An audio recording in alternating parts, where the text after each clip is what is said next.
Hi,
Davey. When you're doing comedy, you have this huge light. And then when you start doing drama and horror and it gets twisted, it's turning the light off. That's fun to explore.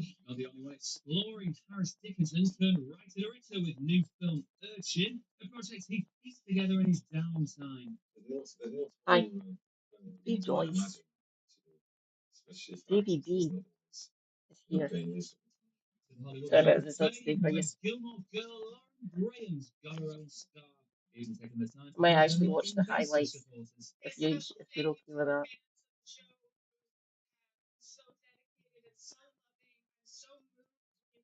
Were you at the match?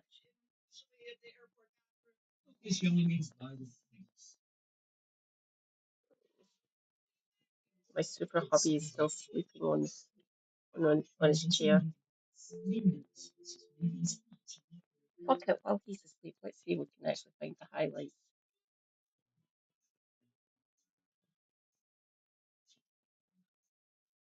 I listened to the match, although I wasn't there. Did you see that it finished 1-1? Well done, Hearts, I guess, for winning yesterday. I feel for Hibs, I do. Don't.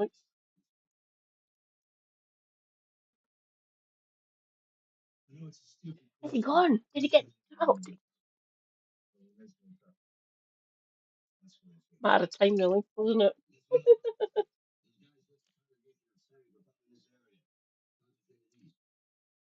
Why is it every Celtic Motherwell match I've ever went to, it's always been like 2 or 3 goals.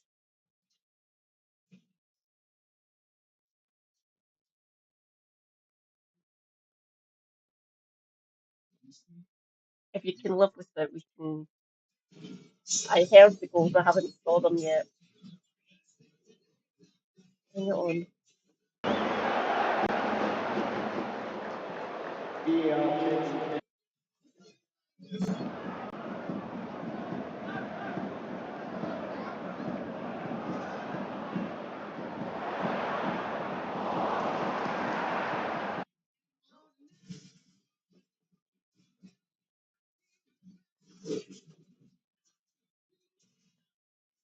the goals. The first ever game I went to on my own was a Celtic Motherwell match years ago. And it was this late in the season. I think it was actually November. I was freezing like tits off. I was up in the gods.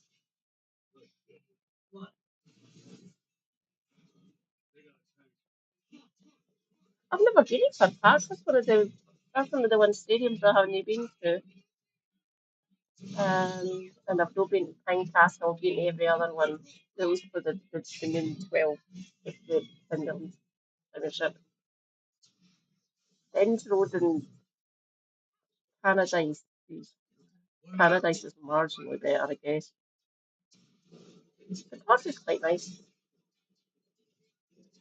They're all cold as balls, though.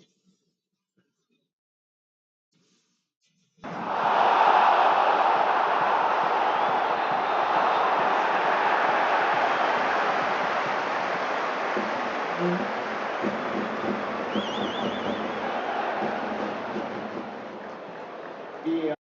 keep on joking with either Dundee or United fans that they should just mush together and bring down the worst one of them, which is Bench Road. Sorry, Dundee. Your stadium shite. Don't get me wrong, the McDermott's nothing amazing either. Oh, I'm from Perth, by the way. I like McDermott. Muir, Muirton Park wasn't there. Apparently it was, in it, when I was a small child, little girl. Was with my uncle at the time. Yeah, yeah, Saints not in the Premiership anymore because they were shite last season. They seem to be struggling. I hope they win it and get back into the Premiership. I'm not holding my breath. My cousin, lifelong Saints fan, and he's saying they will come back up, okay? Don't you worry about that.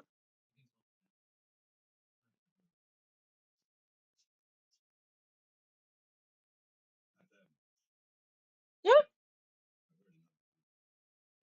that's still one of the emblems for the team. I like the Saints kit, it's quite nice. Obviously, it's not like the Rangers. I've always loved your kit, by the way. I quite like that one.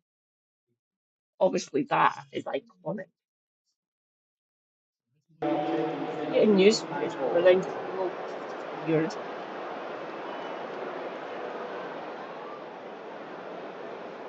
What?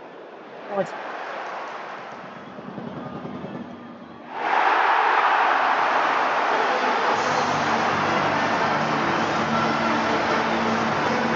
Press the news. Right.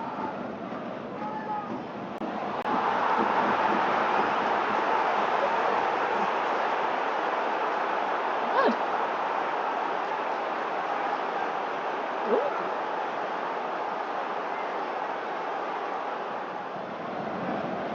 Oh.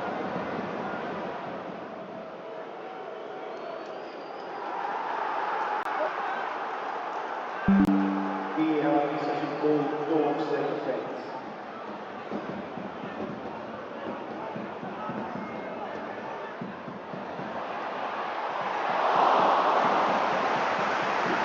Press the news. Oh, wait a minute. Significant.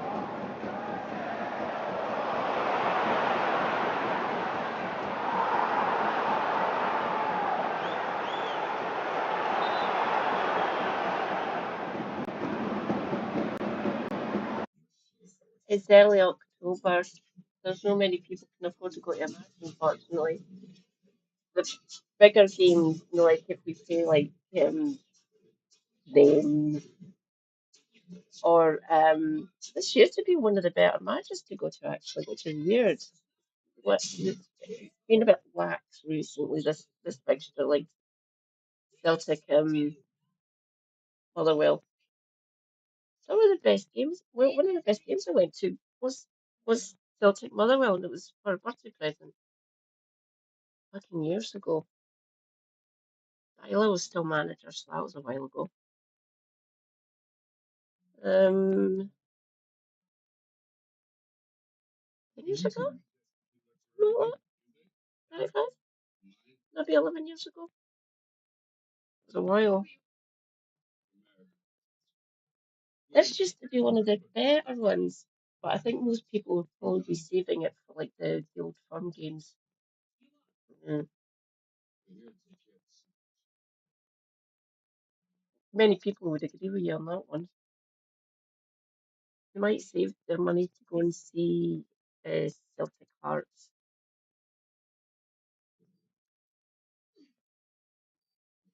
But this used to be one of the better matches. That last night's a bit weird. Celtic's got a bit lazy.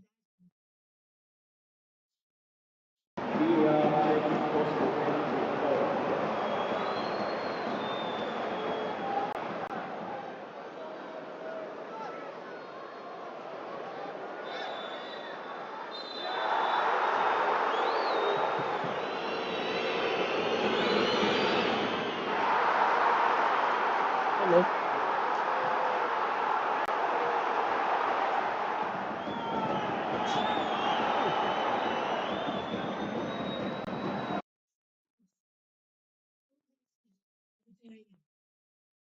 For ease, I'll just say my brother-in-law, my younger sister's partner, he's a Celtic and Arsenal fan. When he was serving in the military, that's where he was based. That was the nearest group. But he always liked Arsenal anyway before he even joined the military. That was the nearest ground to him when he was serving 20 years ago. He's had season tickets, and he literally used to travel down from Perth, where he lives, down to London because he's a madman.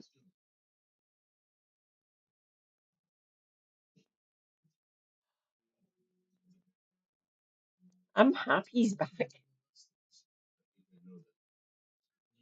We could do with some. We need strikers. The midfield and the defence are all right, I guess. Obviously, we've got McGregor. He's obviously loving him as the captain, obviously.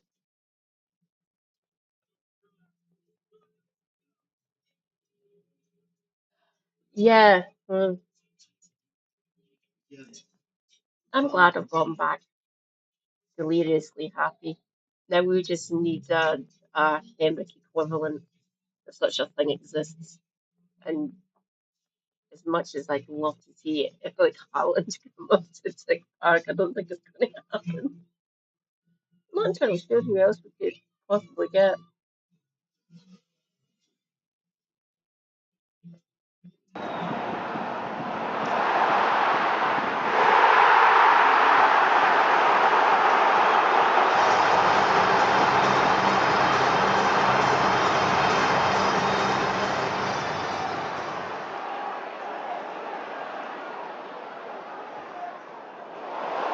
Ooh.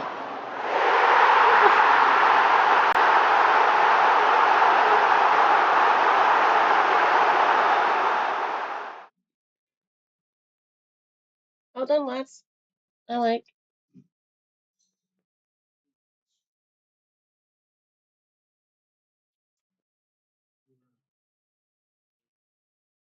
Fuck it.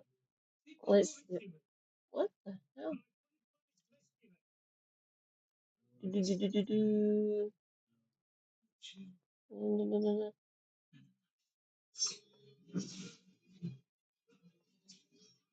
Oh, look at the food.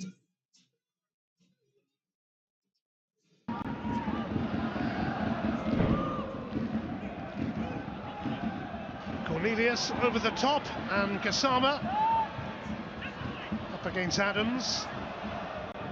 He's picked out James Tavernier. He couldn't, could he? He wasn't Oh, I didn't know that. Really? Oh, yeah. far away from scoring again this season. Well, what's he doing there? That's the first question. The right back has found himself sort of inside left, and he's not too far away.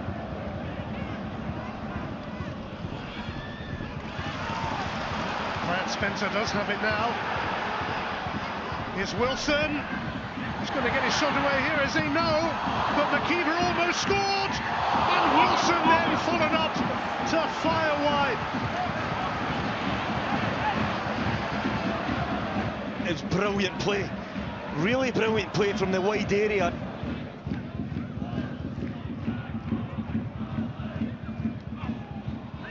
Cornelius, Joe Rothwell advancing. Nilsson's gone with him.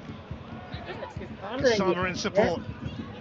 Cornelius, it's a lovely cross. And Bojan Miovski is there to do what he does. And having... It shouldn't exist. They broke the rules for the association. Plus, quite possibly broke the actual law. They declined from pursuing the. They got punished for just breaking the rules and booted down all the leagues. They shouldn't exist. They shouldn't legally exist. They broke the law, in my opinion. Not that I. Yeah, they keep on having the same badges.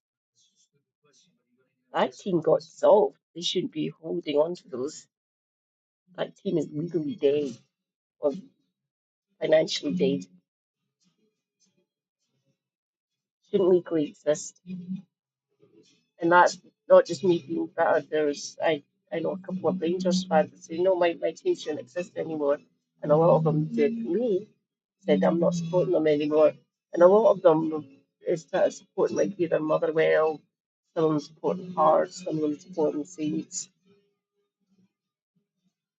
One weird edge case, one of my friends who was a lifelong Rangers fan, he started supporting Aberdeen. Weird. My team legally shouldn't exist. They broke the law. As far as I'm concerned, he did work in the finance industry, so he actually takes it. No, that's how they done that is against the law. So he started supporting Aberdeen, you know. But that's like a minority. That's not weird. There's lots of Rangers fans compared for reasons. What the hell? Weathered a bit of a storm here. There is relief for Rangers. There is Rainbows. relief for Russell. What a good finish. But it's a brilliant ball from Cornelius. 20 minutes to go, Rangers still ahead. Looking to add to it now with Chimiti. There's a clean strike, but straight in vain. Did well.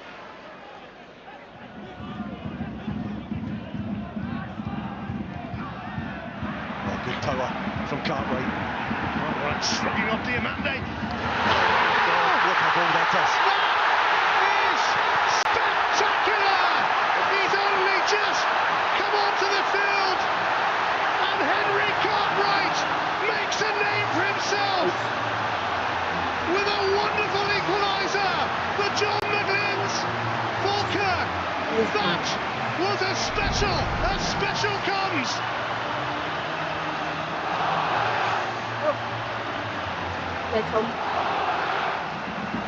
Yeah.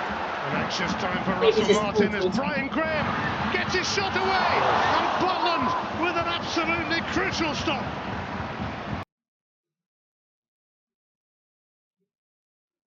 I've got one with Idrisil on it. It's a bone mug. I fucking love it. That's the North Tree of Life, essentially. Ready to mop up any Rangers tears. Mind you, in saying that, a couple of the Rangers games I've watched the highlights of, there's been huge banners saying it's time to go, and other inventive phrases really saying basically, fuck off. I wonder who they'll, I wonder who they'll get to drink the poison chalice this time. They're running out of people to actually hire who'd want to be their manager. Quite funny.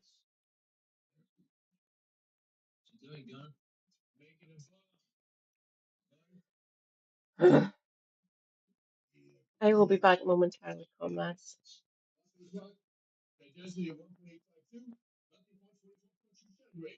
I'm going to have to wake up my husband. I'll do that when I come back. Yeah, that's the best thing. Let me think. You never know. Super Ali might actually do it. I think it was he anyway. Taking up Walter Smith in their time of need.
Oh, as much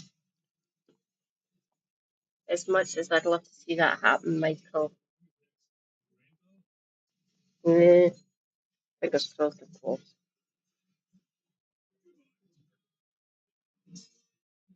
Oh, don't worry about the Del Caps. They might actually see it and think maybe only Walter was good for us. Oh God, I don't know who's worse. Horror.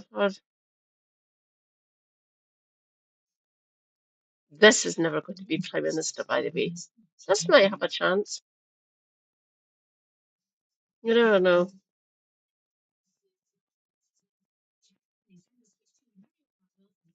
Shall we? At 9:31 on Thursday morning, terror came to these quiet Manchester streets. A British man intent on taking the lives of British Jews at prayer.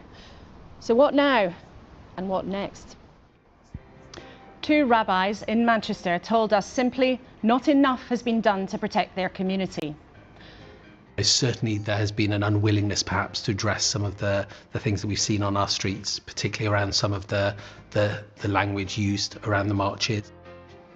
The Prime Minister had told people to stay away from protests yesterday to avoid further pain.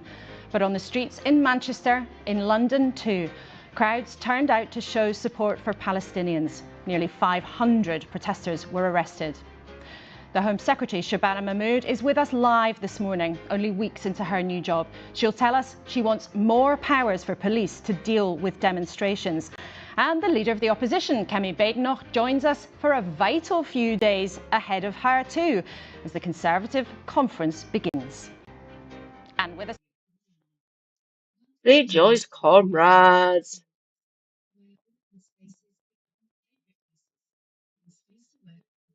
9 a.m. So roughly 14 hours ago. Yeah, so 9 a.m. from Salford.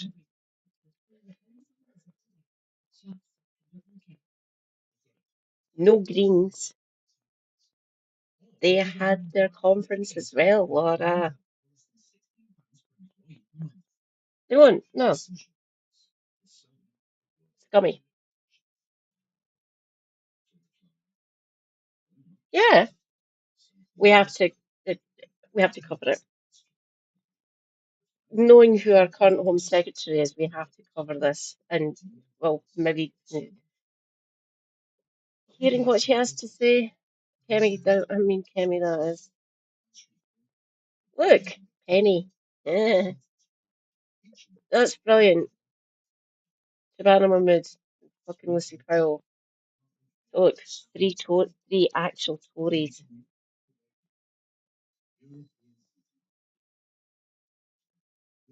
Different. There was a split in the 80s, 90s. Still hold the same sort of values, same sort of policies and stuff, but we're Scottish Greens are explicitly for Scottish independence, so it's slightly different and different, slightly different structure. Don't get me wrong, we all have a voice within the parties. Scottish Green Party member here, by the way, going to the conference. Don't you worry, I will be covering it. Yeah, I like Patrick. The new current co-leaders, the Ross and Gillian, I voted for both of them.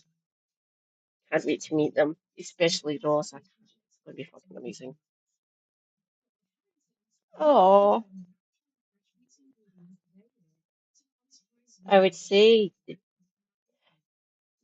Patrick's still going to be an MSP, but the leadership has changed now. See what you think. Listen to what Ross and Gillian say. I can help. I can give you information and stuff if you like, Davey.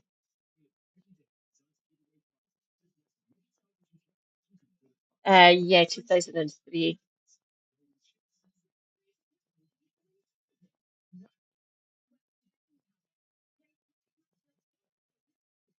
This whole debacle has left a lot of people across the country rather with a rather bad taste in their mouth.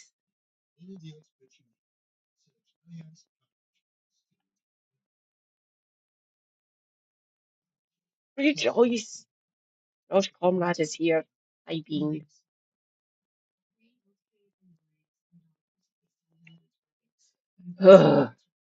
Shall we? Throughout the programme, Dame Penny Mordaunt, the former Defence Secretary, Ben Houchin, the Conservative Mayor of Teesside, and Labour's Lucy Powell, recently sacked from Keir Starmer's cabinet, but now wanting to be the party's deputy leader. Not going to win.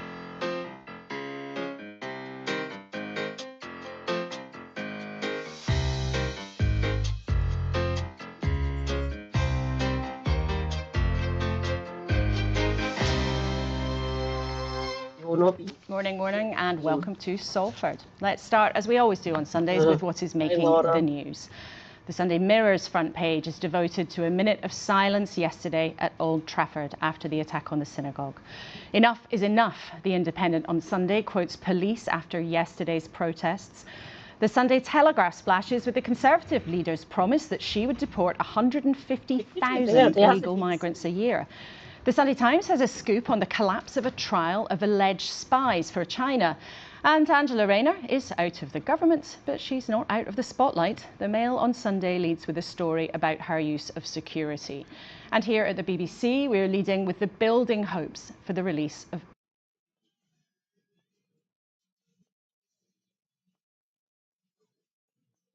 As far as I was aware, she doesn't have that coverage anymore. She was the Deputy Prime Minister and Deputy Leader. She has a legal right to security cover because she was one of the most senior politicians in the country. The minute she left the party,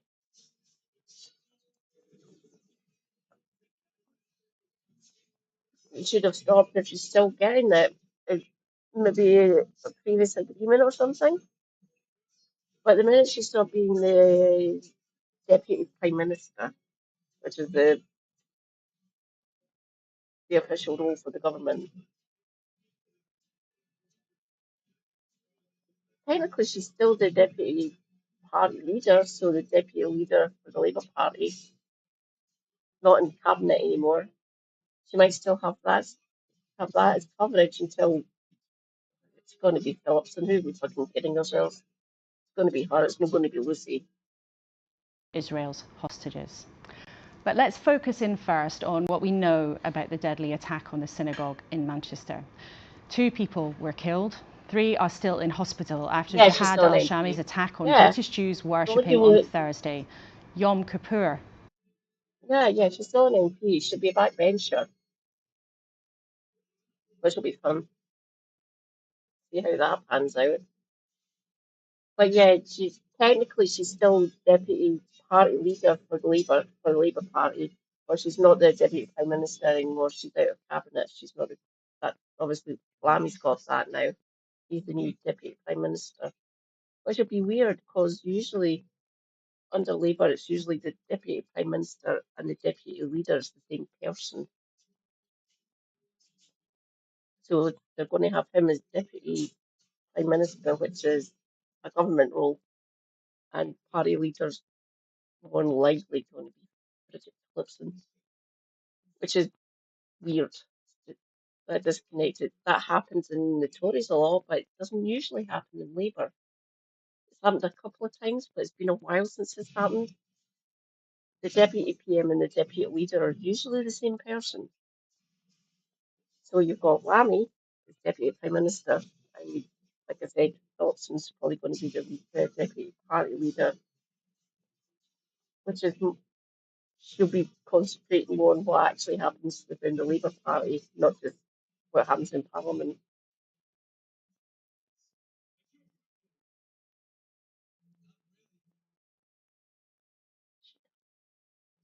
She might. Hang on. It was the most holy day. He was shot dead by police who arrived 7 minutes after the first emergency call. They stopped him with gunfire, but it turned out their shots hit one of the victims too. The attack follows many, many months of warnings about rising racism against Jewish people, anti-Semitism. But there's been many months too of outrage over Israel's behaviour in Gaza.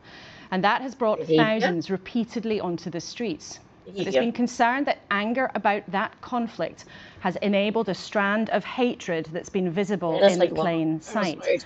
The Prime Minister and the Home Secretary both urged people to stay away from demonstrations this weekend, but some went ahead nonetheless.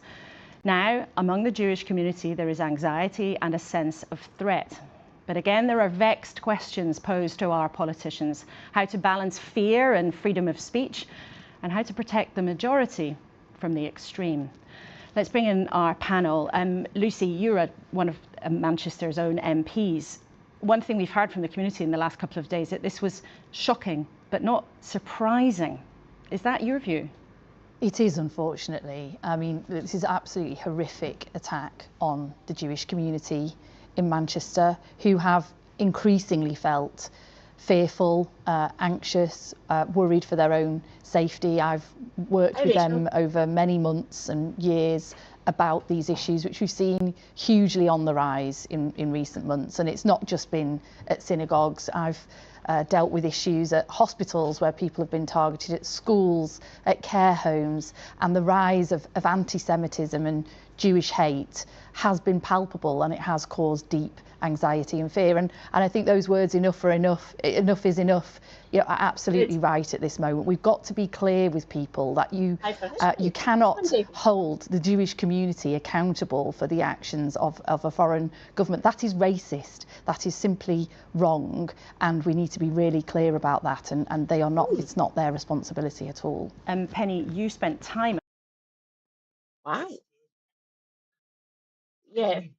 Please stop conflating anti-Semitism with anti-Zionism. I don't like the state of Israel. They are horrible, they're evil bastards.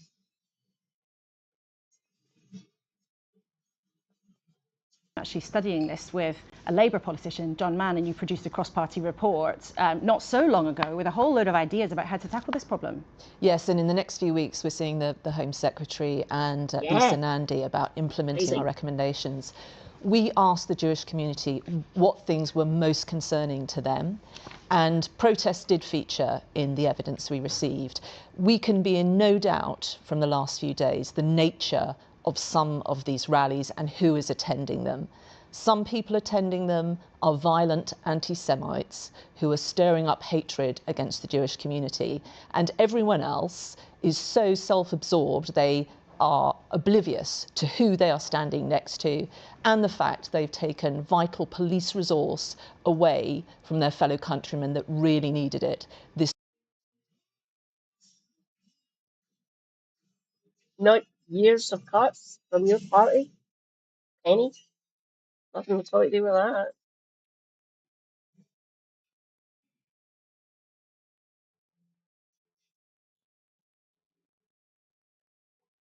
Obliquely, yes.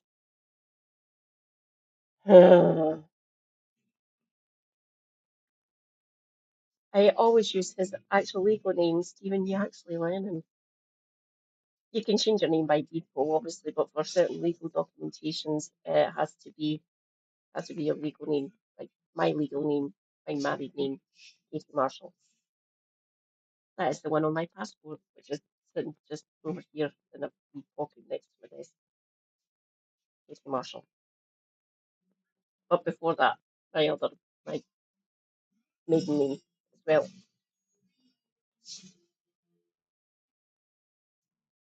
Did I change it?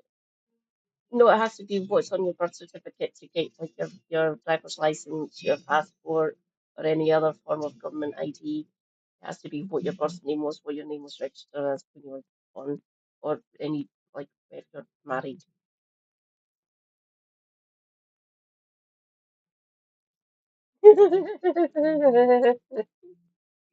It's the double barrel that gives it will get quite a lot of diseases, don't get quite a lot.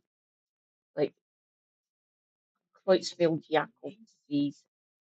That's mad cow disease. Encephalitis. Epstein-Barr, named after the doctors that basically did what a lot of diseases are named after people. So we basically give it to the doctors or the one doctor at times who actually said, this is this. This is what it does. This is how we identify it. So quite a lot of disease, quite a lot of autoimmune diseases are named after people.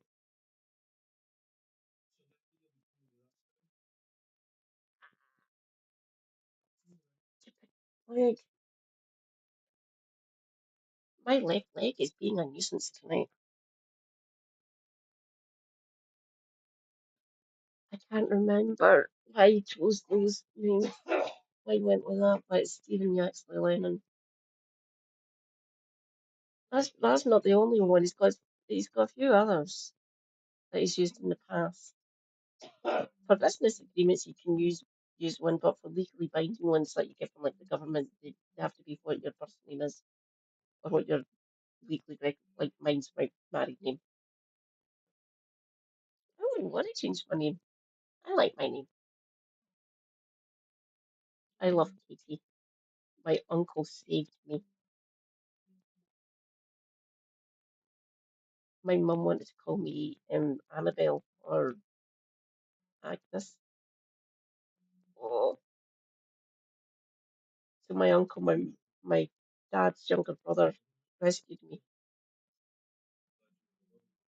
He was reading a book at the time, oddly enough, and the main character was called Katie. So saved.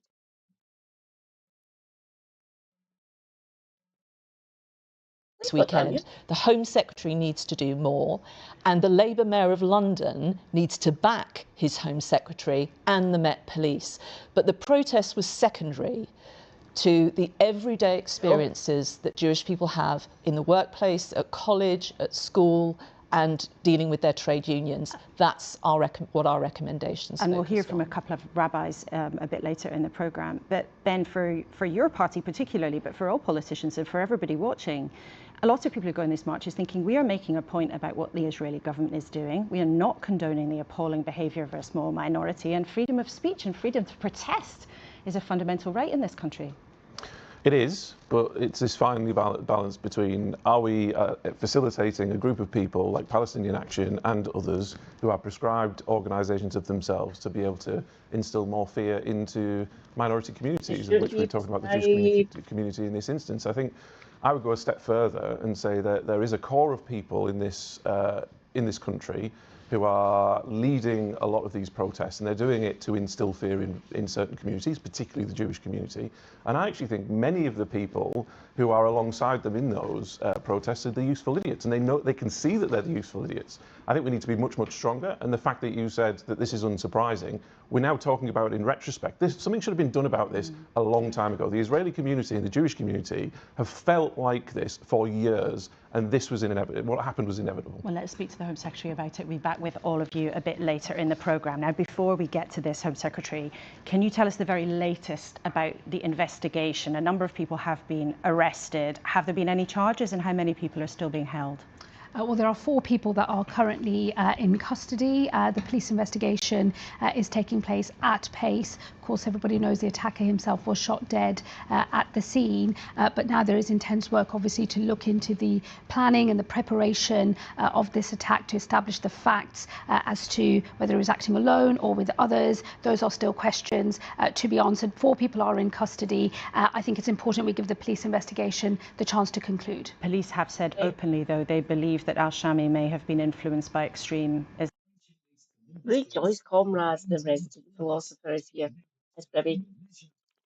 Look, our home secretary. How you doing, Bribby? Welcome in. Hope you're having a good Sunday.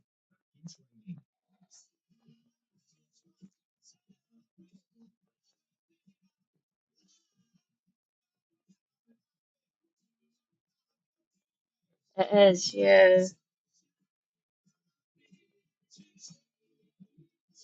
Islamist ideology. Do you know that to be the case, and can you tell us any more? Well, the police very quickly did declare this to be a terrorist incident, and it is our view at the moment that that is extremist ideology, that he is was an Islamist in that sense, but we don't know more yet about the circumstances either of his own planning of the terror attack or who else might have been involved. All I can share at this point is 4 other people are currently in custody, and the police are working at pace on this investigation. At the heart, of course, of all of this are 2 victims and their grieving families, Adrian Dolby and Melvin Kravitz. I just wonder... That sounds like a zoo scribby. I hope it is nice and chill. Oceans of calm and all that, but with 5 cats? I know what cats were like. I used to own one.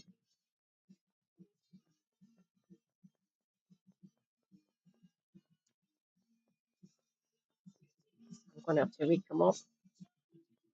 This film's finished and he's missed half of it. Give me a minute. Let's see if I can make them up with the text. No, that's not.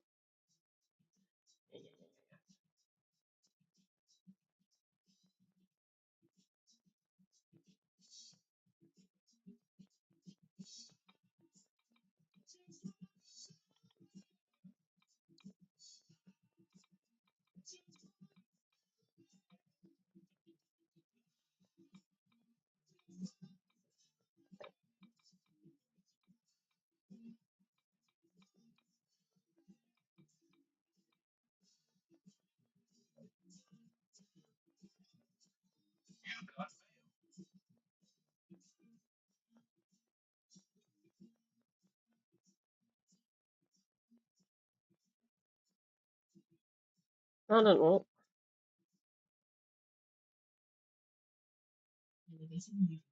Well, technically there was 4. It was 4, wasn't it?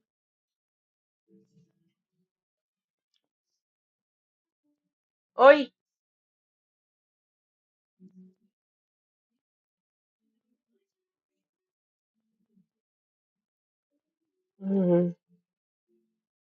Have you been able to speak to their families?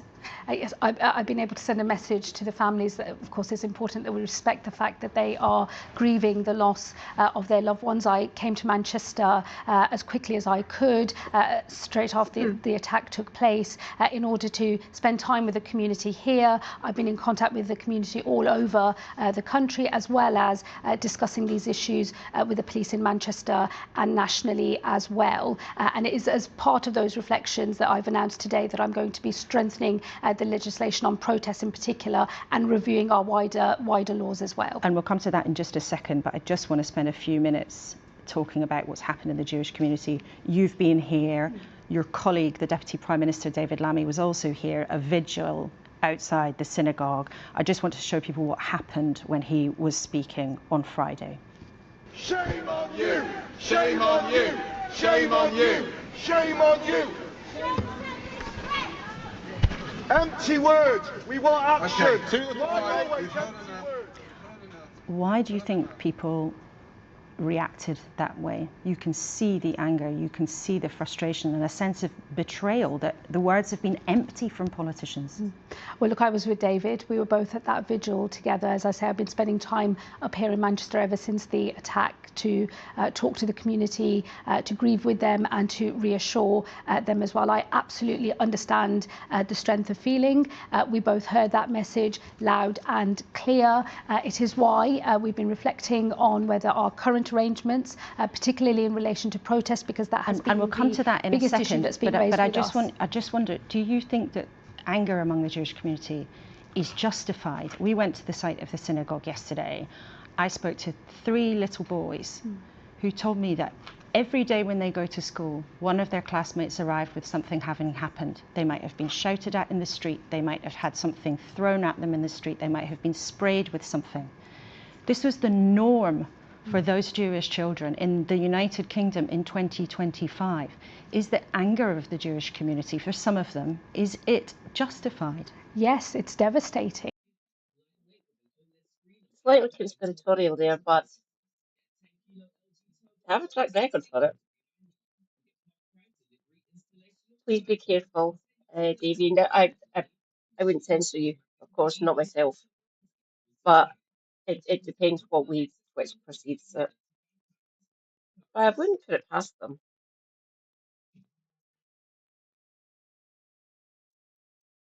They have literally done this in the past across the globe, the last few decades. So yeah, if it's a bit too much, I might need to take me out. But yeah, well, I wouldn't put it past them. It might be a false flag. Yeah. Oh no, I despise this woman with a passion. I don't like the cabinet. I don't like the government, which is weird. I usually have some leeway. I usually give Labour some leeway. Not now. No, not these bunch of bastards. They don't deserve the time of day. They're going to get absolutely brutalised in 2029 with any fucking luck.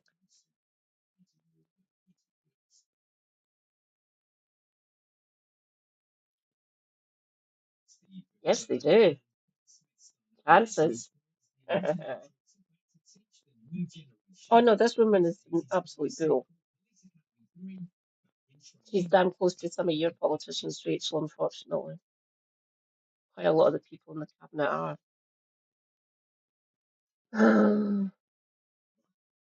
We seem to be taking lessons out of your president's playbook, which is fucking disgusting. It's devastating to hear people who belong to our national community having these experiences. It's completely unacceptable. But are they justified being angry at you? Look, I fully accept that people are grieving, that they are upset, and they want more from their government. They are justified in asking for more from their government when they feel that they and their children are going to have to live smaller Jewish lives here in the country that is their home.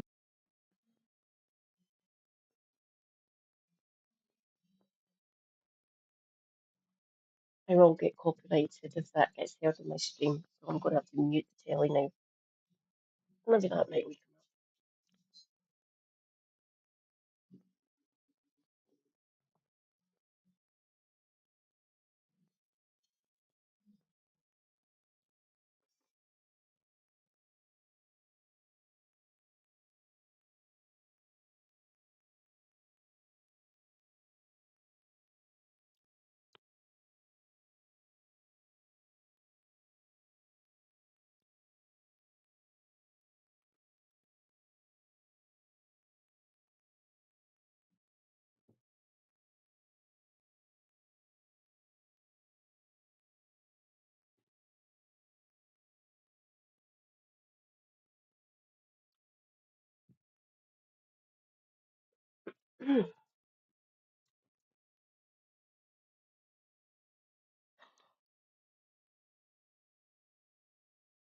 Rejoice, comrades! Squish Dragon is here. Hi, Squish.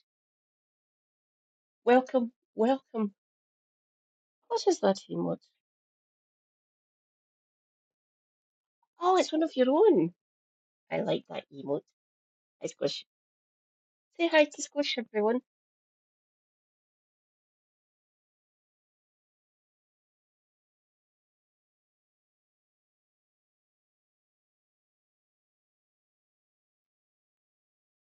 This land is their land too, and they have every right to ask their government to do more. But why haven't you got a grip of it thus far? Well, it's just been in plain sight. We've heard that from Lucy. We've heard that from Penny's report. You could have accepted her recommendations months ago. Well, I will be meeting with Penny and John Mann and discussing their report and thinking through the changes that we will make in the future. We have already been providing funding for security for the community. Again, on one level, it's devastating that such security is required. But we have made that funding available. We work very closely with the Community Security Trust, and we are looking at the wider laws that we might want to change. What extra things will you do right now to protect the Jewish community? You could right here, right now, accept all of Penny's recommendations, for example. It was debated in Parliament last year. This has all been, it's been sitting on a shelf. Well, look, I'm going to engage openly with the discussion with Penny and John Mann. I think it's right that we reflect on what are the changes that are the right changes. The laws we make have to apply not just for one group of people, but for wider society as well. And the right balance has to be struck. What I'm acknowledging is that maybe that balance isn't in the right place at the moment. That is what I'm looking at straight away. It's why I've already made a decision on amending legislation relating to protest. But I'd love to know what part of Media City this is in, what building it's in. By the way, the betting Salford where the BBC are based is called Media City. So it's obviously one of the buildings. The 6 or 7 buildings. There's 2 main ones. That's probably one of the main one, and it is fuck off big and glass. Lots of windows. The main BBC broadcasting suite is more than likely going to be in this building. It looks like, obviously, you can see the top of one of the other buildings. So it might be above where the actual studios are. Obviously, they can turn any of the rooms into a studio if they want. Obviously, it's the BBC. So this is probably I believe it might be, I believe it's the main building in Media City. If anyone knows otherwise, please correct me. I'm assuming it's the main building in Media City. government will return to the wider questions as well. Will you have an inquiry into anti-Semitism, perhaps? Well, I will consider, again, in conversation with colleagues and members of the community over the coming weeks and months, what is the best way to respond to that rising tide of anti-Semitism. I think there are some things we can do very quickly, and that is based around protests and amending and strengthening the legislation, which is a change I will make immediately, as well as reviewing the broader powers. Let's then talk about that, because the problem of anti-Semitism has become more acute as the conflict in Gaza has continued. Now, you and the Prime Minister both said directly, very publicly to people, please stay away. You said it would be un-British to protest. Un-British to protest? Please tell me you know fucking British history. Or tell me you don't know British history in just one sentence. Ding, ding, ding. You won. How many protest movements have there been in this country over the centuries? Not an ounce of historical curiosity with these people, really. Not even in my own lifetime, for fuck's sake, which is wild. But no ounce for actually researching the history of this country that they're meant to be championing. No. Please, for the love of God, both you, Rachel, and Shabana, pick up a history book. For the love of God.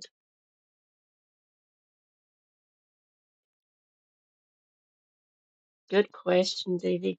Good question. Please remember, Labour didn't win, the Tories lost.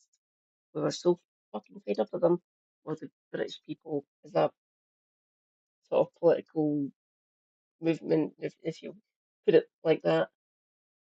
The Tories lost. These bastards didn't win. No, huh? They've all got degrees and shit. Just deeply incurious, I guess, which is fucking wild. I'm historically curious. I read a lot. I do research for my streams, so I have good talking points. Yeah, that's a weird one, isn't it? Trust me, they exist. I'm related to one of them, but he's starting to soften. I still don't get it. That just one of my uncles on my mum's side, so my mum's older brother, and my mum's older sister, oddly enough. Years of being married to a Tory voting fucking bastard. Ugh. They've always either been Labour or SNP on my dad's side of the family. They're from Glasgow. So my dad's Glasgow, my mum's Perth. My granddad, my dad's dad, hated Tories just as much as I do, probably even more at certain points in his life. And he, despite his he was SNP, he's no longer with us. May he rest in peace. He hated Alex Salmond with a passion, and I've learned from him. I've never really liked Salmond at all. I try not to speak ill of the dead, but I just didn't like the man. Obviously, I feel for his family, his wife, and his kids, his partners. He's been married 3 times. He was married 3 times, but I didn't like him. I liked Nicola. She was quite good. I'm sorry, John Swinney. I really am. You're doing a good job of looking after my home city, my hometown. Thank you. Good service you're giving to Perth. But as First Minister and Scottish and SNP leader, ouch. I'd want Stephen Flynn to be First Minister. This weekend, and yet we saw on the streets in Manchester, in London, people came out anyway. There were many arrests. So how are you planning to curb these protests then? What are you going to do? I'm specifically going to amend parts of the Public Order Act that will enable the police to place greater restrictions and conditions on protests based explicitly on what we call cumulative disruption. That is to say, regular protests by often the same group of people, often in the same place. So I want to make explicit in the law that those types of protests with cumulative disruption for communities can attract the same conditions and restrictions that apply to other types of protests, so that the police have absolute clarity that they can use cumulative disruption as a reason for restricting those protests.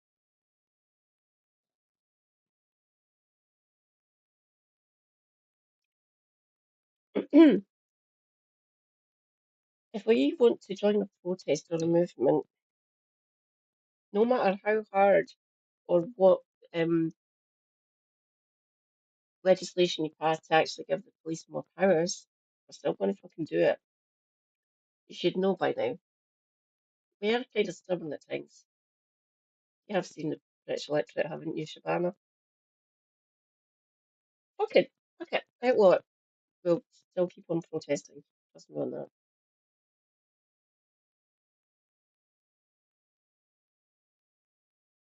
Did you see that poll got over 2 million? They're not going to debate it. All right, over 2 million. Over 2 million people signed it. Fuck yes. I was one of the people that signed it.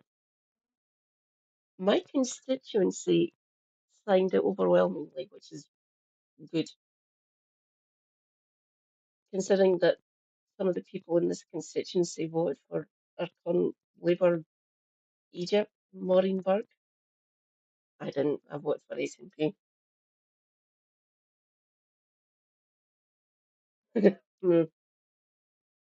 I know what sort of legislation she wants to introduce.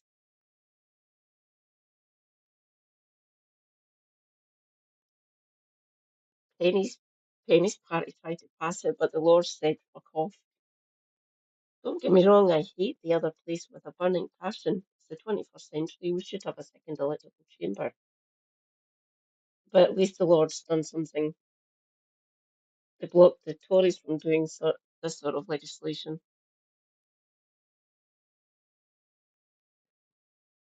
And hopefully the same Lords, if they're still in the other place, will ban anything that these bastards try.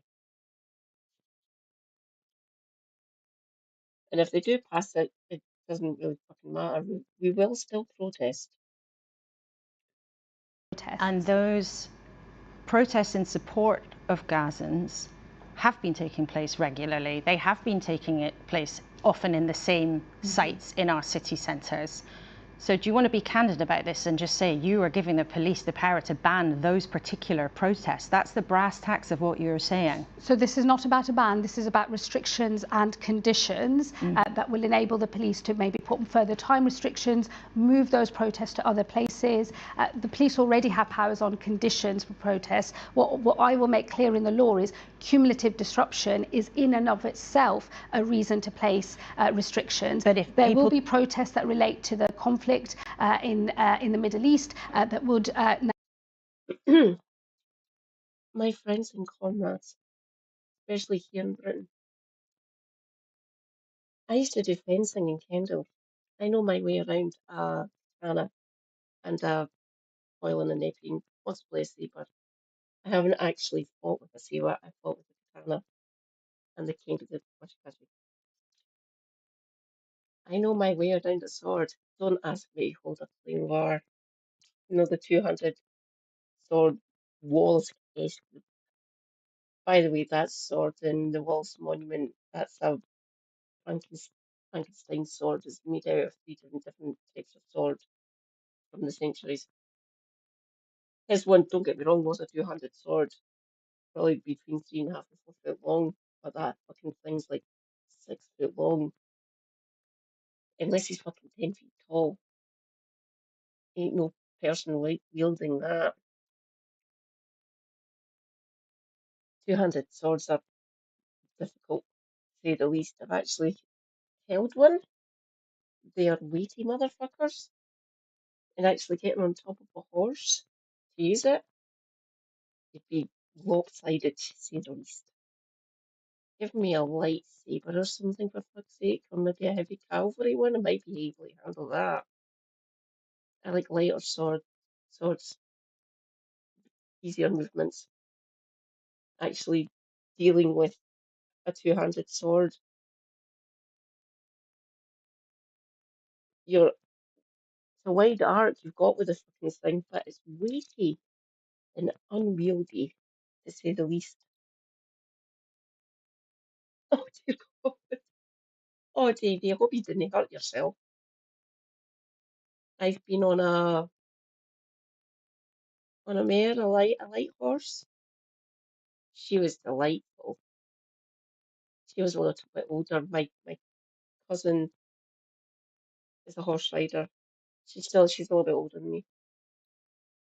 And she was the one that said, I think Katie might like this, and she brought me along. She said to the stable, "This is my younger cousin. I think it might be good for her. She has arthritis, and I think she might like the freedom." I said, "That's fine." And I rode his daughter's horse. I was I was a teenager at the time, and his daughter was like 10 or something. We were on Thunder. Thunder was lovely.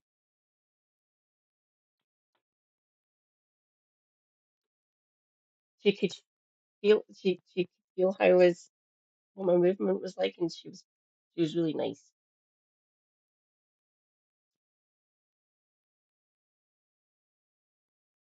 now come into the purview of these changes as other protests as well. So it is always an operational decision for the police to make, but what I'm being explicit about is they can take cumulative disruption into account. So on the protests that people have seen week after week, some people have looked at them and thought, quite right, those are people standing up for Gazans. Some people have looked at them and thought, as we heard from our panel, actually, those have enabled some people to come out and express hatred towards Jews. What you are doing as the Home Secretary is giving police the... Those people need to be dealt with, just basically fuck off. Well, I'm not an anti-Semite. This conflation is happening in the cabinet, by the way. I think that all the people who are out protesting this genocide think we're all anti-Semites. No, we're not. No, we're not. We're against what Israel are doing to the Palestinians, including Jewish people. stop conflating the two, which I know is happening in the fucking cabinet. That much is evident to me, at least, and probably evident to quite a lot of other British people. I will say again, I hate my fucking government. Powers to move those people on, to disrupt that pattern of regular protest. What I'm allowing is for the police to be able to take cumulative disruption into account, and it is important, I think, that we make this change so that the right balance can be struck between allowing people the freedom to protest, which is an ancient freedom in this country, but balancing that against the rights of the wider community to be able to go about their business free from intimidation and fear. The new Green Party leader, Zach Polanski, says it's offensive to ask people to stop joining pro-Palestinian marches. Is it not a dark step to limit the fundamental right to protest in a country that's founded on liberty and the right to say and think what you want? Well, firstly, I don't think it's offensive to ask people to show a little humanity towards a community that has suffered such a terrible tragedy. That's the first loss of Jewish life, simply for being Jewish, on British soil in centuries, actually, as it happens. It's a very, very long time since that's happened in our country. And I think just because you have a freedom doesn't mean to say you have to use it at every moment of every day. Those people could have just waited a day or two and given people the chance to grieve and process what has happened. Beyond this weekend, I don't think there's anything offensive about that. I think that would have been a British response to what we've But beyond this weekend, what you are suggesting as Home Secretary is a response to limit particular protests that many people believe are part of their fun. Well, lots of the cabinet think like that, Davy. Disgusting. Case in point, David Lammy. Or Keir Starmer. I can't wait for the local elections to happen. And Holyrood, see how they do then. And to think they're saying that Anna Savar's going to be the next First Minister. Well, the other one, there's bells on it.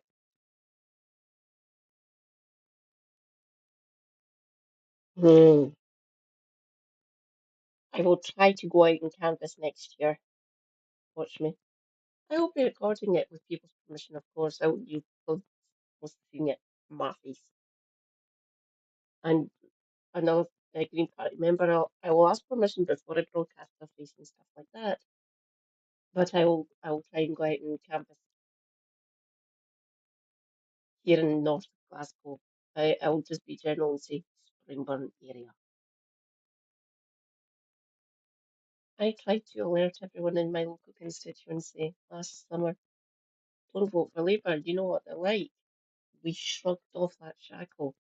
They literally didn't represent us. And we brought in Anne McLaughlin. She was based. I loved her. And now we fell for their lies again. Don't fucking trust them. And look what's happened.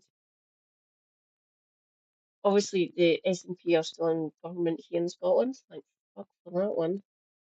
But they keep on saying that Labour are going to win up here in May.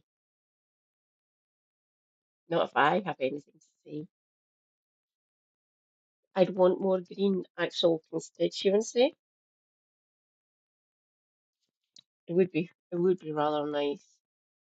If you want to look up my MSP, anyone, including you, Davy, it's Bob Doris. He's SNP. He's doing okay, I guess. Fundamental right to go and object to something they see in another part of the world that has horrified them. Well, look, what we are doing is enabling the police to put more conditions and restrictions, so people will still be able to protest.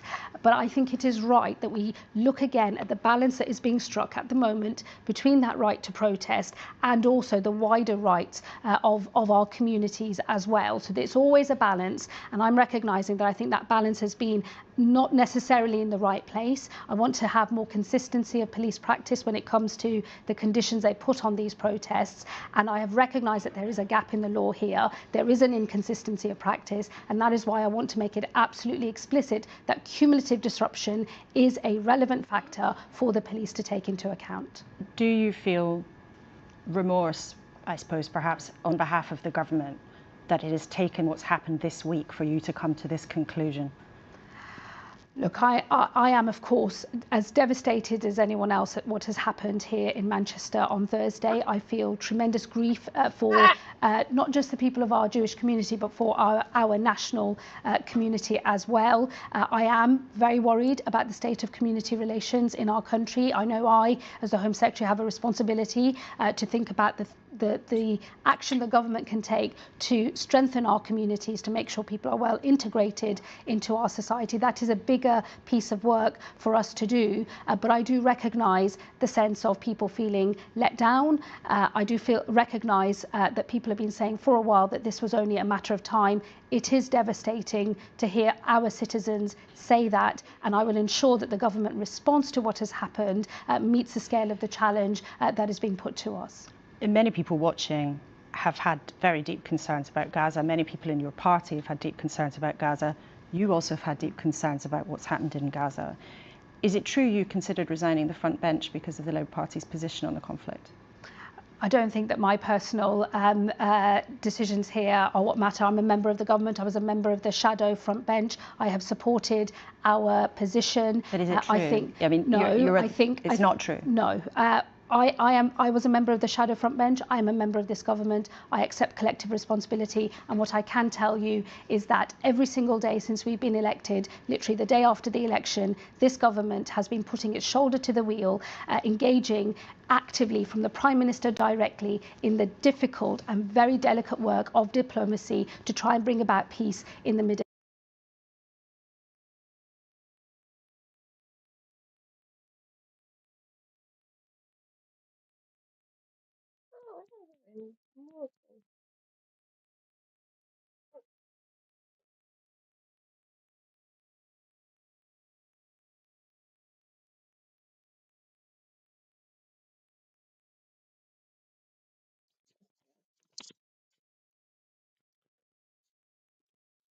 Yes, deeply, deeply concerning, Scribby. What can we do?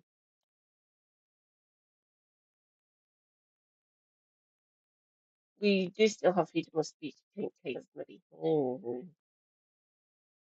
But yeah, don't, especially the Met, don't give the Met more powers. What the fuck, man? They're bad enough as it is.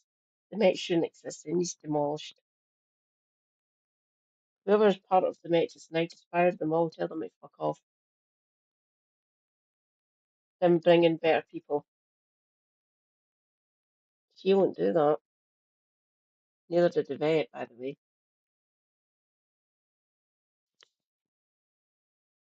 In fact, I'm trying to think of ones.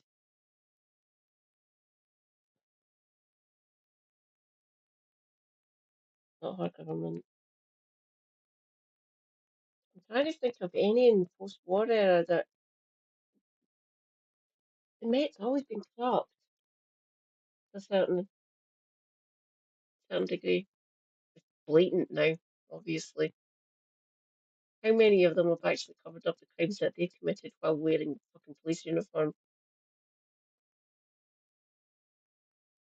Obviously, we've never had decent police in the Met since I've been alive. Glasgow police used to be fucking corrupt as fuck. Not so much now. They actually did change it when it went over to Police Scotland. They're a little bit better. Don't get me wrong, ECAP and everything. But we're not. It's not as bad up here, thank God. Different legal system, obviously.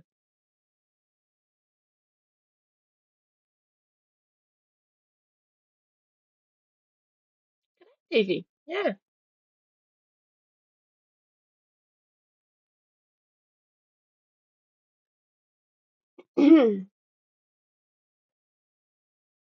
East. Our long-term position has been that the only way to ensure the long-term safety and security of all of the people in Israel and all of the people of Palestine is a two-state solution. That is the thing that we have worked on every single day, and I fully support the government in those efforts. I'm a proud part of that government, and I do hope we are able to see a peace process in that region before long. And these are all delicate issues, of course. there are so many things that we could talk about with you about, and it's your first interview on the show as Home Secretary, so we are running short of time, and if you forgive me asking if we could try and get some brief answers on a few different issues. The Conservatives are putting forward a much bolder plan than yours on immigration. They're saying that they would remove 150,000 illegal migrants a year. Why not follow their example? I mean, you say bold and I say totally lacking in any credibility whatsoever. These are people that had 14 years to do something about these problems. In fact, these problems grew on their watch.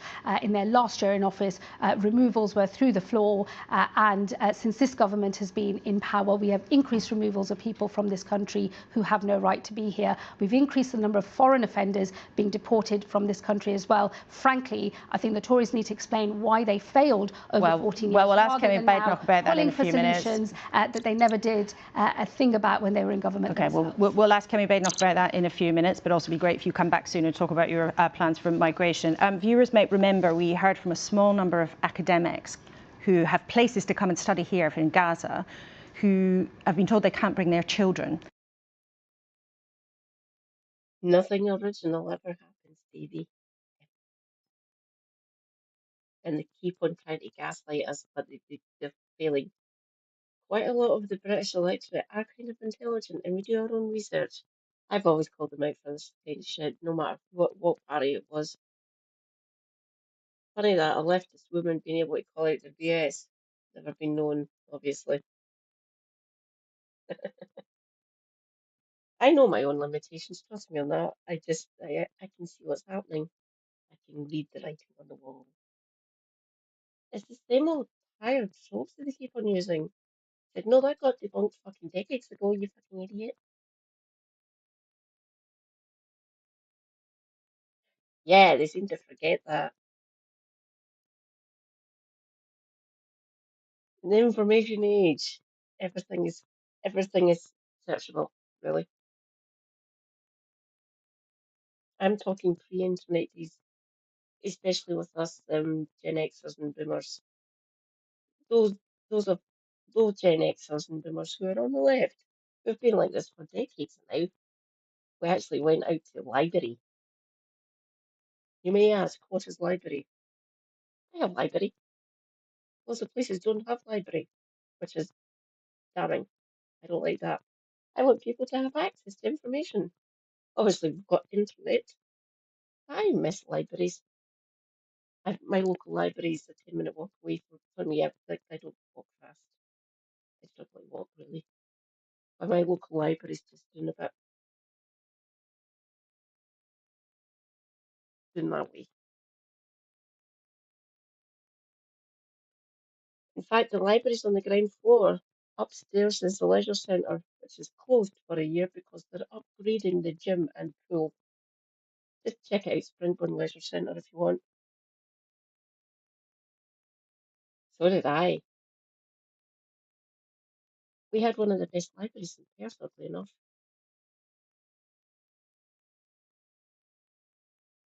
It was called the Sandman, but it's now called the A.K. Bell Library. Feel free to look it up. Just type in A.K. Bell Library for Perth. It is a gorgeous library. I love it. It's modern, but not too modern. My nephew goes there to actually rent out games, even though he's got a Steam account. He likes playing classics like Sonic and the older Mario games, which he can borrow from the library. Okay, my dude? Do you need any tips for them? I've played them.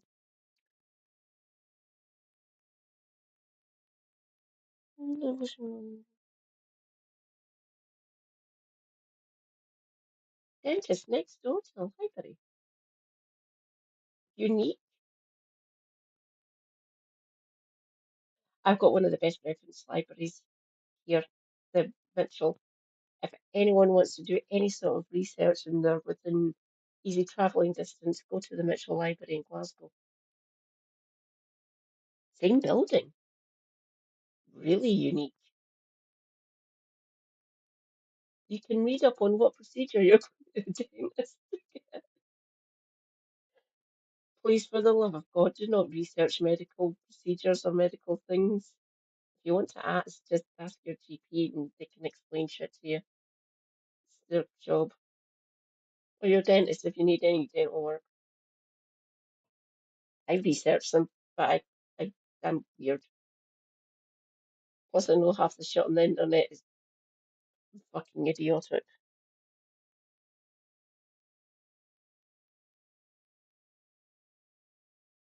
Oh,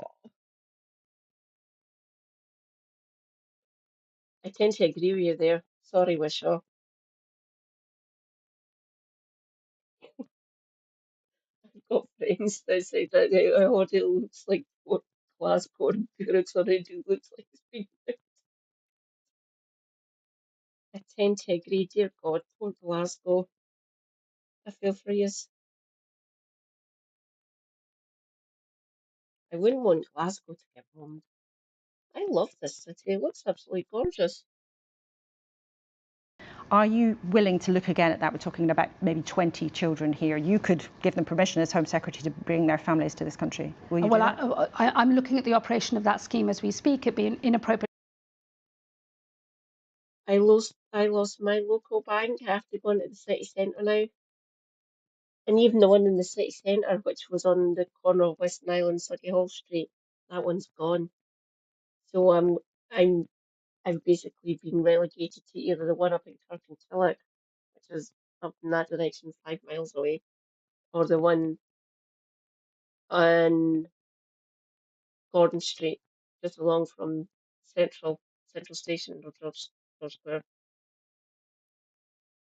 Who are you with?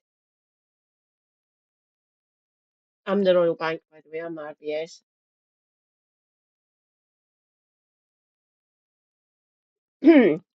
My middle sister, she's with the bank. Are you Santander? Oh, fucking hell. My mum's Santander. They've still got one in Perth, but it's changed location. It's changed location 4 times in the last decade, which is mental. Me and my sister-in-law, we're both Royal Bank of Scotland, we're the only ones. My younger sister up in Perth, she's TSB. My middle sister is the Bank of Scotland, and my mum and my stepdad are Santander. My brother-in-law, my younger sister's partner, he's oh no, he's RBS as well. He's the same as me and my sister-in-law. I've been with RBS since I was a teenager, since I was a wee lassie. My other sister's there as well, because Mum opened accounts for us when I was 10,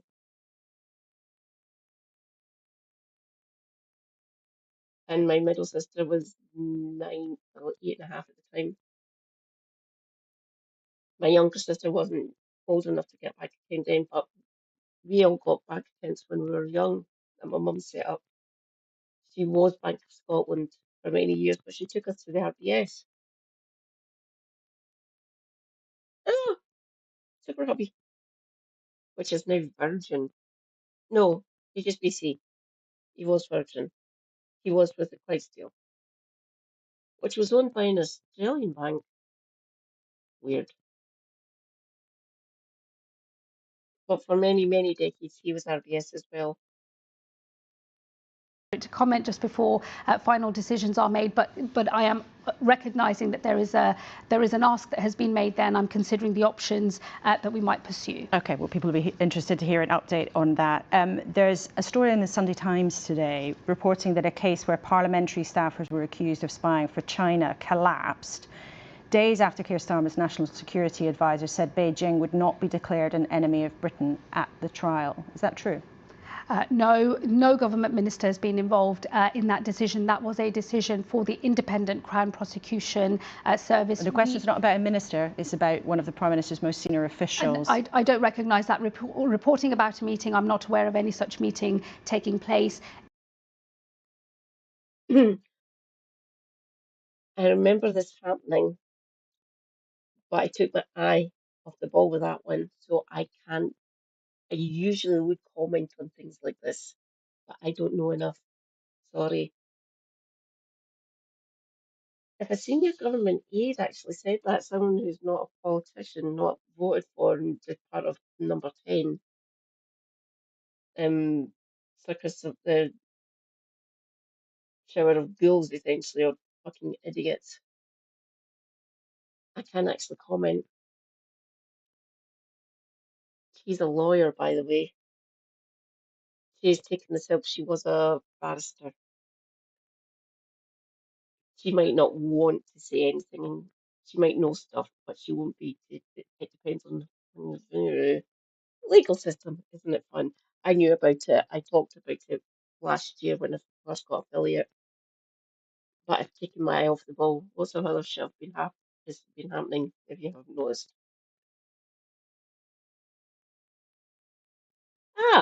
Because it doesn't get reported on. Funny that. Mainstream media being fucking bastards again, not doing their job.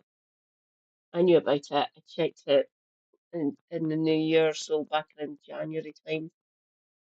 But I've taken my off my off my eye off the ball with that one. I need to go and check it out again, and I might mention it on my next stream.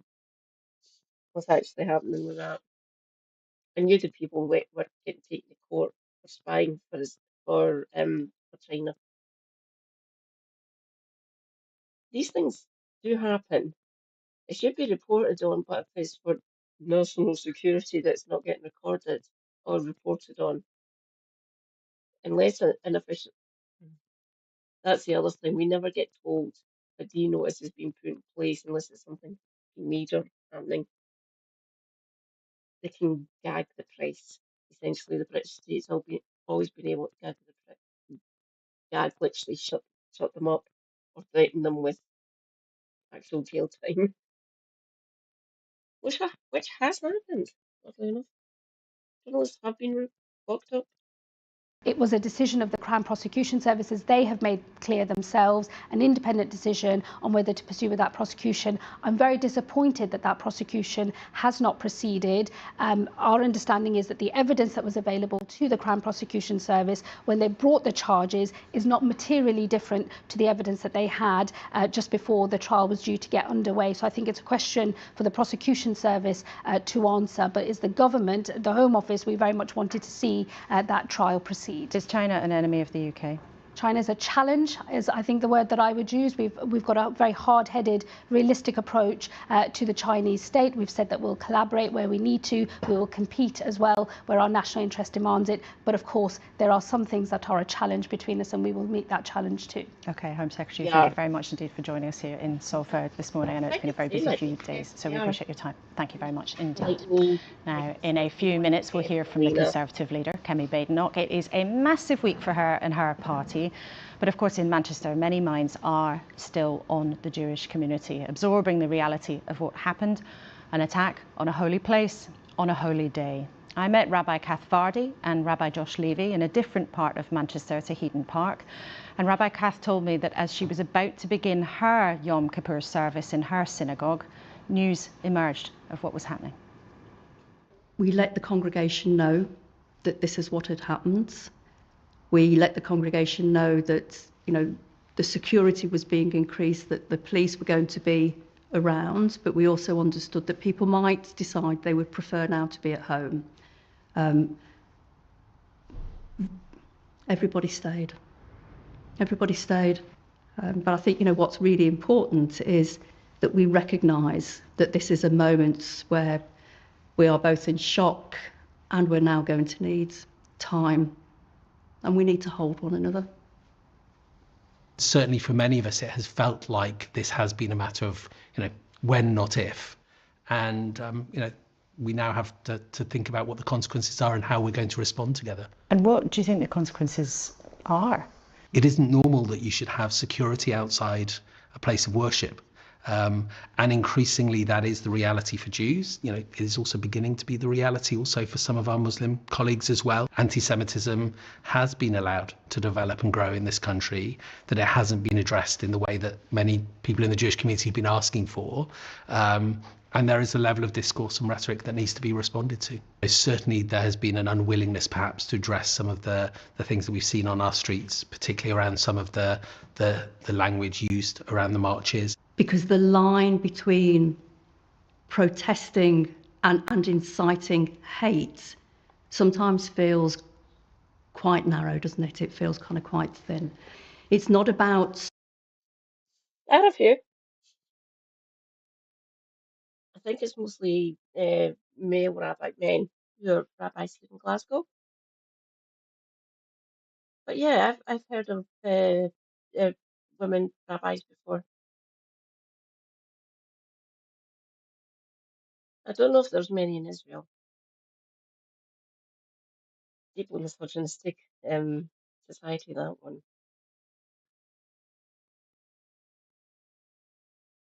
You won't see them in the Catholic Church, obviously. Don't know why. The Greek Orthodox, the Catholic analog, really, they can get married, and there's female bishops in that religion, another Christian denomination, really. Yeah, before that as well, Davy. But yeah, I have I have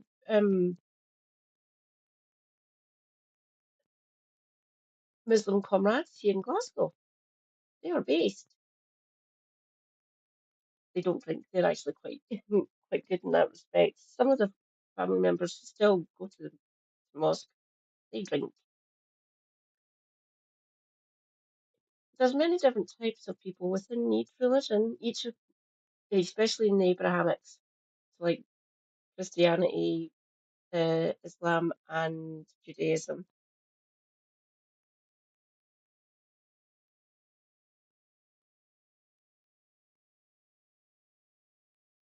I'm in no way, shape, or form as Islamophobic. I'm not. I may be atheist, but I like my comrades who have faith. My sister's a Christian. She goes to church.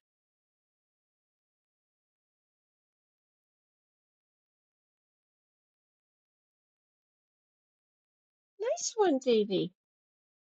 Nice one. I haven't read the Quran.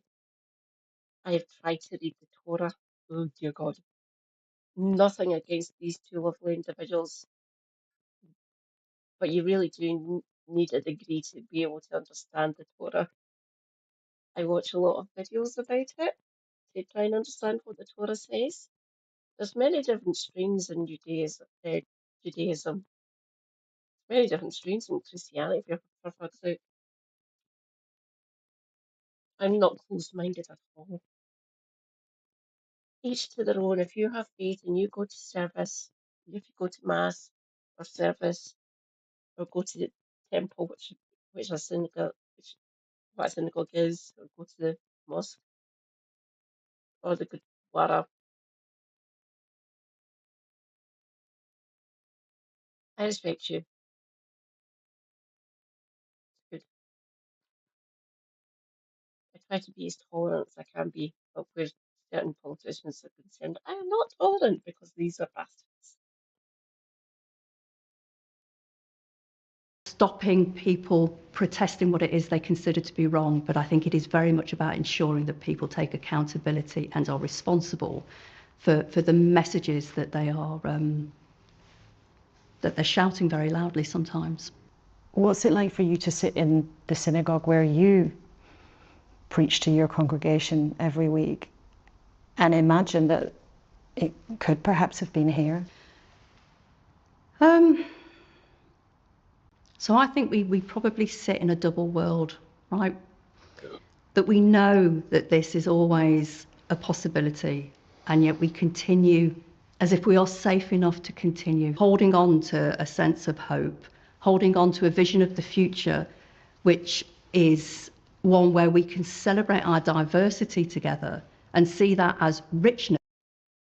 Recognised religion. I do quite, it's rather fun. I do like that.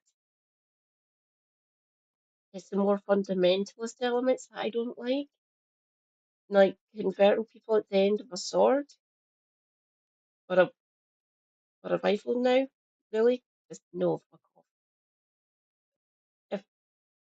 People have a faith, if they have a religion and they want to go to service, mass, blah, blah, blah, and insert religion here.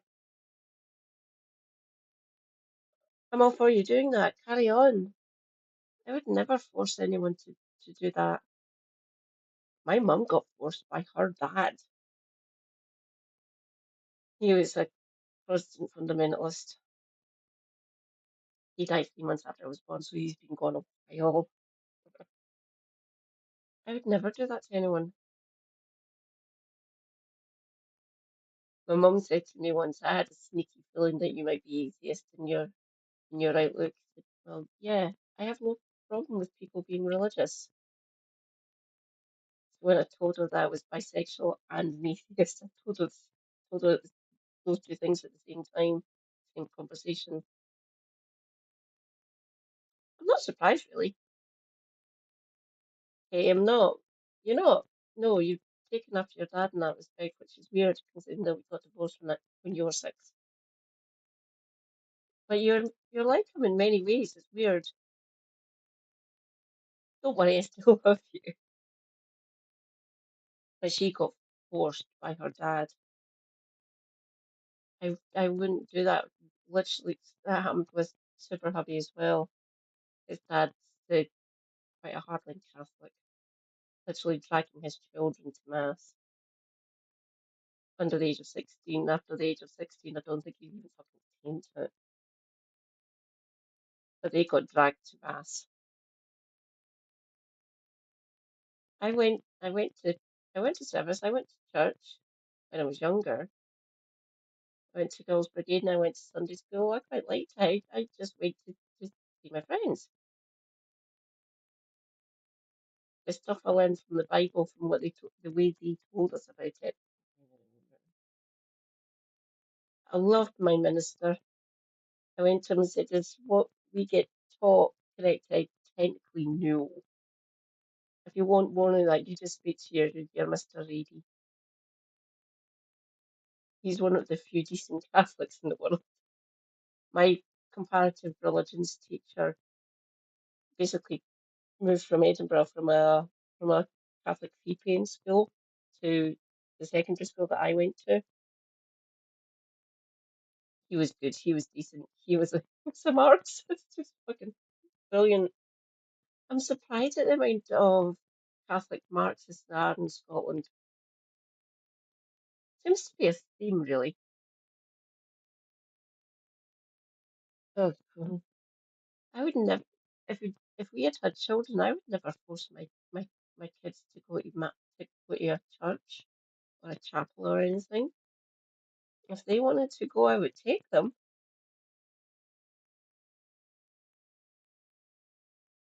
I wouldn't have introduced them to their grandparents. My mother and father-in-law are bastards. I hate them. And so does Super Hubby. He doesn't like his mum and dad at all.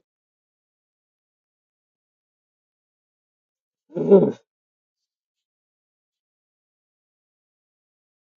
she? Yeah.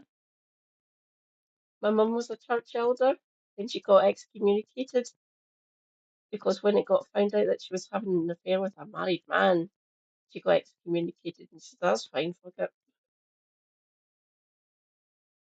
That's my stepdad now, by the way.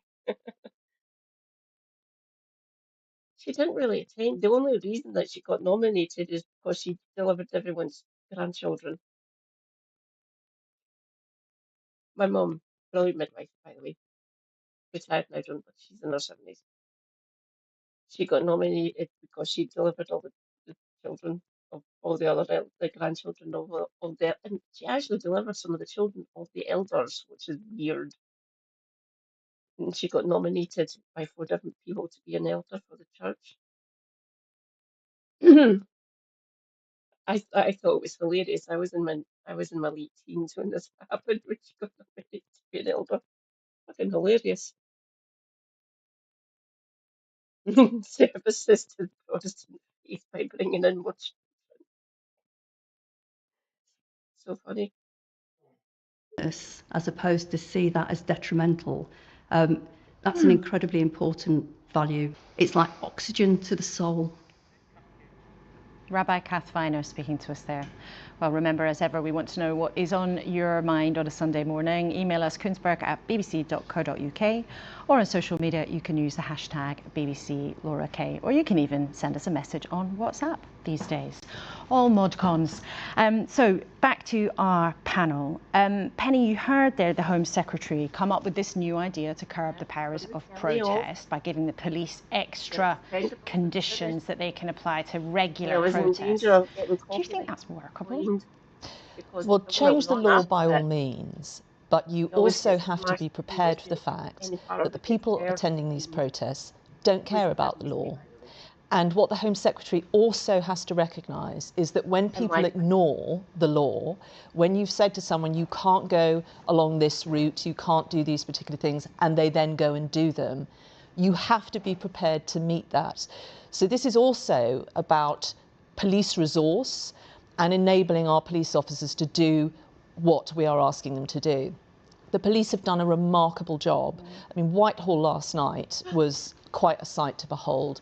They've done an incredible job here in Manchester. But Great Joyce, comrades. Papa Flo is here. Hi.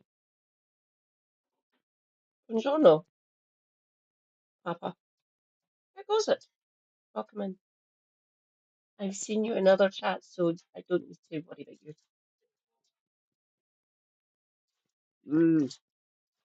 Crisps.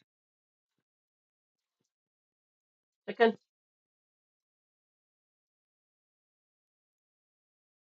Yes, chicken.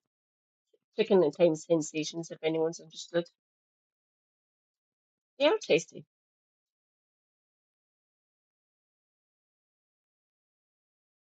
I am covering Laura Kuenssberg. We have just listened to Shabana Mahmood. Hmm?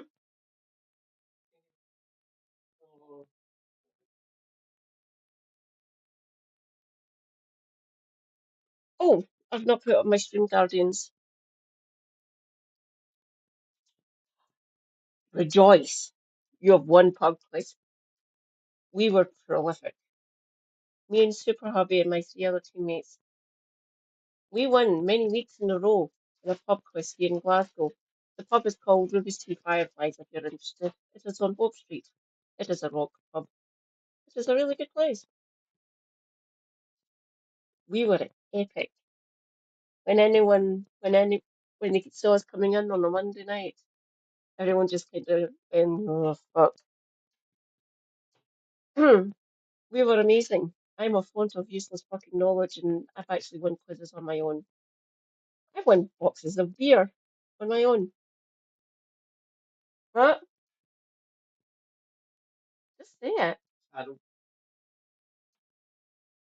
Font of useless information. Good at winning beer. Stream Guardian 1. Healing 2. Please be the Healing 2. Stream Guardian number 2. Tibby Hella. Funko Pop. My sister gave me a. I am more Spidey or Thor. But don't get me wrong, that is a kick-ass looking little toy. She goes there. Do not piss off me, or Hella will come and get you.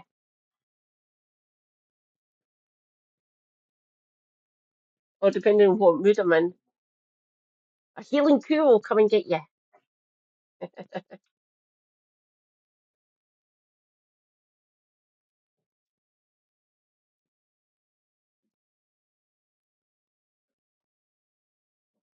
Bye, darling. Say good night, Super Hubby. You be gone. Been asleep for the last 2 hours. Well, technically the last 3. You got 45 minutes into the Expendables, the first one. Is that the first one or the second one? I think that was the second one.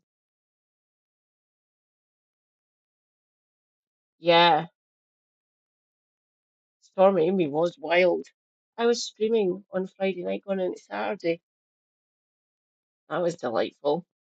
I was sitting here listening to the way the back courts are set up here, so my drying green's just outside these curtains, so I can look outside. Oh, Christ. Our lovely foxy individual is back eating something in the back court. So the way that the closes are set up here, there's the one we're in's on the main road, and we look in the back, and there's a street just behind this one, and the same type of closes. So it comes in at that end, just just down there about 50 feet away.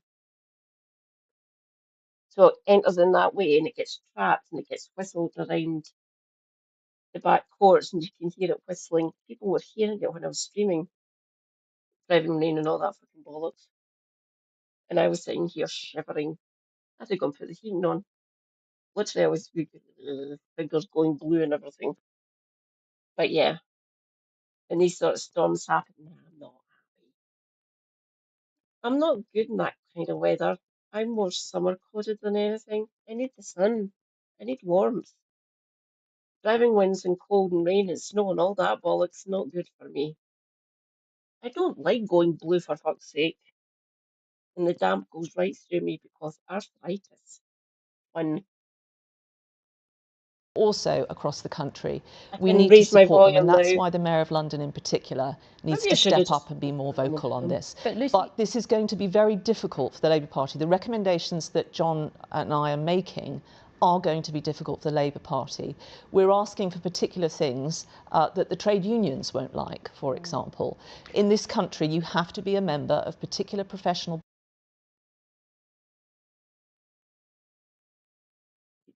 That there are members. You literally were trying to destroy them when you were in government, Penny. You are allowed to join a union, by the way, everyone here in the UK. You can join it. There's no such. She tried her best. Failed. Don't get me wrong, union membership is down. I want it higher. Super happy. Was a member of the Communication Workers Union, the main union for posties, essentially. Also, BT employees, oddly enough, their membership has taken a fucking massive hit. When he was a member, when he was working in Royal Mail, it was over 300,000, about 320 something. It's down under 200,000 members now for the CWU, which sucks. Join a union, people, please. I keep on meaning, technically, I can join either the National Union of Journalists or the Communication Workers Union, because technically I am communicating. Helena's a member, by the way. That's No Justice NTG. She's part of the Communication Workers Union.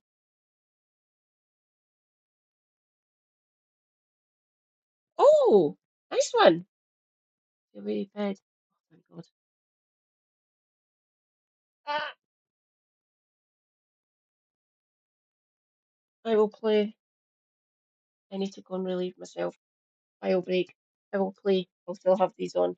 Bodies and trade unions 2 minutes. in order to get the indemnities to be a teacher or an independent social worker.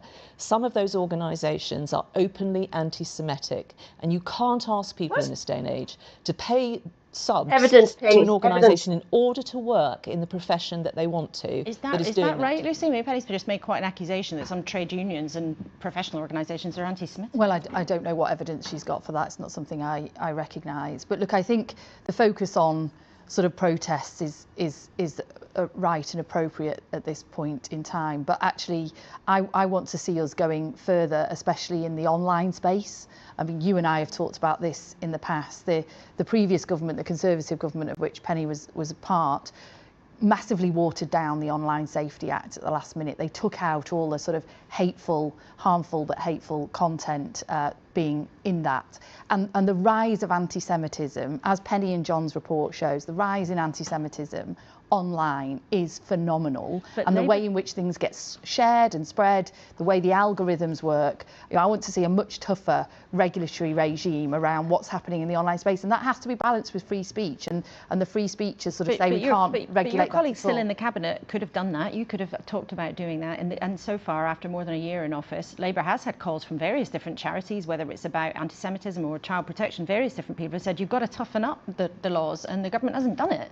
Well, no, we're only 15 months into government. There is a commitment to look again, I think, at the Online Safety Act, but I think that is, and the provisions of it have only just come into force. But yeah, I think we need to go a lot further and tougher in terms of that space. Yes, we've got this balance with free speech, but the right to free speech is not the right to spread hateful content, to spread mis and disinformation, conspiracy theories, tropes online, which then really do drive behaviour offline, and that's what I think we've seen in recent months, and we need to cut down on. Let's stick with the protest though, because many people came out onto the streets yesterday, and over a period of time there have been thousands upon thousands of people for whom it's felt very important to go out and express themselves. And yesterday we went and spoke to some of the people who went on the protest in Manchester. This is what they told us.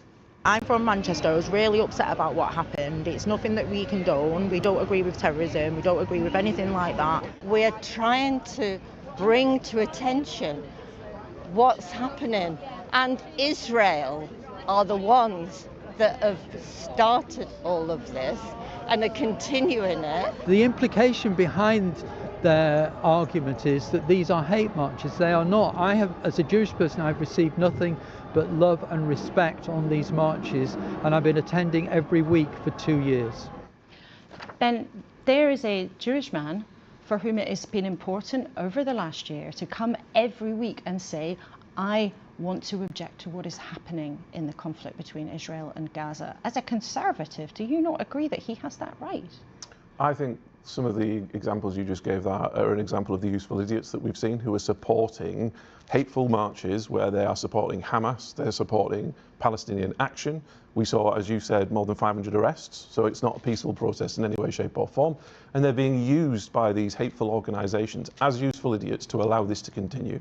There's a lot going on behind the scenes here where there are organisations that are trying to drive dividing our communities across this country. And we talked, and you said it's... You do not need to say where, you can just give the city with juice. I'll go and check. I want to say sorry, I really do.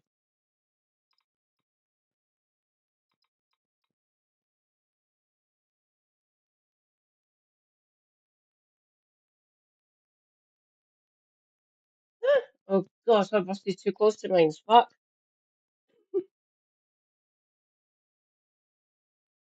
Portsmouth? Huh.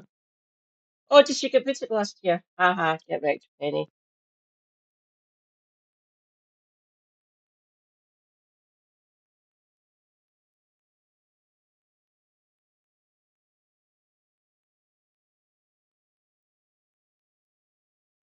Portsmouth's on my bucket list. The Home Secretary, there is a right to freedom of expression, there is a right to freedom of speech, and that includes the right to assemble and protest. But it's not an absolute right, in the same way I don't have an absolute right to walk down the street and enter somebody's private residence or to be able to steal something from somebody. There are qualifications, and people have been saying for years, and particularly to this government, with many ministers and MPs who have been out on these protests, where a lot of these hateful things have been said, really and they have not created the balance that we saw was coming. Again, it's unsurprising. We saw an absolute masterclass by the Home Secretary and arse covering from the Labour government, who have sided with these types of organisations, and we knew this was going to happen. We knew the attack was going to happen. It was somewhere in this country because of the way this government has allowed these hateful Are you arguments really to progress. branding the thousands and thousands and thousands of people in this country who have come out to protest and object to what they see on their TV screens of what's happening in Gaza? Are you saying they're all useful idiots? Well, They're all being manipulated? if we use the example of one of the Vox Pops, the people that started this problem were Hamas on October the 7th. It wasn't the Israelis. It wasn't the Israelis.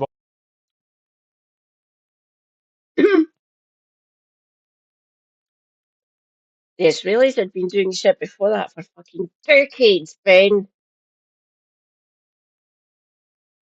Why do you think this keeps on happening?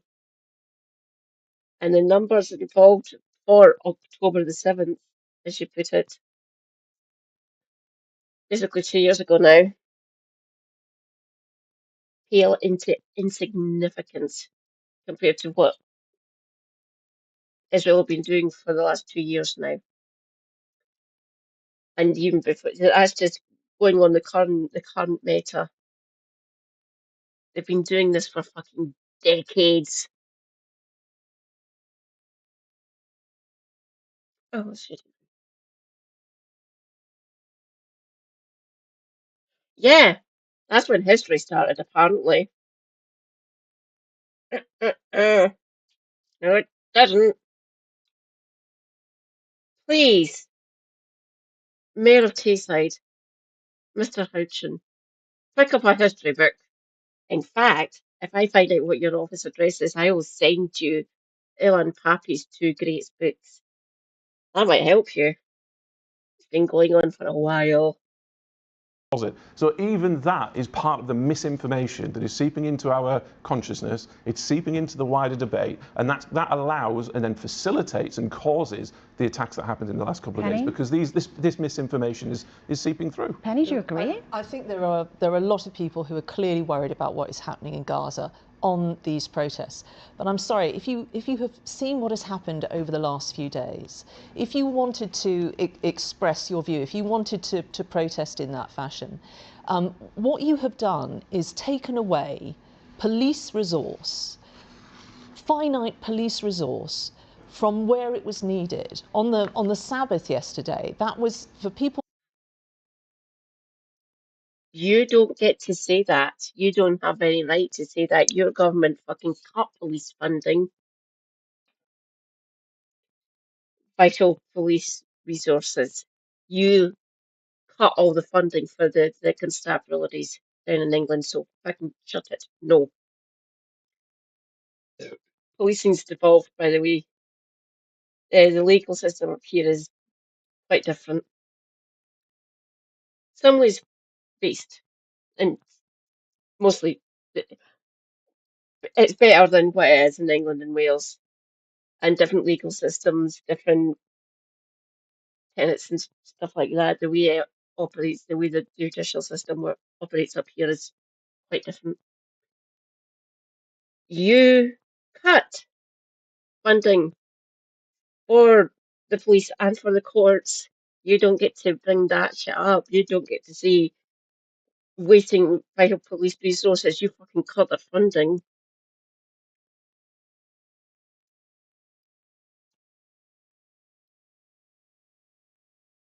So no. Penny, shut up. 14 years of austerity has ruined what the police can actually investigate and take to the Crime Prosecution Service. So no. I'm not going to let you get past with that one. No. Going into their synagogues, that would have been a terribly frightening thing for them to do, with heightened tensions. People who were out maybe peacefully protesting about Gaza were facilitating that. And I'm sorry, we.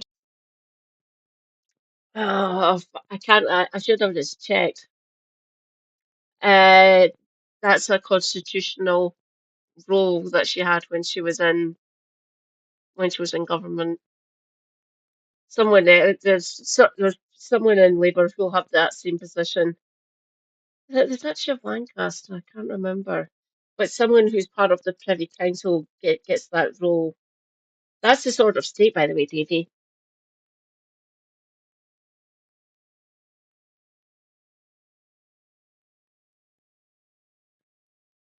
Yeah.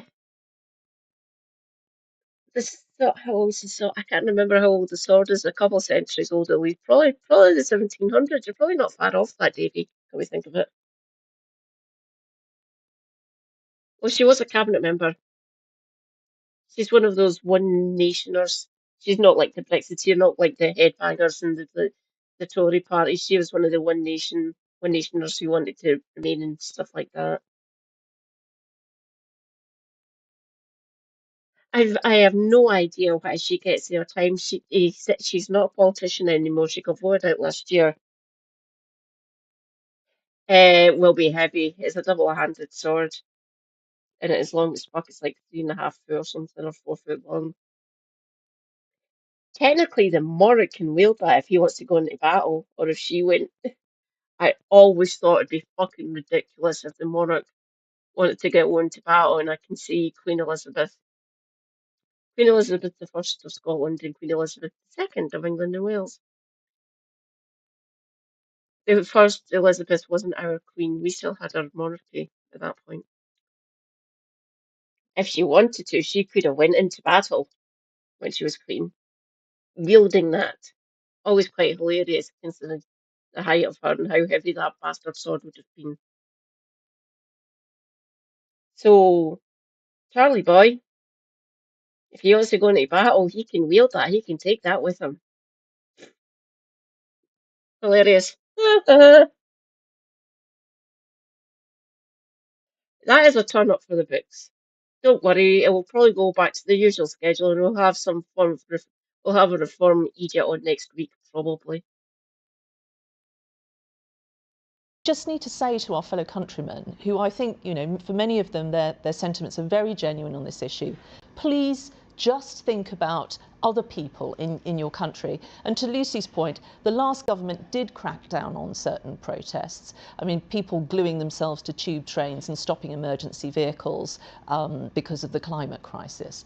You don't have a right to disrupt people's lives, to stop emergency vehicles, and you certainly don't have a right to fuel hate. Okay, I think there's going to be a very vigorous debate about this in the next few days, and I know there are many of our viewers who have strong views about their right to go out and object to what's happening in Gaza, but we must move on because we're about to talk to Kemi Badenoch and to both of you as senior Conservatives.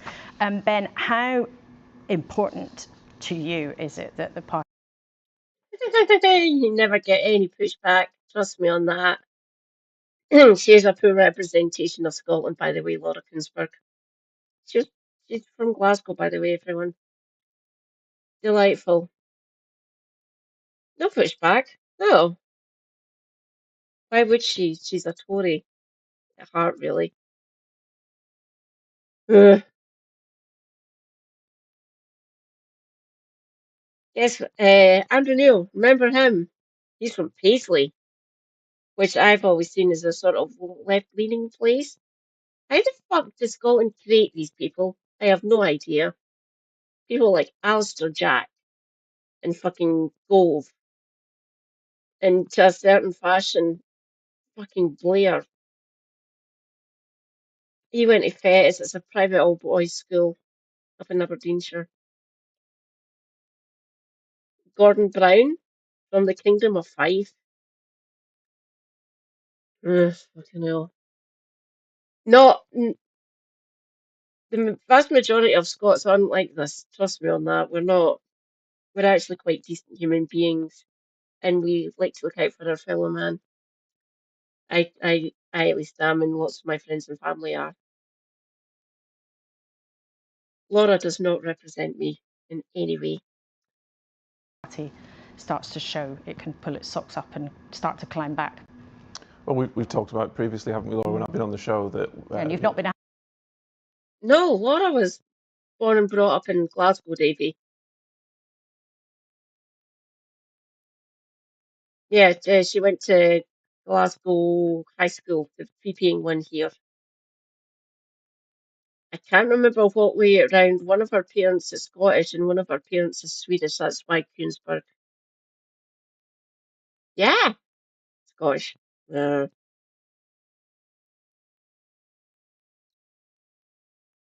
the Scottish. I can't help it if us Scots are based. Sorry. Maybe we should take a note out of our book. We have public ownership of water. Somewhat decent public transportation. Somewhat decent. I get free bus travel because I am crippled. Because of my disability, I've got free bus travel. Plus, a helper. So if her hubby gets on the bus for free with me, which is good. I like. Not much rack in our schools. Thank fuck. Don't get me wrong, there's still buildings with rack up here.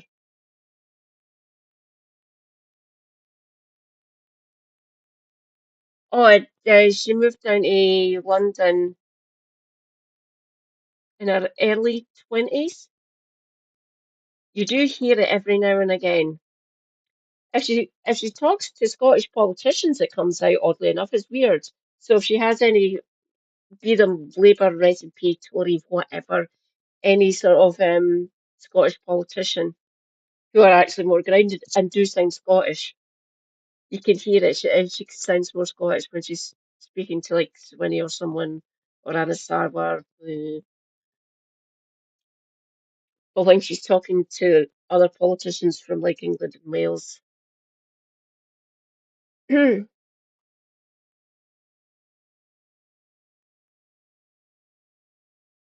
more than welcome. Honestly, I'm urging people to move up here because if we get Manfrog into number 10, I'm going to dig the ditch myself. I'm literally going to sever the physical land border between us and England because I'm damn sure most Scots won't be voting reform. Trust me on that. And if that gets put into number 10, you can get to fuck. We are not going to be dealing with that. We'll literally demand a referendum and tell Manfrog where he can fucking go. Yeah, free prescriptions, best performing NHS, public ownership of water, 100% renewable electricity generation. Scotland is based. And I panic because if Annas actually gets to be First Minister, they won't be. They're polling fourth in the fucking polls. Annas, you're not going to be First Minister. Trust me on that, my dude.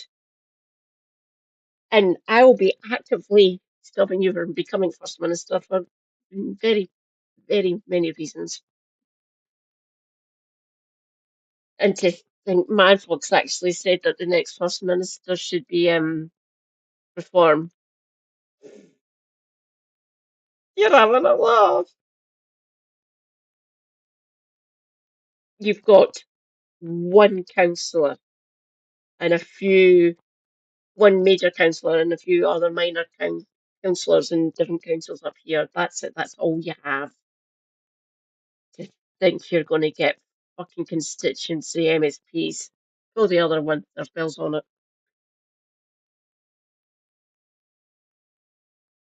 Oh God, yeah. I will start it. What? Mark my words. I will start the revolution if that becomes prime minister. Trust me.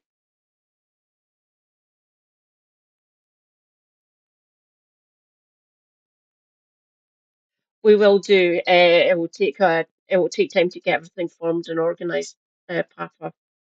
But I'm here to help. I don't want that as Prime Minister. What the fuck? I don't want Keir Starmer as Prime Minister. Well, I'm for independence, so. And a lefty loony, apparently. If that becomes Prime Minister, I will get more active. Trust me on this. I do not want him anywhere near power. It's bad enough he's in the fucking House of Commons when he's there. Oi, Nigel, when was the last time you visited Clacton? God, I despise him. Fuck. And please remember, everyone, Farage is a fucking Thatcherite. That's when he joined the Tories in the 80s. Happy chappy. No, I haven't. I think we needed to get our show on the road much sooner than we have. I think there has been a space that's been created that has allowed reform over the recent months to be able to steal that march, which is interesting because whether it's on indefinite leave to remain, the ECHR, Kemi actually signalled all of that before reform, and there's a political issue here. There's a timing issue that reform jumped, hearing that Kemi was going to do these things to try and steal a march. Now, what I'm hoping to hear during the conference, and hopefully from Kemi as well, is that reflection and that piece of work that she's been doing over the last 12 months has now happened, and we start to pull our boots up, we pull our socks up, and we start to actually demonstrate to the public that we understand, we start to communicate better, and we start to outline what a positive Conservative Party can deliver for this country. Okay, and Penny, very quickly, one thing you'd like to hear? Well, politics is changing. The most important thing to the public is about delivery. They don't really care that it's a red cat, blue cat or turquoise cat. They want some mice courts, they want some boats stopped, and they want the NHS to work and to have more disposable income. Kemi understands that delivery, credibility and trust is everything. Okay, well, let's see what she has to say. And Lucy, we will talk about your campaign for the deputy leadership towards the end of the programme. But let's focus on the Conservatives for now, because... Warning, warning, Kemi Badenoch incoming. Warning. I will push.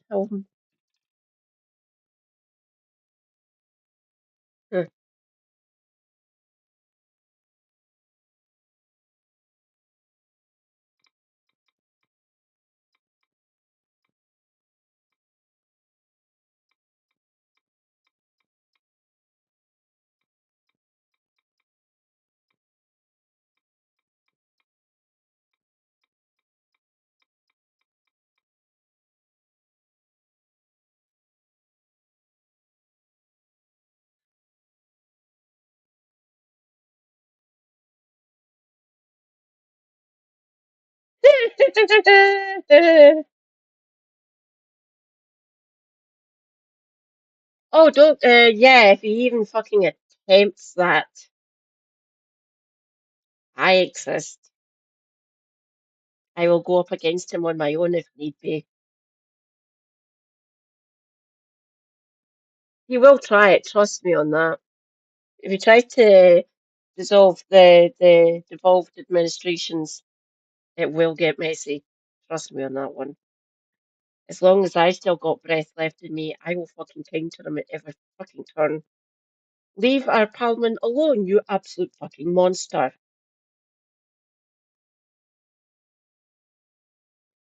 We like our parliament.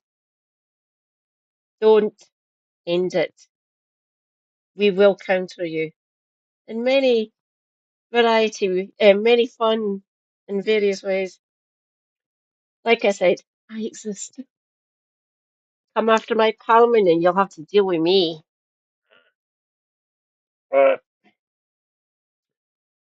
In Manchester, the main event in the next few days is the Conservative conference. Kemi Badenoch is here with us and at the conference to try to settle the party's nerves, to impress more of you and give a clearer idea of what she stands for. The backdrop to the conference, of course, though, is the attacks this week. Ms Badenoch went to Heaton Park Synagogue yesterday, meeting the Mayor, Andy Burnham, there, and some of the police officers who were at the scene. Walking down the street now as it is, it's completely empty. I know it would have been full of people. Hearing them describe the events of Thursday as they would have happened, someone being run over, a terrified community behind the door, elderly people and children pushing to stop the door from being opened, and then unfortunately, you know, 2 people losing their lives while trying to defend themselves. I think it's absolutely awful. This should not be happening in our country. Well, welcome to our now very sunny studio in Salford. It's a busy few days for you ahead. Let's start with the government's proposals to limit some repeated protests. Will you back the Home Secretary in doing that? Well, of course we will support them, but what took them so long? And the issue, from my perspective, is why should the public trust a Home Secretary who not that long ago was protesting herself, lay down, close the Sainsbury's supermarket because it was stocking Israeli goods? Capri pants, court shoes, court heels, white blouse and white jacket. It looks odd.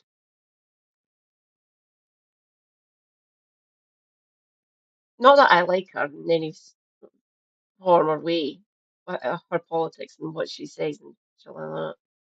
But when she does PMQs, oddly enough, she's usually wearing a nice shift dress and a nice jacket. Probably expensive, come to think of it. Yeah, yeah.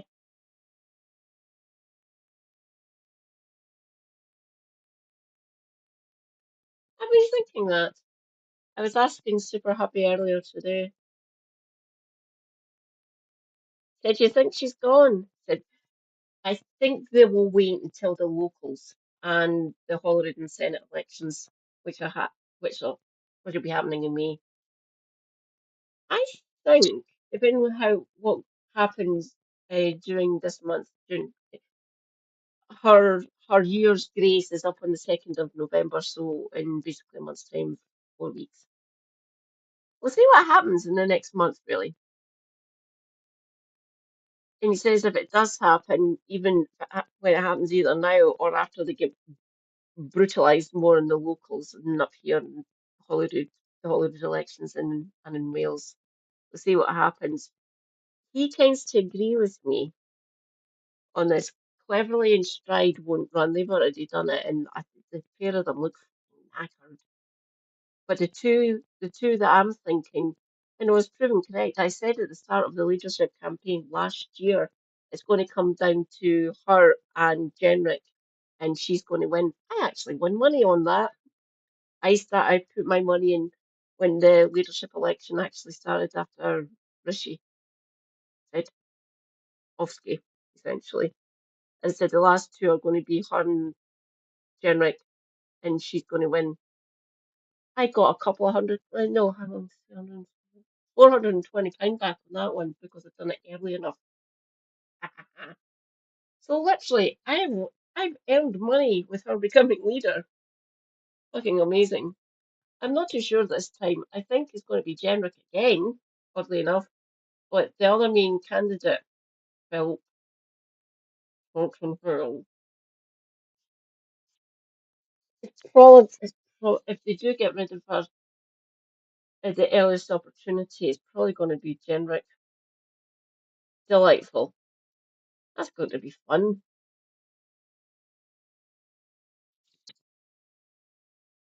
That'll be a neat trick. He'll need to get back into fucking Parliament. If he knows what's good for him, he won't fucking come back. Proven serial liar on many different occasions. He's been fired 4 times. Ooh, things happening. Things be happening. But, oh, I can't pronounce that. Refug? Thank you for the follow, Refuge. Welcome. I am MadCat79 Scotty, a Scottish disabled Marxist streamer.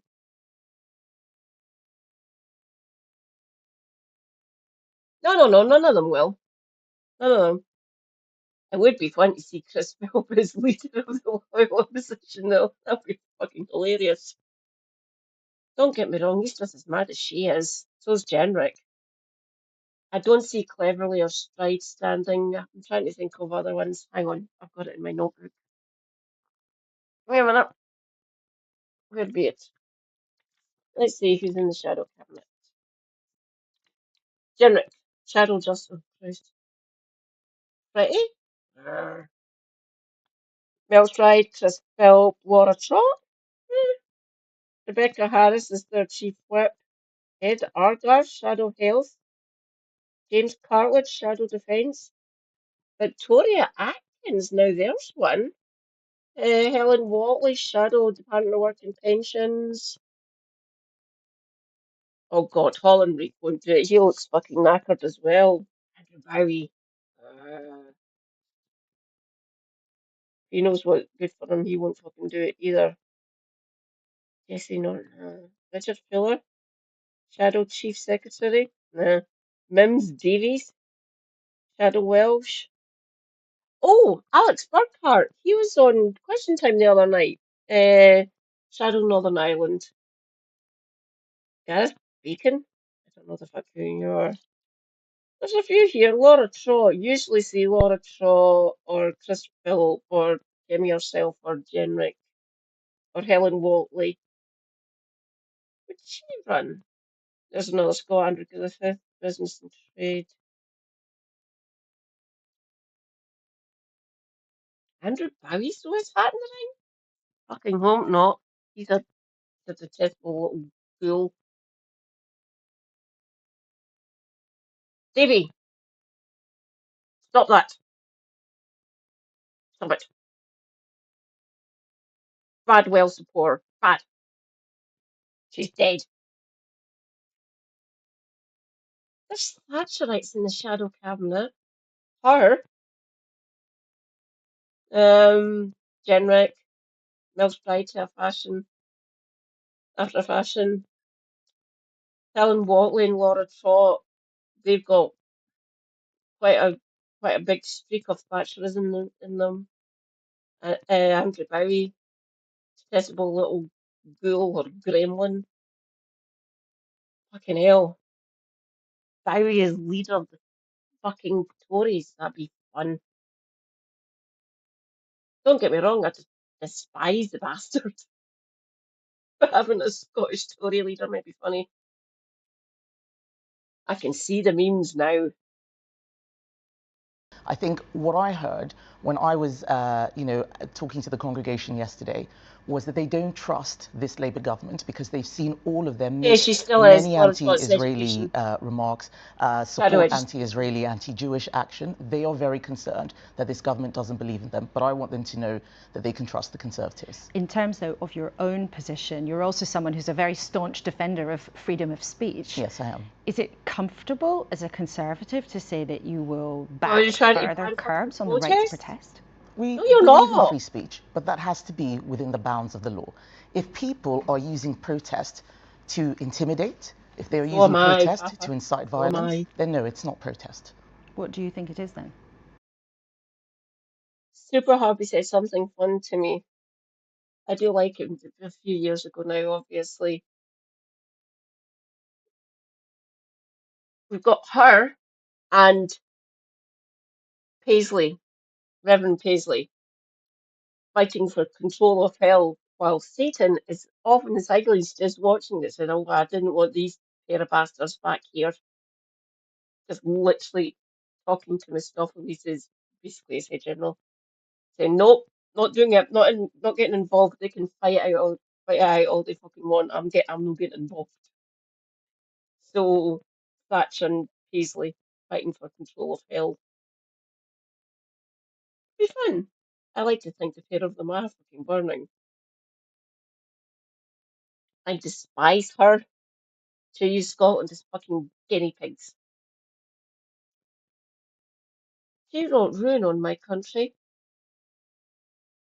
For that she deserves to burn. And Paisley, fucking hell, religious fundamentalist. I'm glad he fucking croaked it. So that's quite a fun little scenario you can play in your head. Margaret Thatcher and Ian Paisley fighting for control of hell and Satan just sitting in the sidelines watching nothing to do with me.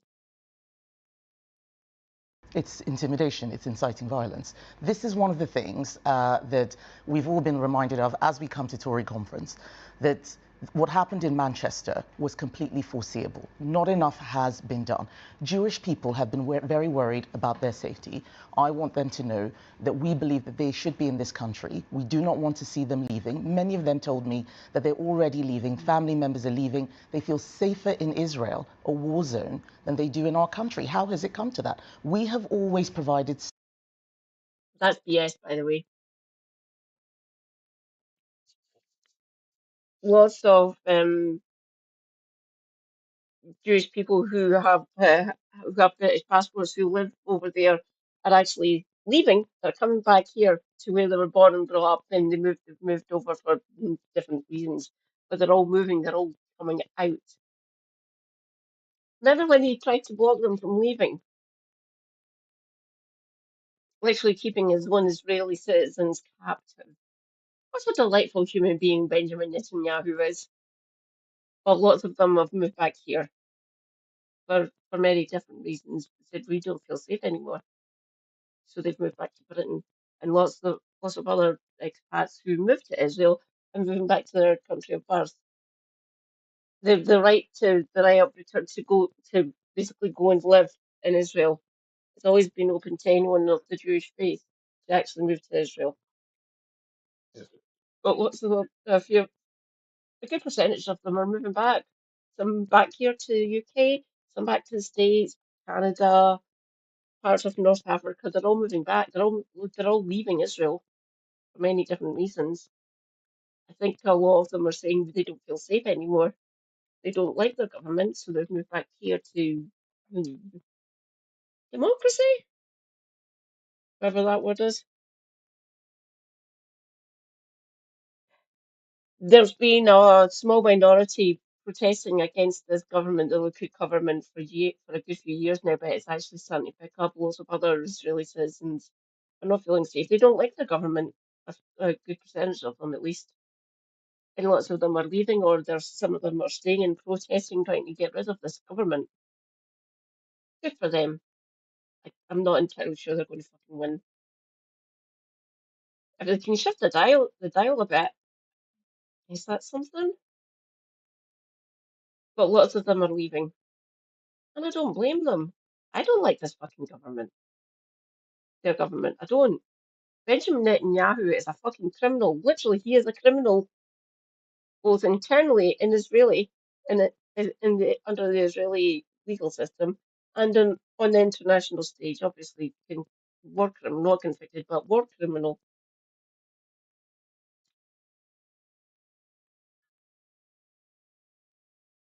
Sanctuary to Jews, and we always should. Would you then commit today, for example, to accepting all of the recommendations that were put forward in the cross-party report by Penny Mordaunt and John Mann about things that could happen right now to tackle anti-Semitism? Would you back those proposals? I think there's a lot in the report that I would support, but the key thing right now is to make sure that the government, we're the opposition, they are the government. The government needs to actually stop proving to Jewish people that it's got their back.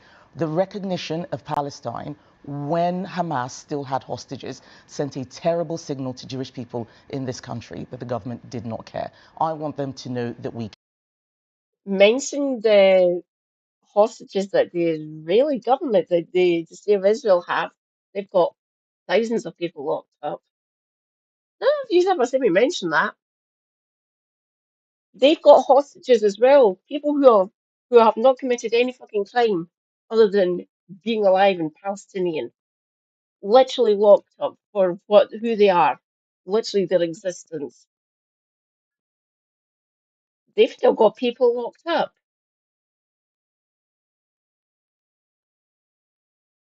None of yous mention that. None of yous. I will not hear you talk about these hostages without mentioning the ones that Israel are holding as well. The dichotomy is so fucking stark now. We all keep on mentioning to you, Israel have people locked up as well. Palestinians, children are locked up. None of yous mention this. None of yous. Disgusting.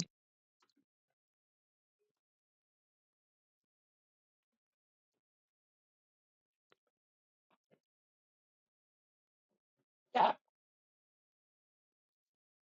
much better. Ah, much better. There you go. You can see me a bit better.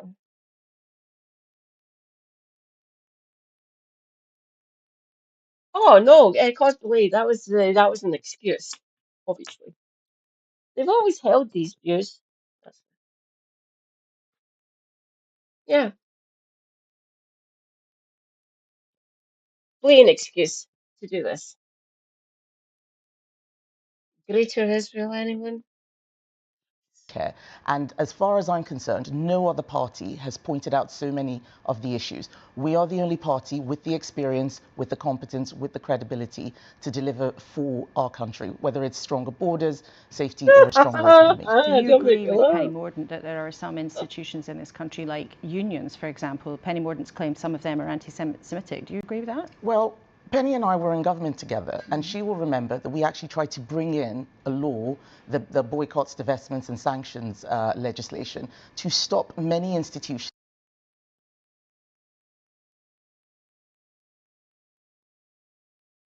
I want BDS to happen. We should be sanctioning and divesting and boycotting fucking Israel, not giving them material support and diplomatic cover.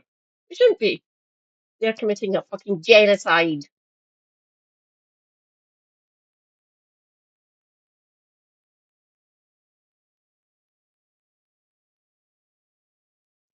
Yeah. Delightful, isn't it? How do we get rid of these bastards? Just tell me, please. I'm desperate at this one. Yes, we know you were trying to do that. Many government bodies from carrying out anti-Semitic behaviour. This is one of the things that we have been fighting for many years. Teachers' unions, do you include them in that? I don't want to start looking at union by union. I haven't listened to every single thing that everybody in the unions have said. I'm making a broad point that we need to make sure that our country is safer for Jews, and I believe that Conservatives are the only party. So you'd make it a blanket ban? Yeah. Evidence, please. Emmy, can you hear me? God, these people. She doesn't really care. She's anti-union anyway. Oh, fuck. I'm losing my mind here. You know. That can do the very best for them. We want to work with Labour, but given that the Home Secretary herself was attending pro-Palestine protests, lying down in front of a Sainsbury's to close it because it was stocking Israeli goods, I think lots of people will expect a lot more. Okay, let's then turn to your conference. It's a very important few days for you and for your party, and you're trying to make a big splash with your plan to control the country's borders. You're promising you would remove 150,000 people who don't have permission to be here every year. That's the population of a city like Cambridge or a place like Blackpool. That's a lot of people. Isn't it? You'd leave the European Convention on Human Rights in order to make it easier, but where on earth would they all go? The fact is there are too many people in our country who should not be here. That is why today I'm going to be talking about that borders plan you just outlined. That's only one of the things that's in there. We need to leave the ECHR in order to do so. But people need to go back to their countries.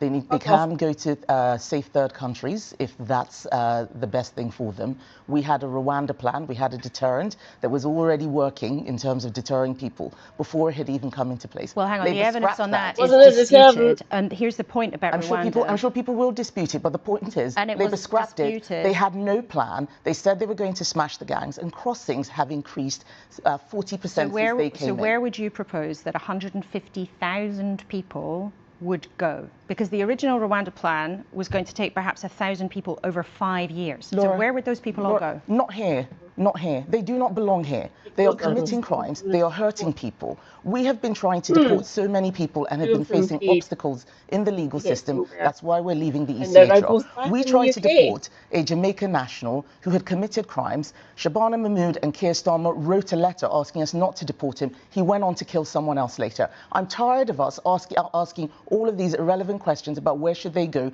They will go back to where they should do or another country, but they should not be here. We need to look after the people in our country. But it's not irrelevant to say where would they go. That's a fundamentally important question. The most relevant question is should they be here? If they should not be here, then they need to be removed. And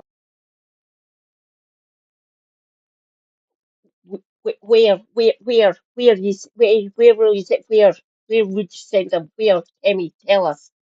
Where would you send them? Right, fine, you agree these people shouldn't be here in the UK. Where would you send them?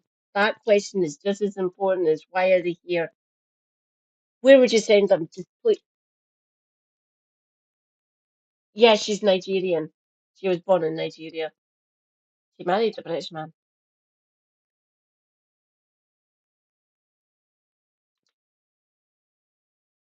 She said that she doesn't identify as Nigerian anymore. She's British. No, you moved here when you were a teenager. You were born and brought up in Nigeria, Kemi. You can't change the fact of where you were born. You weren't in control of where you were born until a certain extent. Neither was your mother.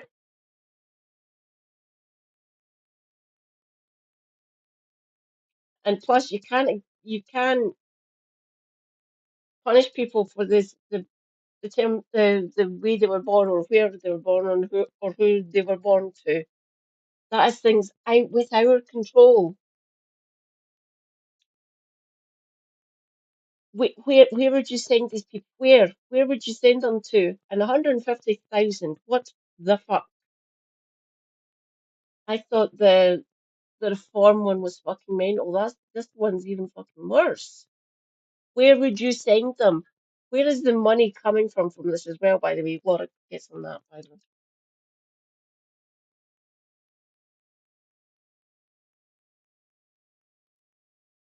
Yeah, she needs to send herself back. She can't get rid of me. Ah, it was different from when I was born. After 83, you have to show evidence uh, of how where you were born, who you were born to, what part, where you were born. I don't need to do that. All I need to show birth certificate, born in Scotland. But my sister, who was born in 83, she had to jump through so many fucking hoops to get her passport, her first passport. So anyone born after the born after 83 here in the UK, they have to give more evidence than I did because I was born in 79. My other sister's covered, she was born in 1980. And obviously my mum as well, she was born in 54. So anyone born after 83 have to give more evidence to get the government documentation like passport, driving license, or whatever. Davy, you're screwed. You have to give more information than I did. My birth certificate, my marriage certificate, and my missive, my tenancy agreement with Glasgow City Council. I was one of the last council tenants for Glasgow, by the way. Lucky me. My rent is £188 a month. It is delightful. This is a band day, so I don't know what my council tax is. I didn't need to prove as I didn't need to hand over as much information. My sister did. She hated it. She said, how can I get through this? Yeah, you just need to give them the fucking information and hope they do it correctly. Not much I can say about that. The British government, sweetie. What do you expect? But why did they change that? It was one of the measures she brought in. You can blame her. Oh, I do. I try not to name her. It's either her or she, depending on what context I'm talking about.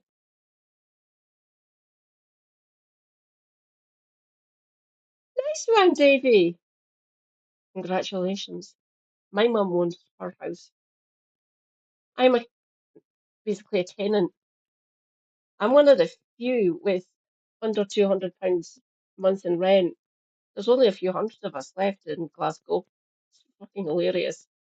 We in Springburn, me and my super hubby are the only ones still paying what is essentially council rent, that level. They have to agree to get, when the stock transfer happened, they had to stay, whoever was signed as a council tenant, as long as they stay in the same flat, the same building, same house, that the rent will only go up by inflation or whatever, or a few points above it. So all the neighbours in the close I'm in, there are 6 households, so the other 5, they're all paying more rent for essentially the same type of flat, same one-bedroom flat. I pay 188, they pay 390, so neighbour across the way and one above me. I pay the cheapest rent on this entire street. There's 2 more households in this housing association area that are same as us, council tenants. The two other households, one's just down the road a bit, down in that direction, down that way, and the other one's up near Springburn Park. We were lucky, we got in a year before the stock transfer happened, so we signed with Glasgow City Council. The other two households, they'd been council tenants from like the 70s. They've been there a while. So there's 3 of us. So there's 5 essentially. Me and Super Happy, an elderly couple in the flat down the road, the same road I'm on, just doing a bit, and the one up next to the park is a single lady. Her husband died, so there's 5 of us who are paying. The one up The one up at the park is a two-bedroom house, by the way. But the other one, the one we're in, the one down the road, they're a one-bedroom flat, essentially. The two-bedroom one, she's paying 260 a month, and both of us on this road that we're living on pay 188. There's a few in the south side, the other side of the river, with two different housing associations. There's, what is it, 168 people left in Glasgow. We signed with Glasgow City Council. We are blessed. My next door neighbour, I love her desperately, but because she actually moved flat, she was above us. She was on the next floor up, and she moved down to be opposite us on the ground floor. Because she made that move, her rent increased from what she would have still been the same as us. Hers has moved up to 390. She gets she gets housing benefit. She doesn't need to work. She's got heart issues and stuff, and type 2. You're not getting a nice one. I do not like talking about death-related things, but when my mum, hopefully she's still got at least another 10, 15 years left in her. She's in her 70s. There's three of us. We can either keep the house or we can sell it. I will talk to my sisters about it. I keep on changing my mind what I want to do. Obviously, I don't want my mum to die. I love her. She loves us and takes good care of us. Once you have The logical concluded that, conclusion you of have what to you were saying, say where they would Laura, the go. logical conclusion of what you're saying is that let's just give up. Oh, it's just all too difficult. This is how we've got to this mess. We cannot have this attitude anymore. That is why we have come up with a credible plan. It's not going to be easy, a credible plan, but it is. Tell us credibly where I've they would go. I've answered that question. No, they will you go haven't back. told us where I they would have. go. They will go back to where they came from. That's what they need to do. We cannot have a situation where we can't deport people and say, well, we don't know where they go, so they can just stay here. That is basically inviting every single person across the world to our shores because we don't know where they would go So afterwards. you think it this would is be a fatalistic feasible? and defeatist attitude, So you think, and I will not have that. We need to have stronger borders, and the Conservative Party has come up with a plan to do that. It is not just that 150,000. It is about banning asylum claims for people who've arrived here illegally. It is about making sure that we leave the ECHR. It is about the return scheme with visa sanctions. There's so much in there. The removals force will be funded by a lot of the money which comes from closing down asylum hotels. We need to make sure that we stop spending billions on people who should not be here and spend the billions on removing them from our country. And you clearly feel very, very passionately I do. that people who don't have a right to How be are you here going to do that, shouldn't Kimmy? be here. And that is a unifying message from nearly every mainstream Details, politician these please. days. But you say you have a credible plan. Tell us credibly how you are going to get 150,000 people every year to leave this country and go back to countries like Afghanistan, Iraq, Eritrea. How are you going to make it happen? They have come from all over the world. Voluntary returns do happen, but that is why we're having the removals force. We will be standing up a force that does not exist right now. And I've told you where the money is coming from. That is how you do it. But when I was in Epping talking to the families of children who have been hurt, one of them sexually assaulted, they are not interested in these sorts of questions. They want to know why government is failing them. It is not fair on people in our communities across the country to pay the price for this. It was not fair for all of those girls who had foreigners raping them in the grooming gangs to still be living in the community with their victims. But the question, that is not right. But the question can be. I have answered the question. Most of them are locked up now, Kimmy, and they will be getting deported if they're not British Let's talk then nationals. about your removals force. So you've said it would cost 1.6 billion pounds, and you would pay for it by money saved from closing asylum hotels, among other things. But isn't that a bit chicken and egg? Nothing new, same old tired points. That is all they have now. And essentially it's the same as reform. They don't have any new talking points either. I get so fucking frustrated with them going over the same fucking tired points. This has already been debunked, Kemi, fucking years ago. God, get some new fucking excuses, would you?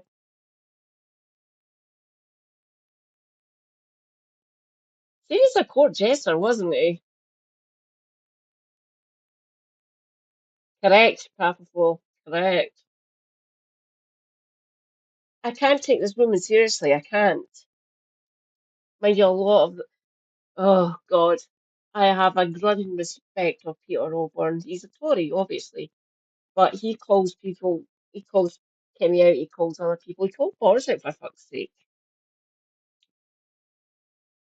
He gives a little bit more due deference to Penny, unfortunately. Peter O'Byrne, seen as a one nationer, really. Still a Tory, but at least he sees what's happening in his own party. I respect him for that. I will say again, still a Tory. That interview might be a good thing to put back up on, actually. Aaron Bastani actually interviewing Peter O'Byrne. Because you can't get the money from closing hotels until the people have all gone, but that's meant to pay for the removals for. So how does that work? It's not chicken and egg. If you have a plan and you know that you will be making the savings, you can spend that money. We've identified where the money will be coming from. But right now, we have people in social housing. We're spending loads of money, not just on hotels, but asylum centres, all of the policing that goes around it. That Epping protest after that horrific sexual assault, that cost well over £1 million. Ah!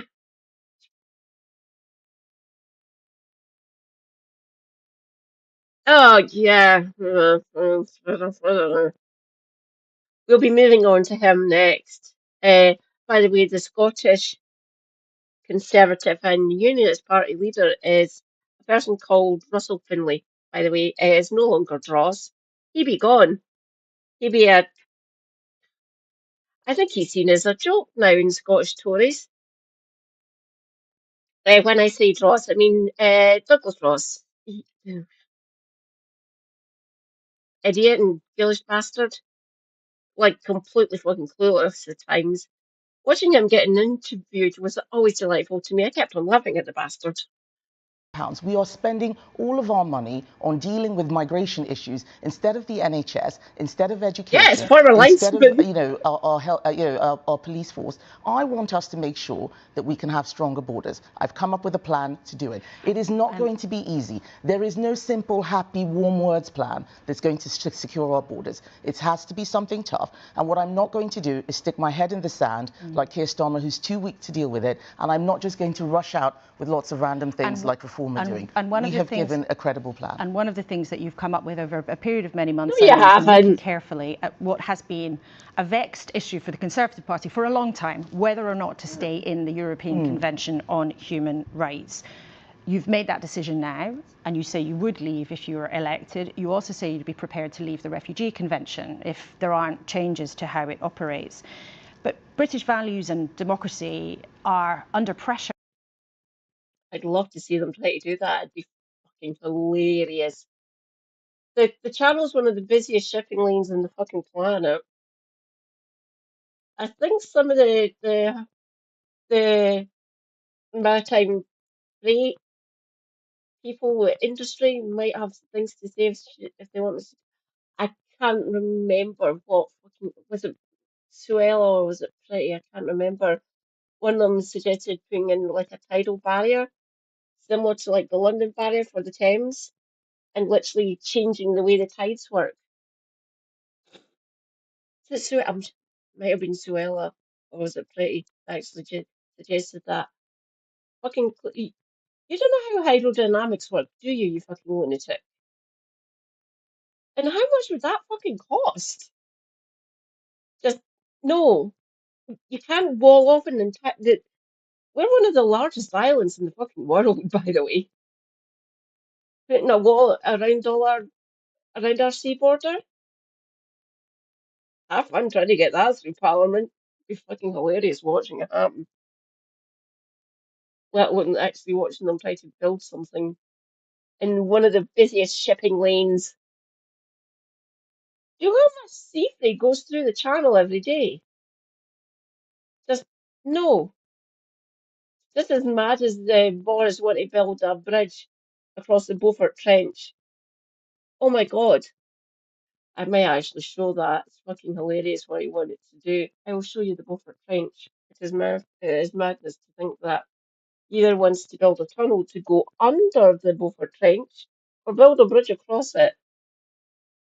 Several engineers went, what the fuck? Do you know how much ammunition, unused ammunition by the way, and chemical weapons that we've dumped in the Beaufort Trench off the coast of Scotland, no less? You can't build a bridge or a tunnel either under it or over it. Boris, you're a fucking lunatic. Internationally, do you really want the UK to join only Russia and Belarus in quitting a decades-old European agreement? What message does that send? We actually America is helped not in write that that. agreement. It's a Australia is European not convention. in that agreement. Canada is not in that agreement. You don't need to be in that convention to have human. The last time I checked, America isn't part of Europe.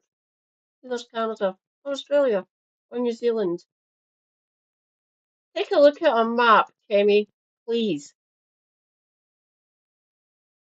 They have their own human rights charters based on the ECHR, and we were one of the main writers of that documentation. Those acts. Us, the British. Yeah, they're not part of Europe. Just because they don't, just because they're not signed up to it, doesn't mean they don't have their own human rights. Well, America. They have their country's equivalents of what we originally wrote. That is why it's called the European Court of Human Rights or Convention of Human Rights. We were one of the writers of that document, by the way. So no, you will not be getting rid of it. Just don't test us. We will literally protest you out of the House of Commons. Do not try it. Don't even fucking attempt it. And Manfrog, shut the fuck up. If they get rid of that, lots of UK people will start to get. They can literally punish us. I will show that Richard Murphy video Human rights. to Our human rights what existed long before our the rights are. ECHR, long before the Human Rights Act. We had rights in our common law. Parliament had legislated for this over And you centuries. wouldn't be worried about the message that sends, because some people in your party are worried.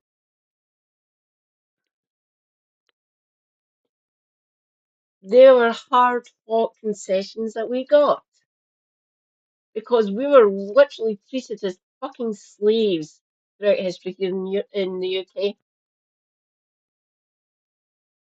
Social movements did happen. We got these rights. We demanded them under the threat of revolution if you didn't give us these things. They could say the way the tide was turning, even before the First World War, by the way. Hard fought, hard earned, people died, people were sidelined, denounced and all that. We won, we got those rights. We fucking forced you to do them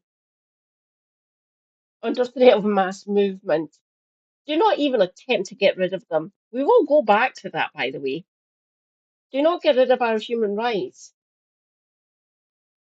Hard fought for. So do not try to destroy them. No, no, no, no, no. Like I keep on saying, people like me exist.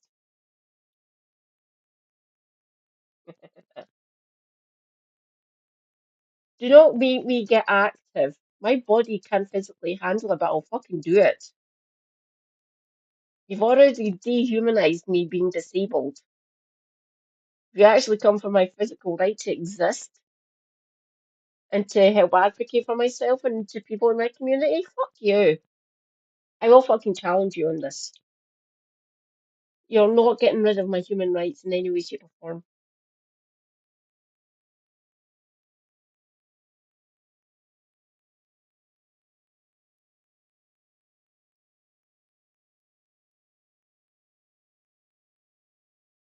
That's why people like me exist, Davey.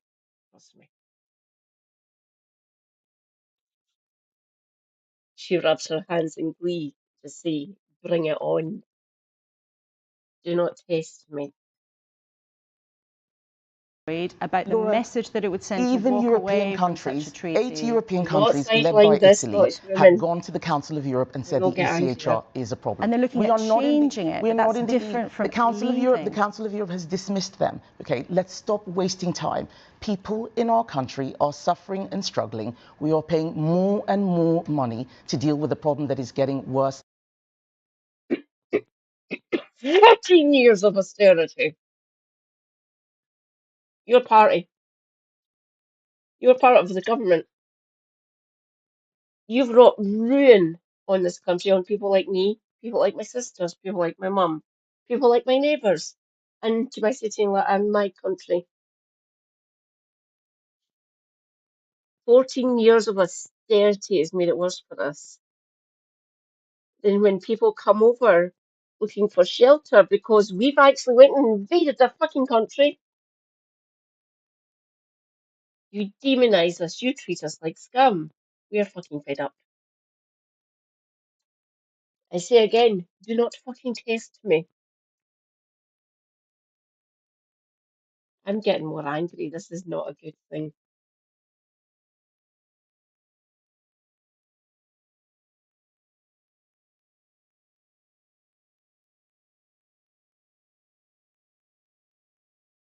Yes, they have.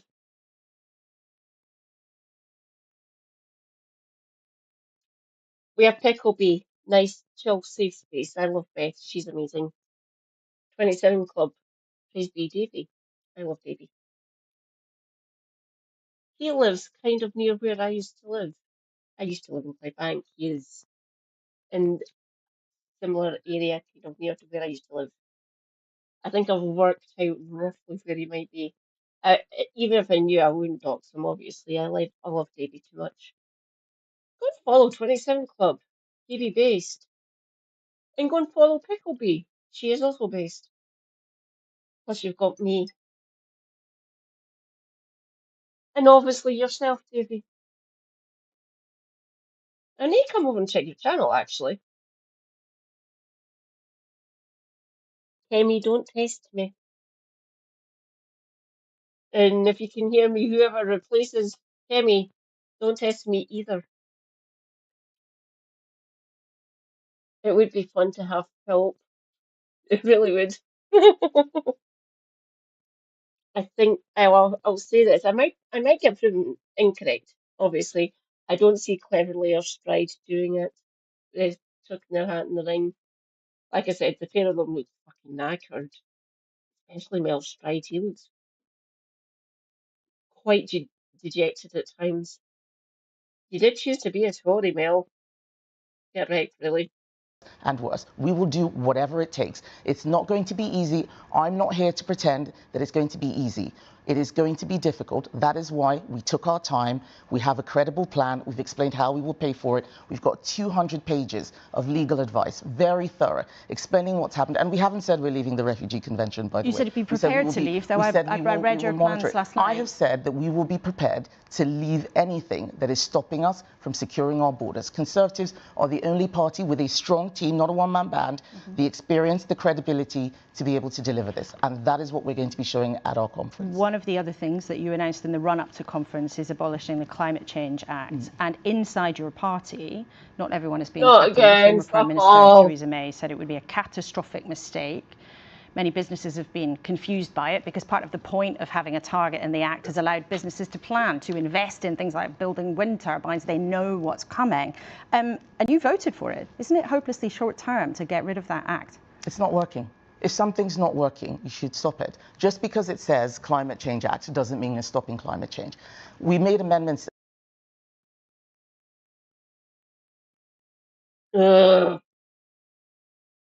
This will be discussed at the Scottish Green Party conference, obviously. We know this. Quite a lot of us are eco-socialists. I myself, I identify as a Marxist and an eco-socialist. Do more renewables, and I will endlessly scream into the void, do more fucking tidal. Bring back energy generation into public hands. I'd love that. That'd be fucking awesome. It's still going to fucking happen. You think we've got a refugee crisis just now? Wait until climate starts getting fucking worse. We need to be doing shit now and not gearing up for it towards 2050. It should be getting done before 2030, in my eyes, really. I will compromise and say we should be doing more between now and 2035. So basically a decade. Start getting this shit sorted.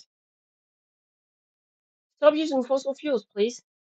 More renewables. Green infrastructure.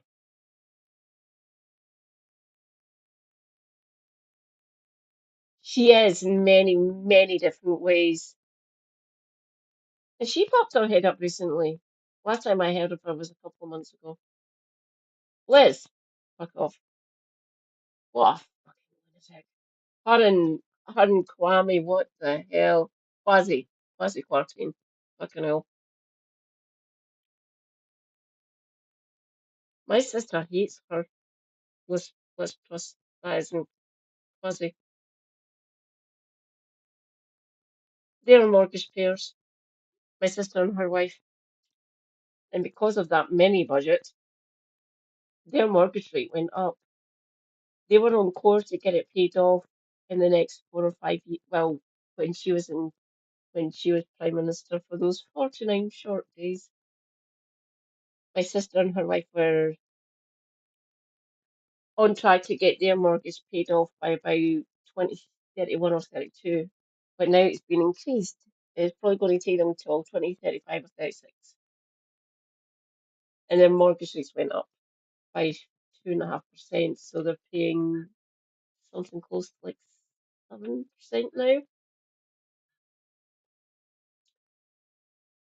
Oh, lettuce lady, you're an absolute fucking idiot. Absolute fucking idiot. Oh, they knew exactly what was going to fucking happen. The MPC, the Monetary Policy Committee from the Bank of England, said to them, don't do this. But then the bank failed to act quickly enough, and millions of people's mortgages here in the UK literally shot up. The percentage rate, their APR went fucking through the roof for some people because they had large mortgages. My sister didn't have a large mortgage. It's a two-bedroom house in Glasgow. But people who had like two, three, four-bedroom houses across England, and especially in London, their APRs just went fucking through the roof, essentially. Some of them went up to like 10.5%, and they went, fuck! And when that started to hit well-known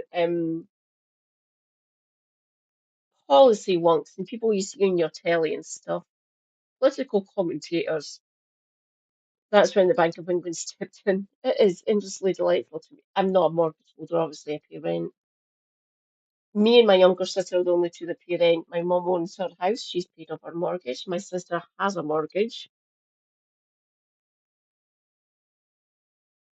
Everything does need to be nationalised, yes, and including the banks. Well said, Davy. Round of applause for Davy. She will do the same fucking things that Truss and Quarting wanted to do. And the same fucking thing will happen again. If she defunds the country again, like the fucking coalition government done under Gideon and IDS, it's going to be so much fucking worse. I'm here to prevent that. They literally try to end people like me. I survived, so I go, haha, you failed, Gideon and IDS, you fucking bastards. Try to end people like me. Get wrecked. Ooh, Sky and BT might have something to say to you, Davy. Don't get me wrong, I agree with you on that. They keep on trying to get the Scottish Cup final to put it on like Sky or TNT, BT Sports essentially. No, under the charter that you have signed under the agreement, the Scottish Cup semi-finals and quarter-finals have to be put on council telly, free to air. That will always be written in, and if they even try to mention or bring that up, you'll hear the loudest fuck off from Scottish football fans, including myself. Leave our Scottish Cup fight. You can fuck it. You can have the League Cup if you want. It doesn't really matter. It's inconsequential. The Scottish Cup is consequential. It goes towards our coefficient. That shit isn't getting put on pay to view. Get the fuck.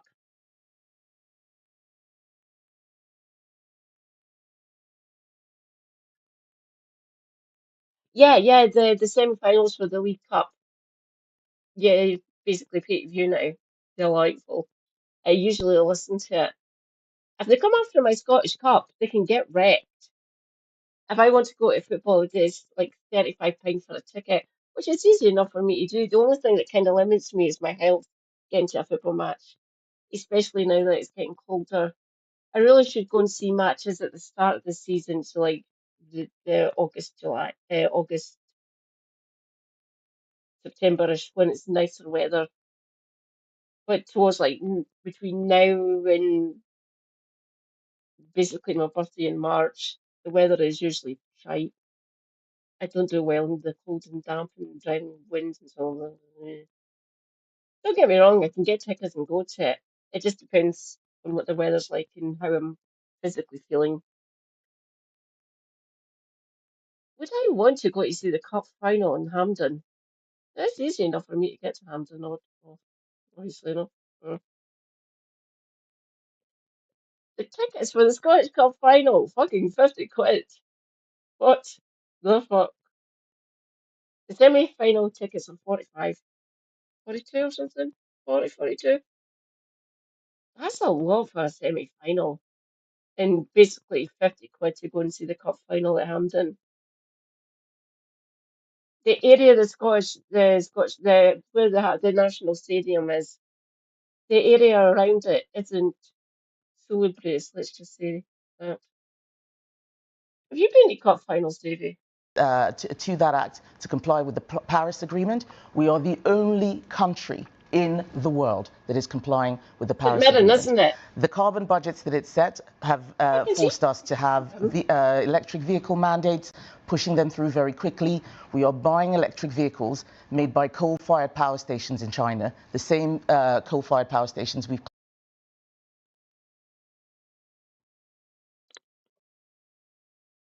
Temi, have you seen the size of the Chinese population? They're actually doing better for renewables than us. We are a smaller island. We're not the size of China, obviously. China's fucking huge. And a large population. Mostly concentrated, obviously, in some. But don't get me wrong, there's people across China and stuff. They are doing more renewables than us. We can be a fucking world leader in wind and hydro and tidal generation. We can be. We can do tidal barriers around this fucking great island of ours. We can be better at doing renewables. Trust me on that. I have done my research. I might not be in that industry. I understand it to a certain aspect. I know how it would work, mostly.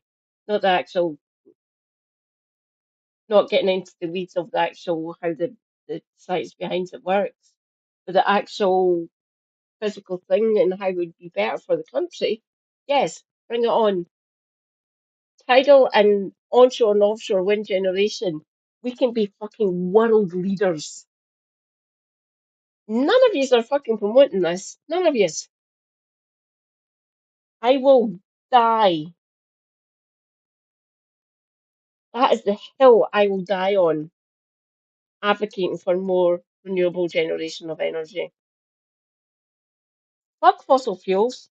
Get the fossil fuel companies and just fuck off. Go away.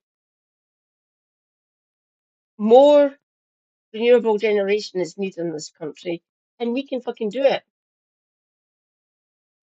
Take a look at Orkney. Closed down here. We're making other countries wealthy. Industry is leaving.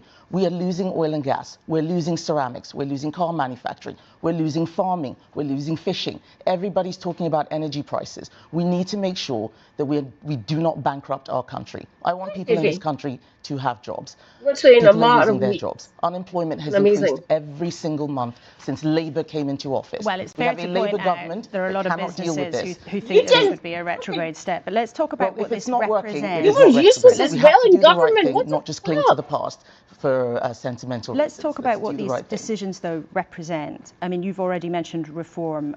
They have for months been saying they'd quit the European Convention and they'd scrap climate change plans.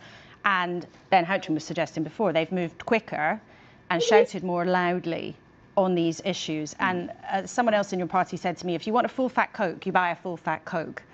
If you're interested in immigration, if you're interested in scrapping climate change plans, you're going to go for reform. You're not going to go for the Conservatives. They've stolen your thunder, haven't they? What we're doing is making sure that we can take people with us. We're not just rushing out things and saying them to win elections or to win votes. But while you were waiting, they've stolen your lunch, haven't they? The election is not tomorrow.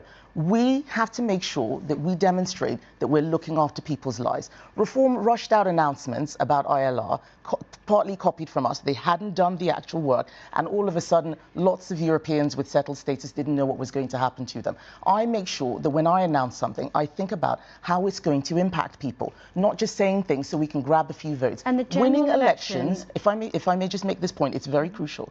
Winning elections without a plan is what got us into trouble. It's why Labour is floundering. They don't know what to do. And that is what reform will deliver. I said I wanted to do politics differently. That's why I won the leadership contest of the Conservative Party. And doing it differently means being patient, taking our time to get it right, not just to say what people want to hear and then get it wrong later. I will not do that. But that has left you floundering in the polls in a worse position than when you took the job. And if you look, even since the council elections in May, which were pretty disastrous for your party, you've lost 100 councillors in local elections that have happened since May. It's not working for you. It will pay off. Nothing good comes quickly or fast. It will pay off. I'm an engineer, and the way that I was taught to do things is you have a plan, you work it through. It's not about being the first to announce a policy, it's about having the best policy. That is what I'm offering. And yes, there may have been a small political price to pay in the polls. It will pay off eventually. What we cannot have is more and more of the same failed politics of people just rushing out, not knowing what they're doing, saying whatever, and then making a mess of people's lives. But the people who suffer are all those people watching this program who think they're voting for something that hasn't been thought through. But you admit what they that will there know has been with a political Conservatives. price to pay, and this is No political price to pay. You got absolutely fucking decimated last year, Kemi. What the fuck?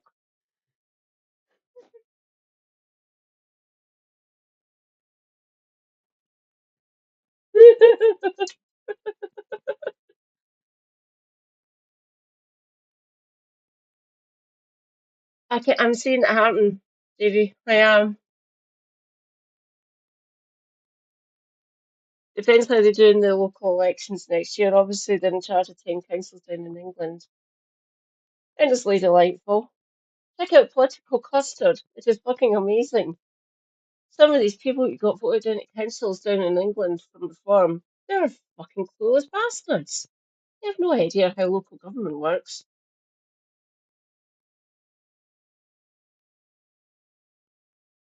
It's going to get worse. Lots of Labour councils are up next year, including Birmingham. I'll need to talk to Kev if he wants any. Me and him could maybe have a fun time, me covering the Holyrood elections and him covering what's happening in Birmingham. Might be quite fun for me and Kev to stream together for that one. There has been a small immediate price to pay, but what I want your viewers to know is that we have a plan that will deliver that stronger economy and those stronger borders which they want to see. Not an announcement, an actual plan. But it was your decision to take the time to hang back, and during that period... Take the time to work through a plan, but while you have been working out exactly what you wanted to do, the Conservative Party's position, which was already dreadful, has got worse. Laura, and polls are not elections. But I need to ask. The fact is, if I had rushed out and said all those things right at the beginning, people would have said, "Why should we believe you? Why have you suddenly changed?" Simply saying something doesn't mean you're going to be fine in the polls. What you're saying is a counterfactual. You don't know.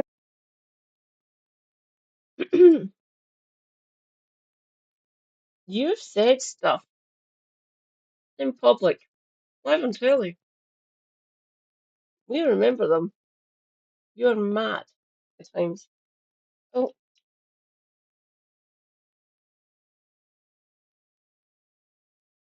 oh, is there a by-election in the council in there? Oh, sweet. Damn, I want to ask him about that. Is that a you in that general area and you in the same sort of area as our rummy comrade? Is there any kaiju-sized rats yet? I really do feel for the people of Birmingham. Fucking mental what's happening. They're getting screwed over by the Labour Council for Birmingham City and the Labour government down in Westminster. It is truly despicable what is happening to the poor Brummie residents. I don't like it. I have problems. Get this shit fucking sorted. Are you up in that area? Sweet. What was Portsmouth like?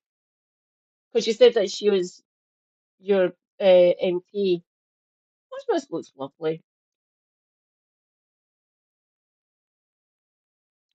Obviously, major naval base. Get that. But Portsmouth does look lovely. I want to visit Birmingham so much, even just alone to find Kev and annoy him. Have a pint with them. That'd be quite fun. Anyone, if you feel like if you're here in the UK and you have the time and energy and money to spare, feel free to come up here and visit me in Glasgow. I can show you around the place. I love this place so much. I know that if I had rushed out all those things I would right at the extend the beginning, offer that to we would be Kemi doing well. You have no idea. non-transparency. What I'm doing is being very consistent, saying, vote for me. We will get through this. We're going to think it through. We're going to have very clear, credible plans. They're not going to fall apart the minute someone asks a question like you get with reform. And we're not going to waste our time in opposition like Labour did. They had 14 years in opposition. They've got nothing. And the Prime Minister is weak. He's lost his Deputy Prime Minister. They're having rows. Lucy's here to promote herself for the Deputy leadership. That was self-inflicted from Ange. She should have just covered all the bases.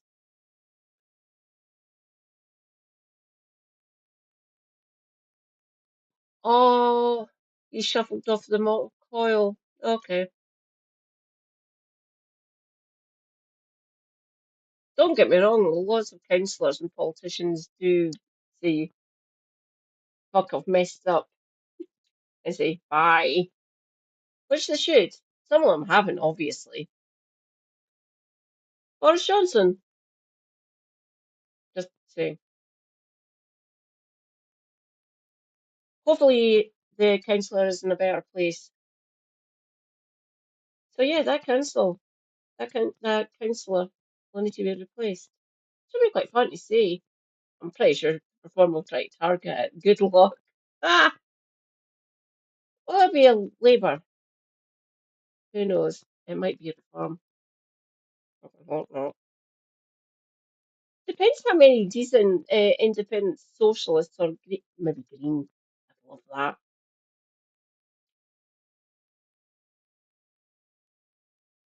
This week is about Manchester, and I'm here to push our message. You are here to persuade your party of your plans, and you're also here to persuade many people in your party actually that you are the right person for this job. And we're going to close by asking a question that we asked of the Prime Minister last week, who also has detractors in his own ranks. What if the problem is you? The fact is, I was elected to do exactly what I am doing now. And I think Conservative Party members are going to keep their faith in me. And if things go terribly and you fall backwards at the elections in May, will you resign? I have said that I'm the person who was elected to deliver exactly as I'm doing now. We've come out with new policies. We have shown that we've done the hard work. We're not going to waste our time in opposition. But the fact of the matter is that we're the only party that can deliver both a stronger economy and stronger borders. Okay, Kemi Begnaw, thank you very much indeed for being Laura. with us on the first day of your conference. It'll be a busy few days for you. Thank you very much indeed for coming in. Well then, Ben, you threw down the gauntlet. You said you had to hear more. The party had to pull its socks up and get on with it. What did you think? Yeah, I mean, more of that, please. That's exactly the work that needs to be done. And now it's about how do we accelerate that. So if we start to see these plans, and we talked a lot there about obviously the migration plans and obviously the illegal immigration, the deportation force. But the other part of this conference, which I'm hoping to hear more about over the coming days, is the economy as well. So we all know migration is going to play a big role in our politics for years to come.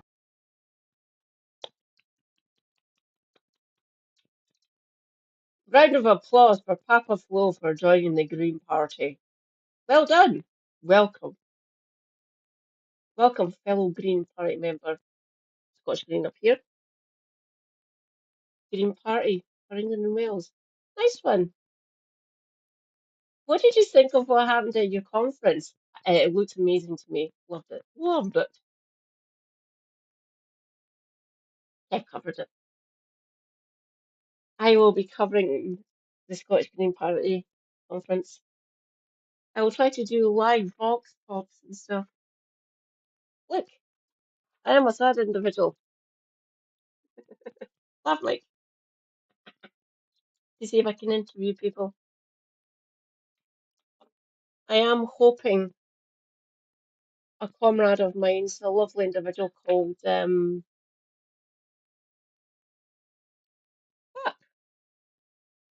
Sozzled Snake. Sorry, Sozzled. Sozzled is a Scottish Green Party member as well. He has duties, he has care, he has things to do.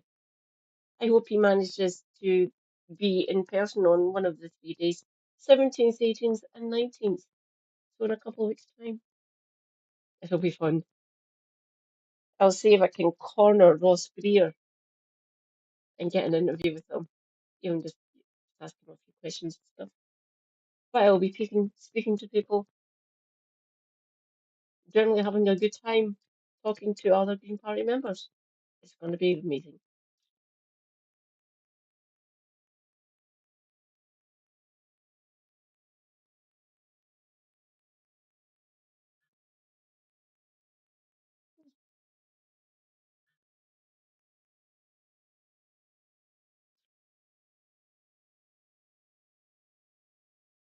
We'll see what happens in the locals, obviously, and in the Senate, and what happens up here.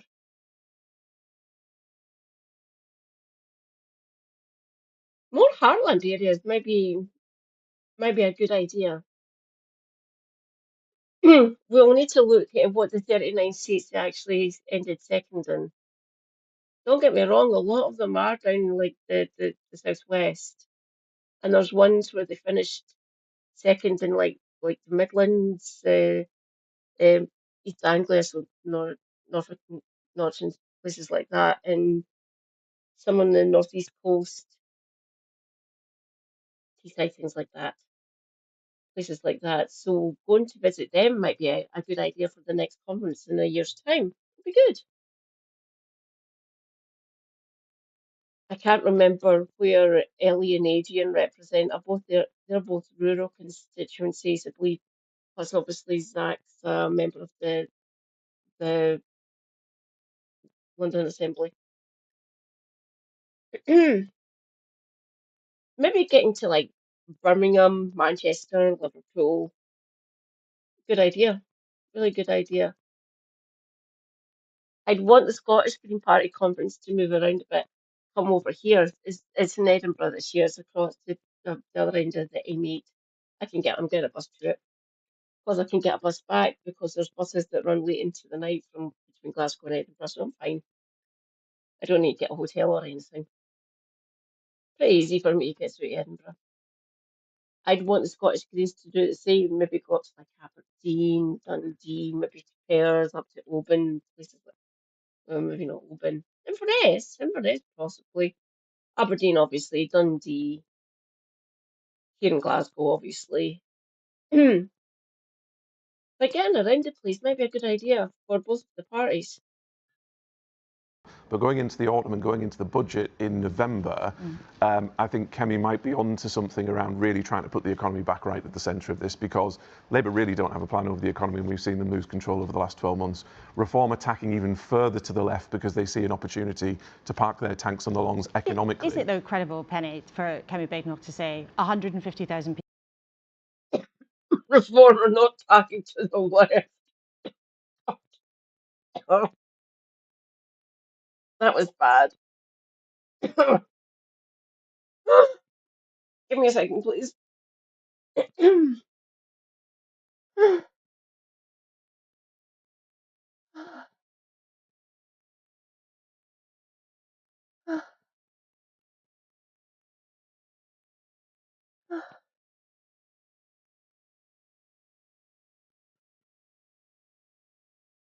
That's better.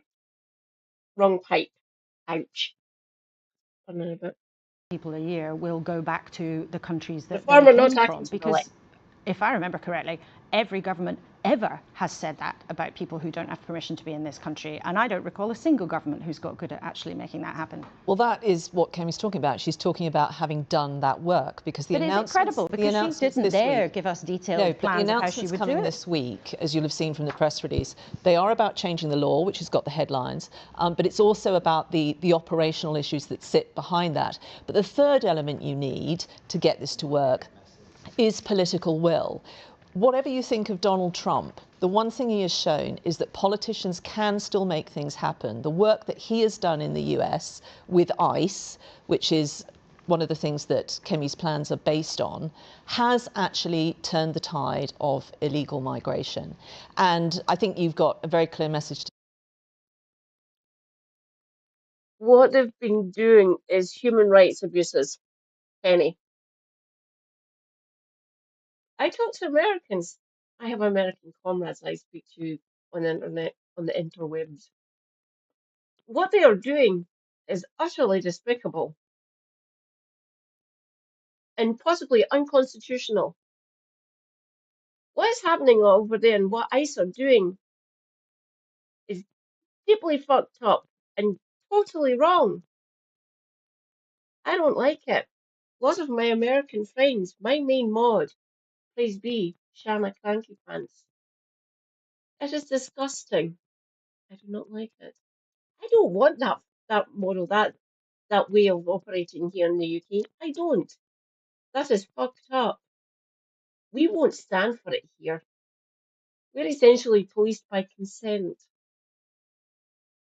We are governed by, or we give the police permission to police us. Essentially, the whole concept of policing by consent is a fundamental right here in the UK. Well, it's unwritten, but still vaguely legal, if you want. We don't have a written constitution. It's weird. We are set up, obviously. Lots of educations and everything.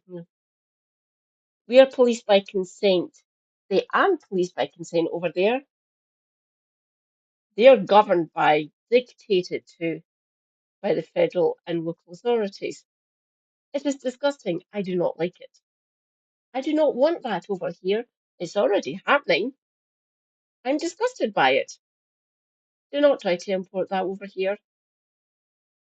Just try it and see what happens.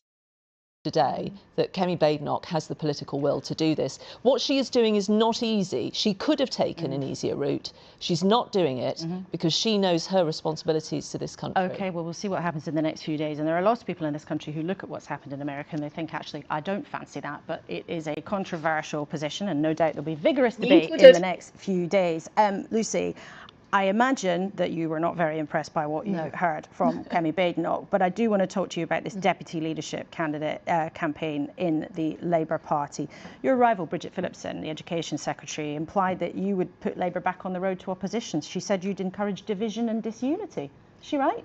No, she's not right. I think that's a slightly ridiculous claim to make. Ridiculous? I want this government to succeed, absolutely, and I've worked incredibly hard and loyally as a Labour frontbencher and member of the government for the last few months as well. But I think we can be more successful if we are a better version of ourselves, if we draw in all the voices from our broad movement that are connected to our communities. We'll make better decisions, because we can't sugarcoat this. We can't just pretend everything's going great and what we need is just more of the same. But how do you we make do better need a bit decisions? of a course correction. I will do that inside the family where I can. I'm not going to snipe from the sidelines, but I think I can help the Labour government to reach back to its communities, back through its movement, which is our great strength, to make sure we're including those broad voices. But how do you look more effective to the country if you've got more public disagreement? The former Home Secretary Alan Johnson, who was with us last week, he said actually having a deputy leader who's not in the cabinet, who's not part of the leadership team, actually that would be very destabilising. He said that her candidature, talking about you, would be bound to destabilise the leadership. Well, first of all, this is a party role. This is not a government role. It's elected directly by the members. It's their choice. They get to decide. Whether it's me or whether it's Bridget, neither of us are going to be Deputy Prime Minister, because David Lammy is Deputy Prime Minister and the government doesn't recognise. It is about unity, but unity cuts both ways and it comes from our strength. And I think when you have a narrower and narrower group of people making decisions that are not connected to the communities that we're here to serve, that's when mistakes are made. And I think that we've got to... Please remember, you are a constituent MP. You're there to serve the people of your constituency.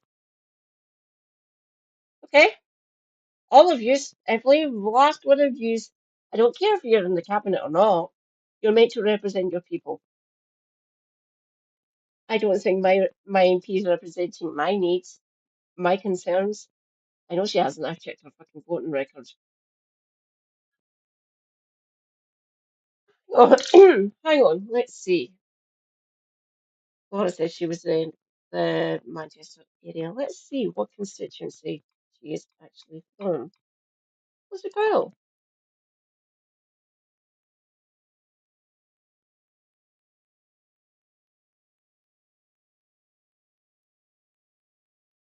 Manchester. What the-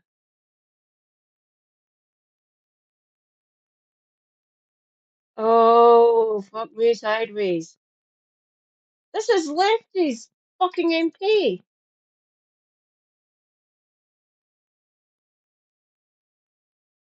Go and follow my left eye. He's a good Mancunian comrade. He is beast. We love Lefty on this channel. I think this might be his MP. So Manchester Central, what's her majority? 13,797. Okay, I'll write that and see. 14,000 majority. Christ's sake, 46% turnout. Shite. Oh, her seat. The one in second place is green. Be scared, Lucy. Reform third, Lib Dem fourth, Tory fifth, Workers' Party sixth, SDP seventh, Independent, Communist Future, and an Independent. So 20,184 votes for Lucy Powell. Equa Beuno, 6,387. And Reform, 4,760. Tories ended fifth. Get right. Oh, God, I don't know.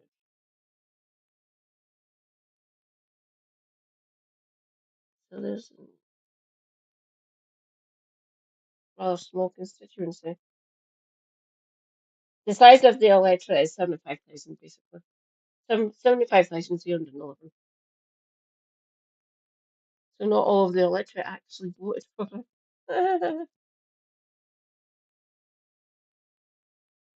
Whoop, one charge.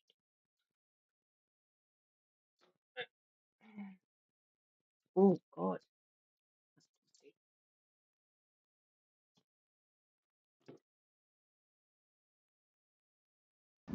Tell a much stronger story about the purpose of this Labour government. Whose side are we on? In whose interests are we governing? And I think I can really help the Labour government to do that. And I'll do that full time. Yeah, not in the cabinet. I'll be in the political cabinet. I'll have lots of political influence outside of that as well. But offering that voice of members around the table and making sure I do that full time. And judge me by my actions. I haven't come out since being dismissed from the government a few weeks ago, throwing bricks at people and swinging. The only one who's being divisive in this campaign actually are people like Alan Johnson, who just keep going on about me all the time. You've drawn attention though in this race to issues like the two-child benefit cap, and of course the government got into terrible trouble over its welfare reforms. Absolutely. I just wonder, if you win the deputy leadership race, would you be willing to vote against the government if you think they're doing the wrong thing? Well, I've actually don't think I've ever broken the whip because I'm quite loyal. But I'm going to make sure we make much better decisions, and that. For some of these policies, some of this legislation, you should have broken the whip. You should have told your Labour Party in the chief whip where to fucking go. You actually voted for starving children. You voted to keep the two-child cap. You're scum. I hate you. It's getting mitigated up here, by the way. Scotland based. Yes, again, who'd have thought it? Starving children is despicable. Get rid of the two-child cap, please. I'm not going to beg you anymore. I'm just literally going to keep on chatting at your faces. Get rid of the two-child cap, you fucking ghouls.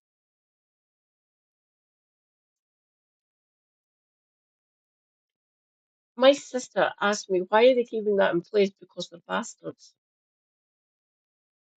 I didn't say that families are struggling when they think they give a fuck. Don't worry, I'm here to represent my sister here online. She has two boys. They're teenagers. One of them is called the gaping maw.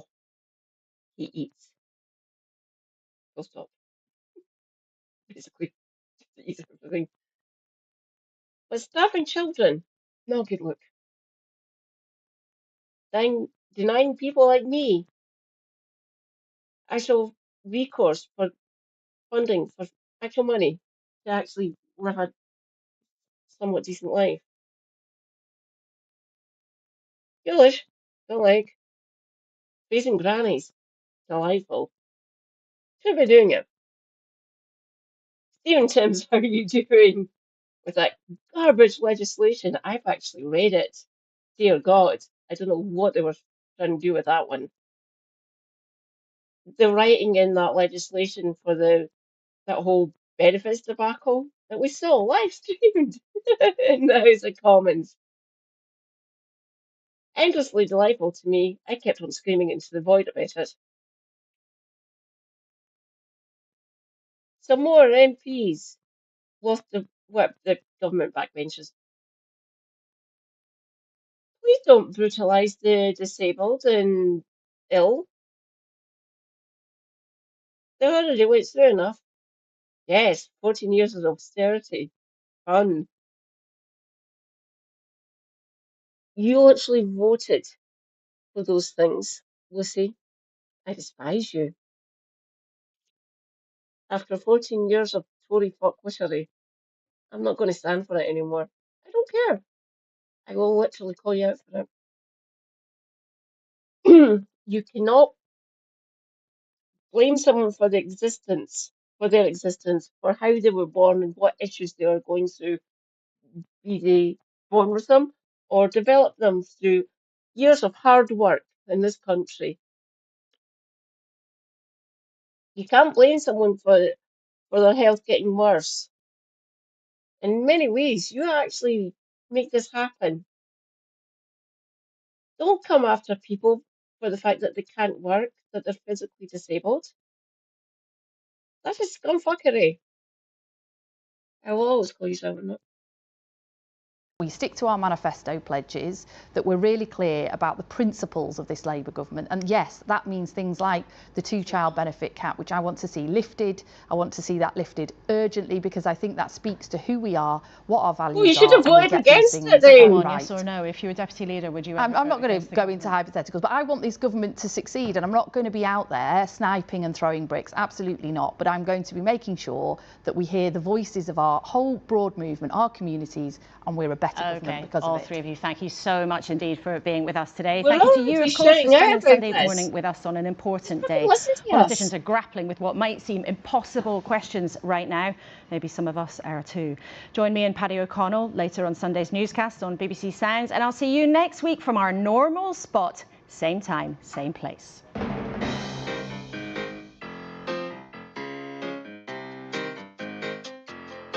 Oh God, here we go. Russell Finlay. This is going to be delightful.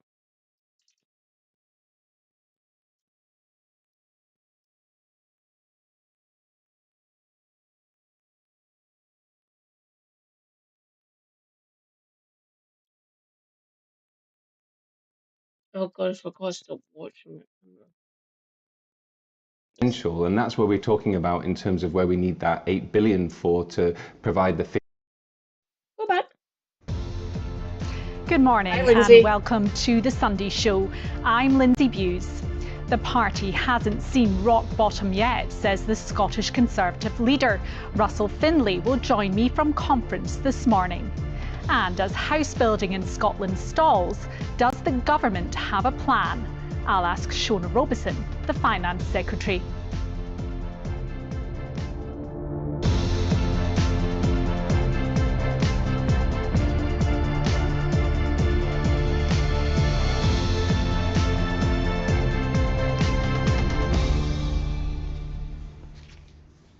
Good morning. It's the Conservatives' turn to gather for party conference this weekend, and Kemi Badenoch has her work cut out.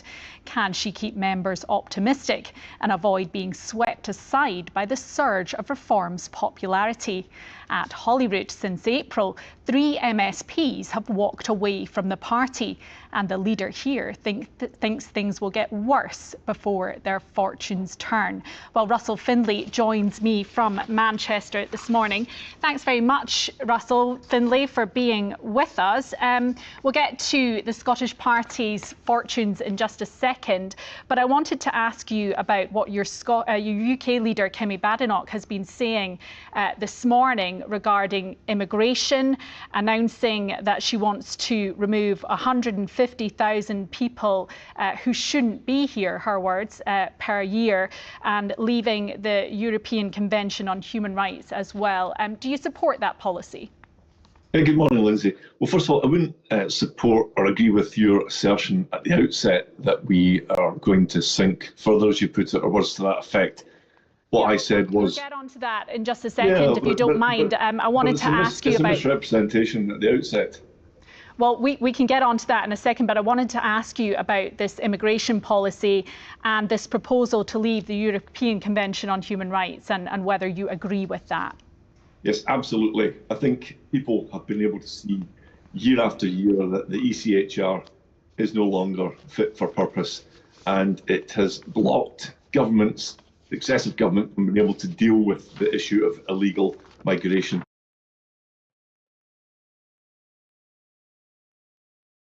Oh, thank you, Papa Flo. Thank you for being here. I hope you've had a good and educational time and watching me lose my mind with Kemi Badenoch and fucking Lucy Powell, Penny and Ben Houghton and Laura, obviously. Thank you for being here.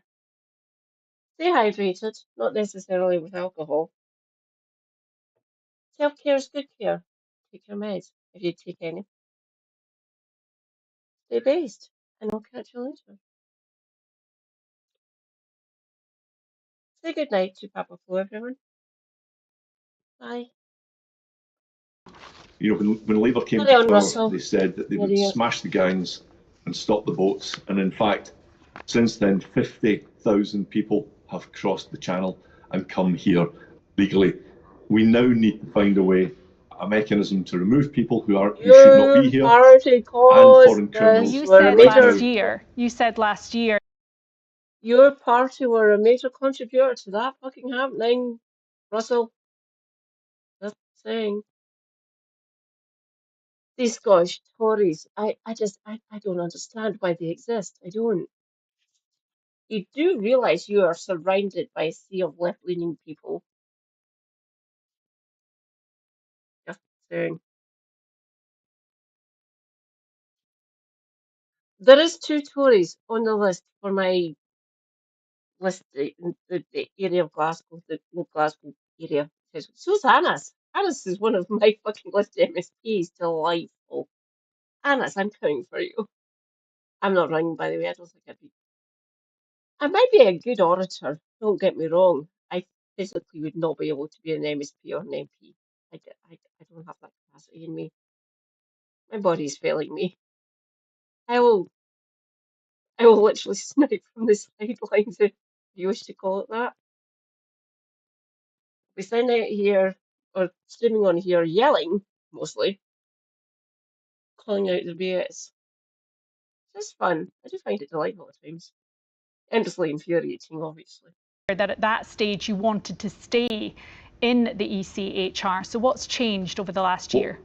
What I said was this needs to be looked at, and what Demi Badenoch has done, and as she explained to Laura Kuenssberg a short while ago, wasn't just some knee-jerk response as we see from other parties. What she's done is commissioned Lord Wolfson to look at the ECHR, and he has found that it has acted as an impediment on governments being able to act as they see fit.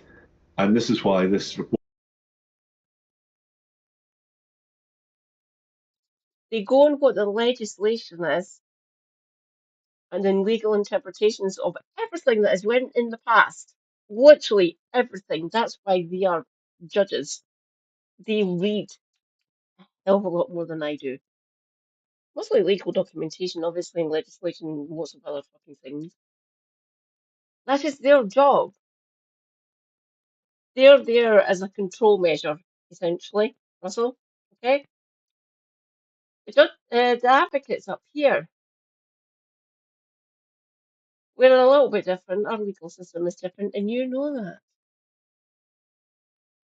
Different legal system down in England. Based on ours, oddly enough, but they fucking went and changed it. Sorry, English comrades. They took one of the best legal systems in the world at the time and fucking changed it. That's why it's different up here.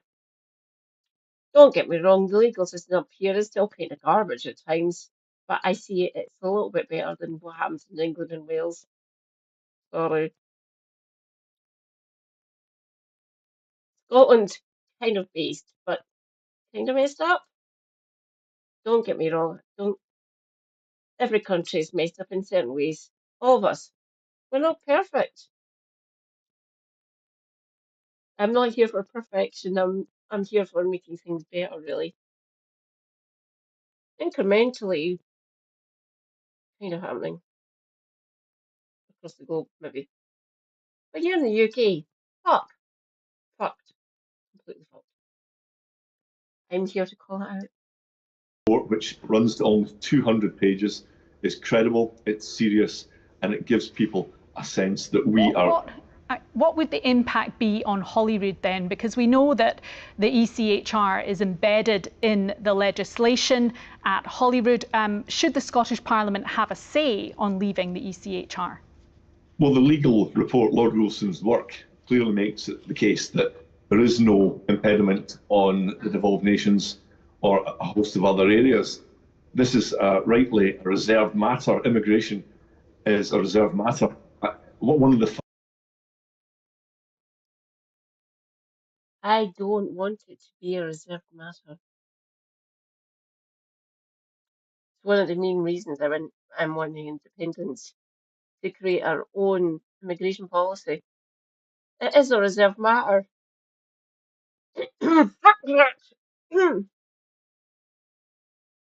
I have major issues with the British government and the British state. I want these powers up here in Holyrood. I really do.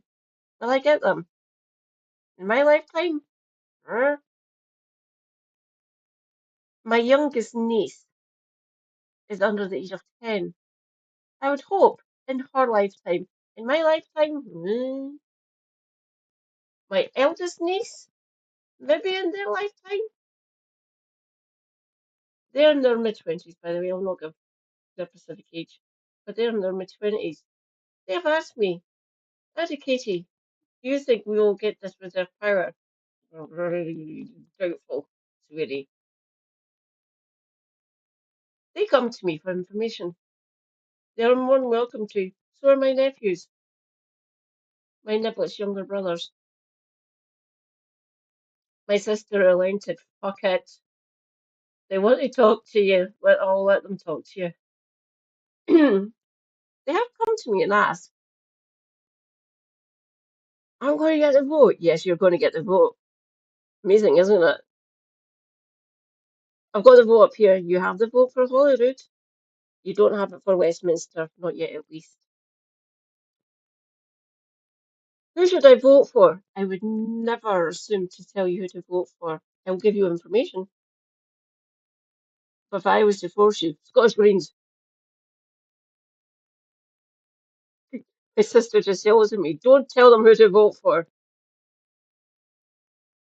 She knows I'm joking. Don't vote for the Tories. That one is explicit, but I don't think I need to worry about my two nephews voting for the scum. They are rather intelligent young men. I'm more worried about their dad, my sister's partner. He's promised me that he's not going to go back to them. And I say, good for him. Well done. Sense of loyalty, I think. His mum voted Tory. Seriously. I will not say her name. She's dead now. She passed recently. I do miss her. I liked her. She was a lot of fun. Still kind of odd at times. I don't get why Scottish people vote for these bastards. I really don't. They do not. They're not good for us. They do not represent us at all. Especially this. Oh, Russell, get fucked. Fundamental things every country needs to do is secure its own borders. And right now, our country is unable to do so. So you don't see any complexities then in terms of unpicking the ECHR from the devolution settlement and how that would work? There will be a lot of work to be done generally once this goes through, but it's a credible and detailed plan. This is not just some back of a fag packet thing that we see from other parties. I think, though, your opponents would accuse you here of trying to go down the same route as Nigel Farage and Reform UK. They announced that they want to take the UK out of the ECHR, and the next thing we know, your UK leader is proposing the same policy. Aren't you just copying the policies of Reform UK when it comes to immigration? Well, what Reform UK? Round of applause for Lindsay views. Yes, they are.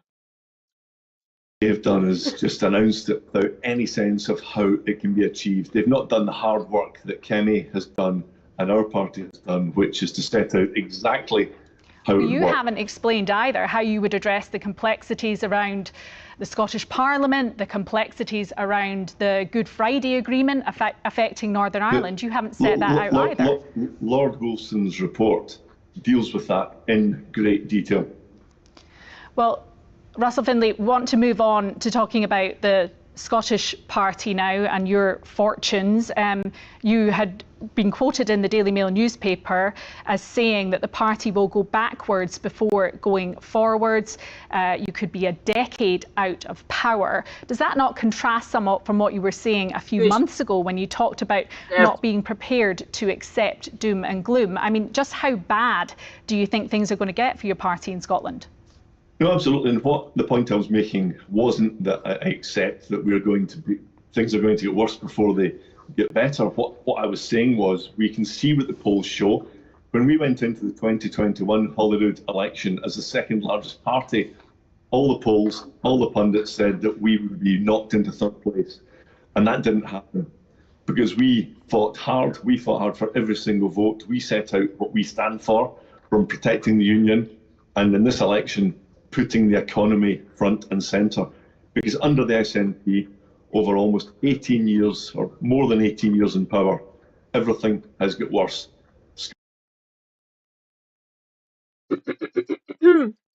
14 years of austerity. Need I say more? Our block grant went down under Gideon. You slashed our budget. So get wrecked. Seriously, fuck off. You can't talk about the funding that comes up, what we do with our money once we get it. It's not enough. It is physically went down in actual cash terms. So no, get wrecked, fuck off. 14 years of austerity is ruin on Scotland and UK wide. So no. I will call you out for this. You're not allowed to you're not allowed to mention how we've struggled up here under 14 years of your party destroying the UK. So no, fuck off. Seriously, not dealing with it. Dealing with it. But you'll always hear me shouting about this. 14 years of austerity has destroyed us. Nearly destroyed us. We've done better. We have mitigated some of the worst aspects of the austerity measures, like Gideon fucking rot in this country. So no, not going to stand for it. Least of all from Labour. Fine, you're a Tory. I will always say, get wrecked and fuck off. I don't want you in my politics. I don't want you in charge of my country. Seriously, these people. Fuck. 14 years of government defunding is not good for any part of this this nation of ours. The UK, I'm talking about, not Scotland specifically. You've brought ruin on us. Great swaths of this country are struggling because of your economic vandalism. I'm not here for it. I will call you out every fucking time. Oh, we need to deal with these bastards. We really do. Scots are paying more tax. Government waste is absolutely scandalous. Government waste. That's coming from the Tory. That's fucking rich. PPE contracts, anyone? No amount of self-reflection here, really, from any of these Tory bastards. Ever.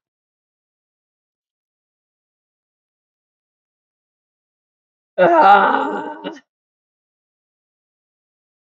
And people are seeing their public services in decline. But you have lost 3 MSPs in the last few months. You know, when you look at what they're saying, Jamie Green, that you have become Trump-esque in both style and substance. Jeremy Balfour, you've fallen into the trap of reactionary politics. Graham Simpson is saying that Reform are offering something better. You're in real trouble here, aren't you? So you've got one who's gone for Lib Dems and one who's gone to Reform, and apparently we're shifting in the wrong direction. It's inconsistent. Well, you don't seem to be shifting in any direction. No, what we are doing is setting out exactly what we stand for. We need to put the economy front and centre. We need to address the scandal of what the SNP have done to Scotland's education system. There's a report this morning showing that 30% of school pupils are persistently absent. Next week we've got a vote on the Get Right to Recovery Bill. This is our legislation to deal with the national tragedy of drugs deaths, which are the worst in Europe for 7 straight years. But these messages... Your government down in Westminster denied us safe, clean rooms. To do that, you blocked that legislation. So, fuck yes. And you keep on moaning about drug deaths up here. We had a credible plan to actually get that to help with that situation, and you said no. You blocked us. Thanks. So no, fuck off. We had credible legislation which was passed. You and some Labour bastards actually voted it down. Thanks. Get wrecked. I will not stand for this fucking bollocks. I won't. We had a credible plan and you fucking blocked us and the Westminster government fucking helped you do it. So no, fuck off. We were actually, we were going to do something great for the drug users here in Scotland. And you just went, not doing that, not going to let you get better. So fuck off. No. On what you think needs to be addressed don't seem to be cutting through, do they, when you look at what the polling is showing us right now? And you have said you're going to go backwards before you go forwards. Now, we've spoken to people in your own party who are baffled that that would be your messaging on the eve of conference. Are you being too negative? Is that actually going to do your party any favours? Absolutely not. I'm an optimist. We're fighting for every vote. I'm not going to pretend, though, that these are easy times. When I took over the party 12 months ago, I did so on the basis that we needed to change, and that is what we're doing. That is what Kemi's doing at the UK level. We're being honest with people, and what we're doing in Scotland is putting the focus onto a rotten, failing SNP government that has let the people of Scotland down, and we desperately need to get them out of power. Well, one of the criticisms coming from those in your own party, though, is that you're not putting forward your own positive vision that they are looking for what you would actually do instead. So who's saying this? This is coming from MSPs, from MPs, from members in your own party. Well, I disagree. We've been putting forward, we published a new economic policy paper last week. We're working on a new justice paper. If you look at our party website, you will see a whole range of policies setting out what we would do differently in Bollywood. We are the only party that has stood up to the SNP and some of the more radical ideas such as gender self-ID, the Hate Crime Act. More often than not, well, you've talked about the SNP, side with the SNP, promoting a country for skivers, not strivers. Who, in your opinion, are the skivers in this country? Well, what the SNP want to do is increase benefits to the point that benefits bill in Scotland is going to overtake local government spending in its entirety. The block grant has went down in real terms. What the fuck, Russell? We're trying to mitigate the worst of what what Westminster has brought on us.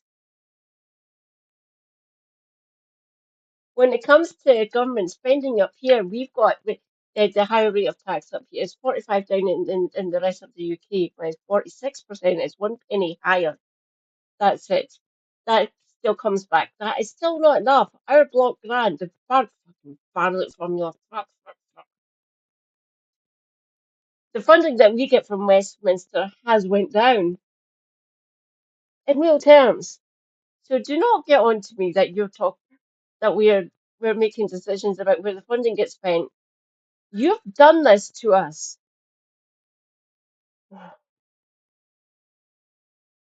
The fucking bastards. Ugh.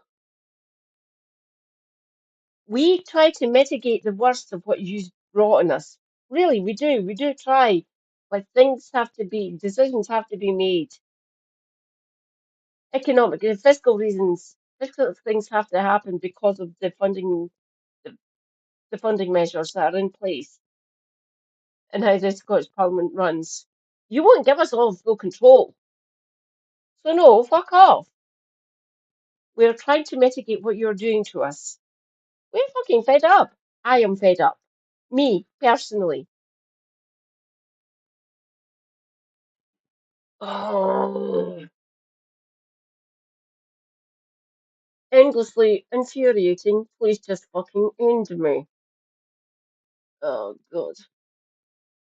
The people unaffordable. on benefits are the skivers. Absolutely not. What we want to do is encourage people No, I'm to not. get out off benefits into a life of work. That is the way to prosperity and happiness.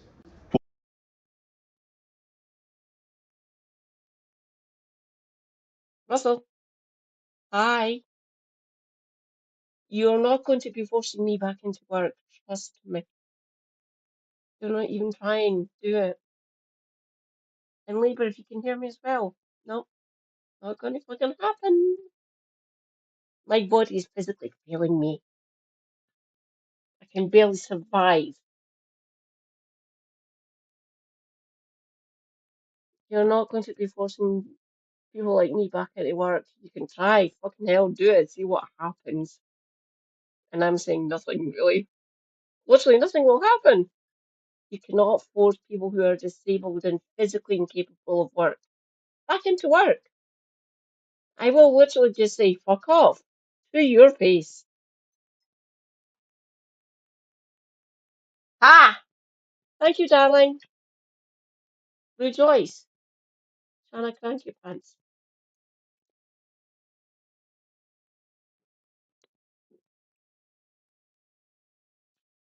Still not coming up on screen. We need to get that fixed. Again.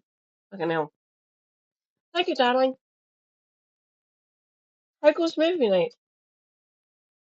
Oh, I'll move this aside a second. This is Russell Finlay. This is the Scottish Tory leader. He's a wanker. Who doesn't go? This is the the Sunday show, basically the Scottish version of Laura Kuenssberg. It's usually Martin Geisler. It's Lindsay Views today, his deputy, essentially. Russell Findlay is a wanker.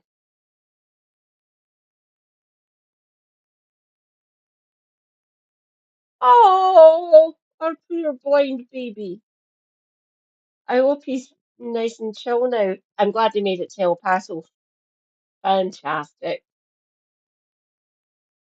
How about you? When's your flight?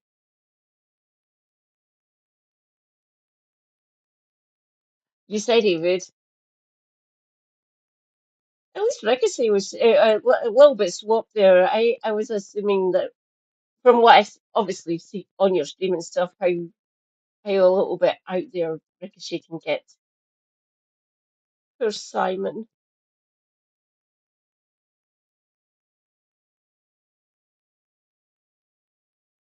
Oh, spring cleaning. You're more than welcome to join me if you want. If you're finished spring cleaning and stuff. I'm always up for you to be on stream with me. As always, I do love you.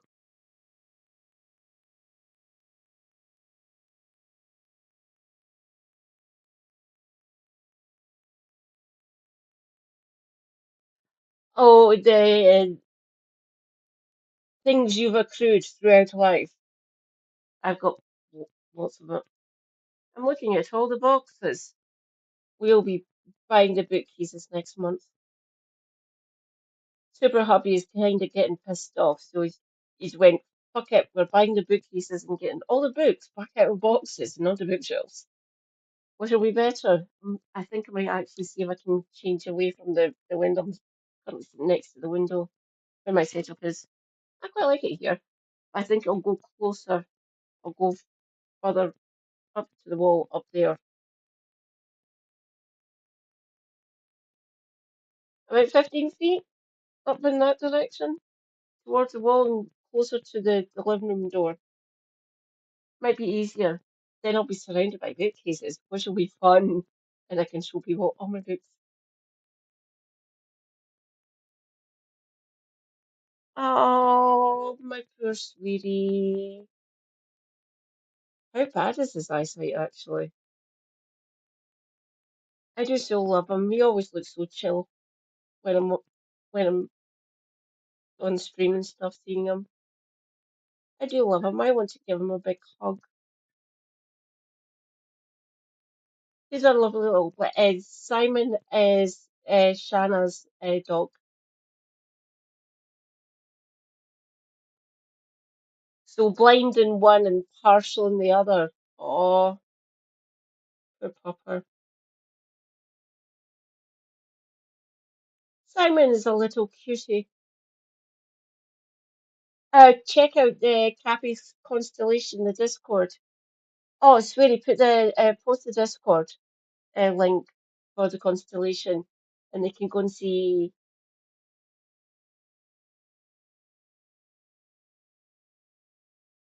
Okay.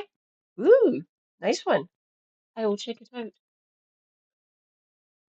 Fuck it, let's get through this What the wanker. SNP are doing while they're ramping up benefits payments is they're making it harder and harder for working people and businesses by increasing taxes, increasing Cappy's regulation, constellation, and doing everyone. absolutely nothing to cut government waste. What would your proposal be on taxation then? How much? Which taxes would you cut and by how much?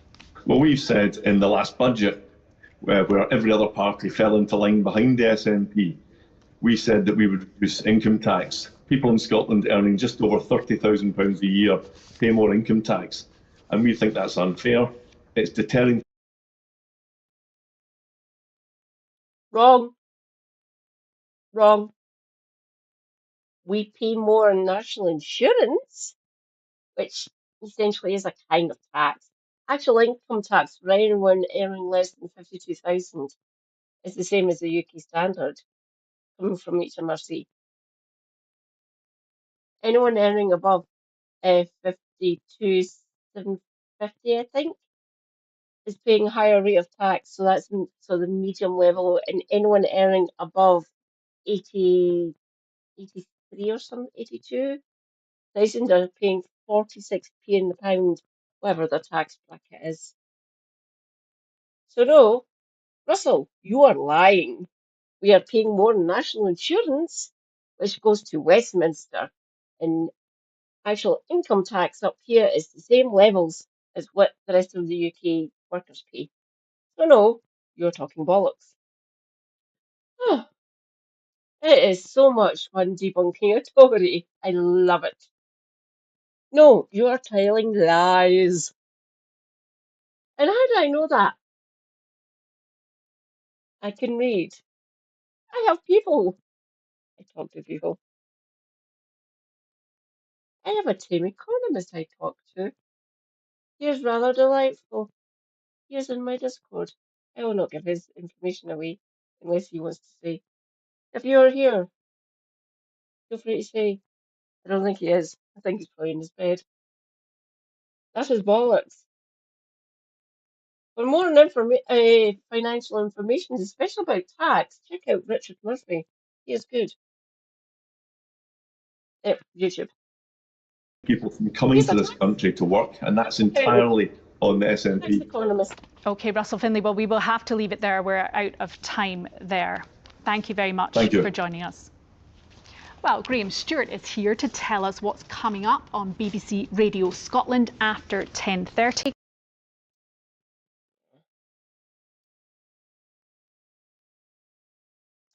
In fact, I will bring up Richard Murphy, TB based. I just wanted to show Russell Finlay so I can debunk him yet again. Always fun.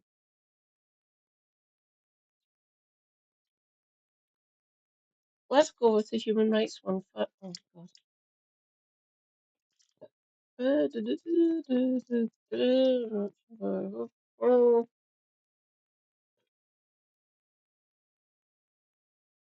There he's there. Hello, Richard. Let's go and follow Richard. He's rather good.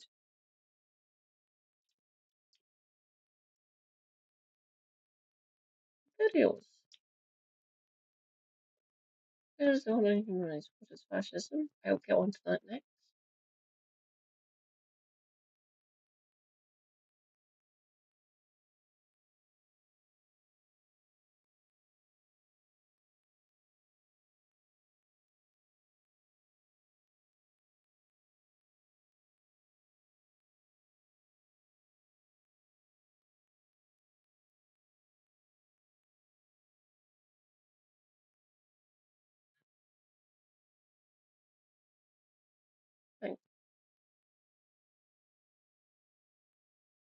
You are kind of prolific, Richard. What the fuck?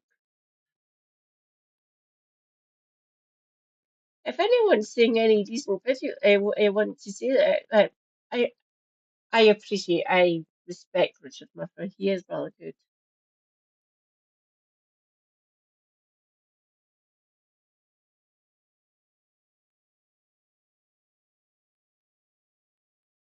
Oh,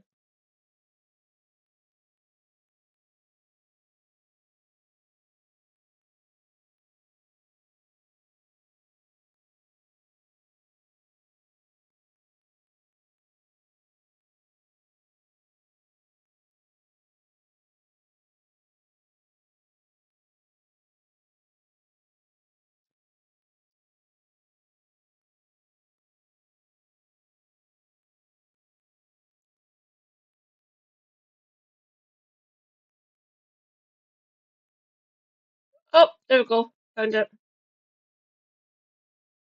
I'm back.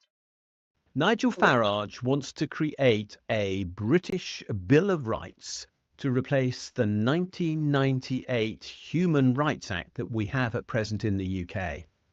So, why does he want to replace our existing law that protects us from the tyranny of government, which we know can happen? The answer tells us a lot about his politics and a lot about his contempt for human rights. Let's remind ourselves what the UK Human Rights Act is. This law, which was passed in 1998, brings into UK law the European Convention on Human Rights. That was created in 1952.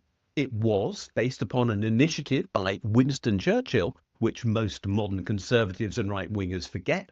It has nothing to do with the European Union, and it was in fact based upon the United Nations Universal Declaration of Human Rights passed in 1948, again heavily driven by the UK, which was intended to put in place the rights that everybody should have to protect them from the tyrannies of government which have been witnessed so recently at that time in Europe and way beyond, when far-right fascist governments had abused their populations. The aim of the Human Rights Act is to protect everyone in the UK from abuse. There are no exceptions. The Act provides that UK courts do enforce our rights, but there is a right of appeal if we don't like what a UK court has decided. We can go to Strasbourg, as can people throughout Europe. But again, I stress, this has nothing to do with the European Union. And in Strasbourg sits the European Court of Human Rights, and that has the ultimate right to decide what is and is not an abuse. The bill does therefore hold governments and public bodies to account for their actions, and that is critical, and that is why a higher court is required, because it is impossible to pretend that UK courts are completely free of UK government influence, because judges are appointed by the government, and they therefore know to some extent where their loyalties must lie. But our right to freedom requires that we're protected even from our courts. And that's why this act is so important. It puts us at the centre of rights. We have a right to life, to liberty, fair trial, free speech and assembly. We're protected from torture, discrimination, surveillance and abuse. We have the right to meet with other people. And those rights are extended to every citizen, every person living here, every person arriving here, even if they're on holiday, to migrants and even to prisoners, because all of us are human. The government remains sovereign, but its powers and its power to abuse is checked by the courts. So what does Nigel Farage propose? He wants to get rid of this act. He wants to replace it with a UK-only British Bill of Rights. He wants to cut the link to Strasbourg, which he associates with the European Union quite inappropriately. He wants to end international... That is incorrect. Manfrog, these laws were set up before the European Union actually existed. For many decades before it. They don't come after our human rights. If you try it, you will fail. I will call you out for it. Even if it's just me and my own, I will literally challenge you on it. National oversight and make the UK government supreme, therefore meaning that if he was Prime Minister, we would be utterly dependent upon his whim. And he wants most particularly to narrow the range of people to whom rights will apply. He most especially wants to remove, at this moment, rights from migrants and asylum seekers. He wants to treat them, in effect, as non-human beings. Remember, this act that he wants to replace is based upon the United Nations Universal Declaration of Human Rights. That recognizes that all people are born equal, every single one of us. What Nigel Farage wants to do is to say some of us are more human than others, or that some, in fact, aren't even humans at all. And that is what fascism does. And let's not beat around the bush here. This is a fascist proposal. He is saying some people are not worthy of rights because they are, in effect, not human. And that is why I so profoundly object to what he is saying. He says he's got to do this to remove the obstacles to immigration control. In practice, we are in control of migration into the UK. Over 900,000 people arrived in the UK in 2024. Of those, under 50,000 came in small boats. So the vast majority were invited, had a visa, and had a legal entitlement the moment they stepped off a plane or a boat in the UK. Of those who arrived in small boats, those that Nigel Farage would like to claim are illegal, every single one had a right to ask for asylum in this country. They weren't illegal. They just were of uncertain status with regard to their right to stay at the time of their arrival. And only around 30% of those people, or around 15,000 people, are likely to have had their asylum applications turned down. In other words, the number of people who are really of concern with regard to immigration in this country are under 2% of the total, less than 2 in 100. And for that reason, he wants to take away all our rights. What Farage wants is that Parliament and not courts decide what rights people get. What he wants is to overturn universal rights and grant us conditional privileges, privileges that he would decide. He wants to weaken the power of the courts to decide independently whether rights are complied with or not, and he wants to remove all international comparisons from the UK so that we can have a definition of rights which is quite unlike that universal declaration of rights which will exist elsewhere. As it stands, we know that the Human Rights Act is universal and enforceable because we have the right to go to Strasbourg to have it enforced. What Farage wants is to create something which is selective, political, and defined by Parliament, and therefore subject to a whim, and ultimately unenforceable. What are the consequences if Farage succeeds? Quite fundamentally, rights would no longer be guaranteed for everyone in the UK.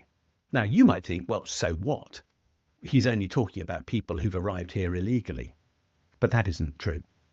Let's be clear. Under rulings made by courts in recent years as a consequence of legal actions brought by the UK Home Office, anybody who has an entitlement to a second passport in the UK can be expelled from this country because there is another country to which they could be sent. Now, this arose with regard to one of the young women who went to Syria at the age of 15 and wishes to return, and she's been denied that right because she apparently has an entitlement to a Belgian passport. But the point is that precedent would mean that anybody with a right to a second passport in the UK could, under the rules that Farage is proposing, be deemed to be a person who is not entitled to British human rights.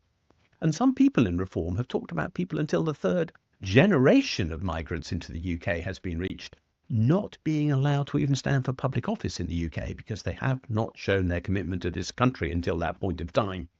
This is really dangerous stuff. If you have a grandparent who was not born in the UK, This new British Bill of Rights will probably take away your right to protection. It's that.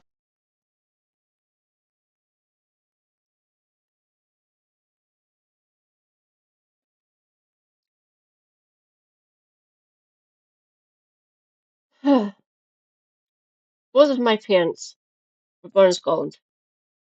They're Scottish, or UK, they're British citizens. I was born in Scotland. I was born in the UK. I'm a British citizen. My granddad's born in Scotland. My granny's born in Scotland. My great granddad wasn't. He's Norwegian. His parents were Canadian. They'd have to go back to my great great great grandparents to evict me, which was 143 years ago. They'd have a hard time getting rid of me and my parents. My dad is no longer among us. He's shuffled off this mortal coil. My mum's still alive. All my grandparents are no longer with us either.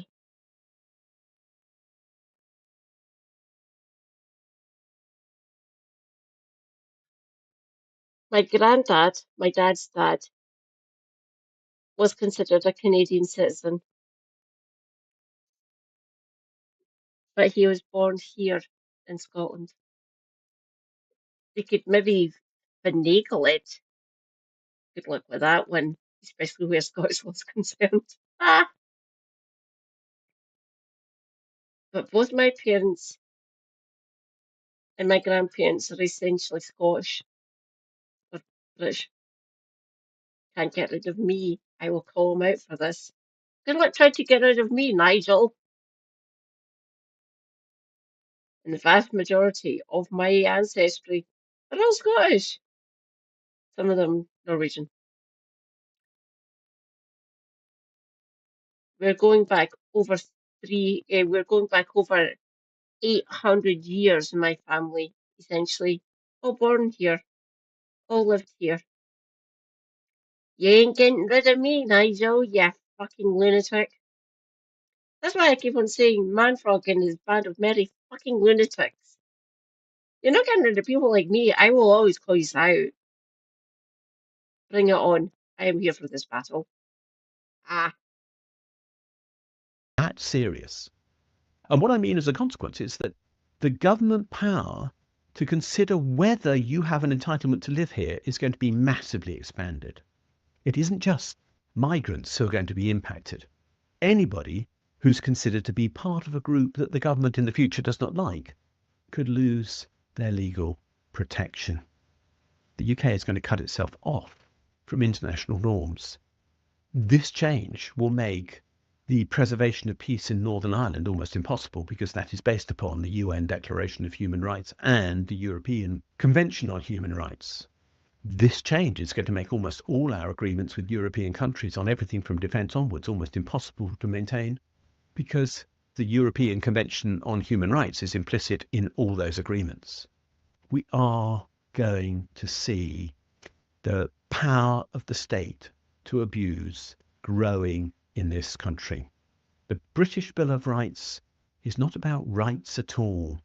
It's about a plan to remove rights. It's about a plan to abuse. It's about a plan to control. It's about a plan to remove liberty. It's about a power to actually expel, and to expel vast numbers of people if the government so wishes.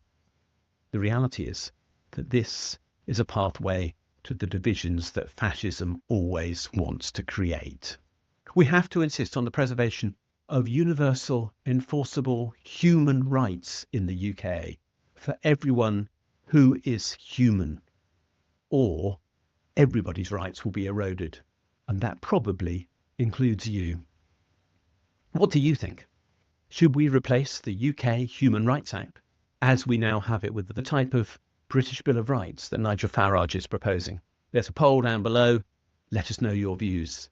This is really important, because for a great many people, this could end every idea of freedom and security that they have, because vast numbers of people are going to be prejudiced by what Nigel Farage is proposing. Thanks for watching this video. If you've enjoyed it, please do click the like and subscribe buttons because they do genuinely help us spread the word on YouTube. As importantly, could you have a look at the section below this video where it says more, and there you'll find a link to my blog. And if you follow that for the specific link to the blog entry related to this video, you'll find a transcript of this video and lots of other related material, plus a ChatGPT prompt that you could use to write a letter to your MP on the contents of this video, which will turn you into a campaigner, which will be a great thing to do. Finally, if you do appreciate the work we're doing, can you think about giving us a donation? If you'd like to do so, there's a link below, or you can find one on my blog where there's a Ko-fi button saying, please buy me a coffee. Thanks a lot, and we'll see you again soon.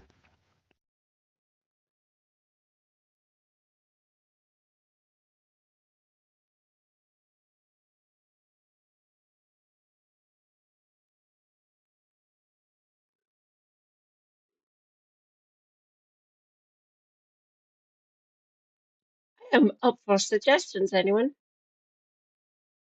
One here, I got two over here.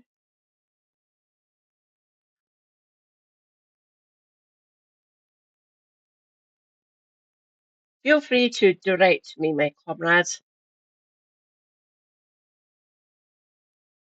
Oh, rejoice, comrades. Tibbet is here. Japanese new Prime Minister. Give me a second. That might actually be quite fun. Oh, Matri archetype. Yours.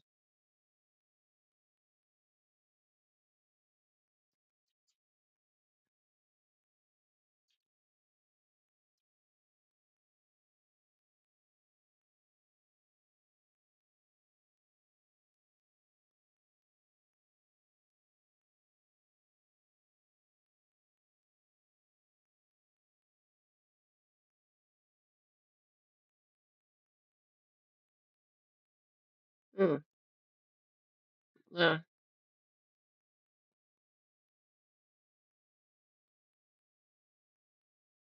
Oh, hydrate. Tonight's poisons of choice. That's just gold. Cider. It's just delicious.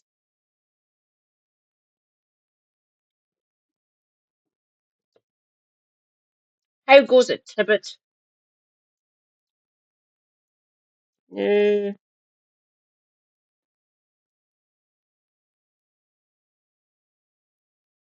Japanese Prime Minister.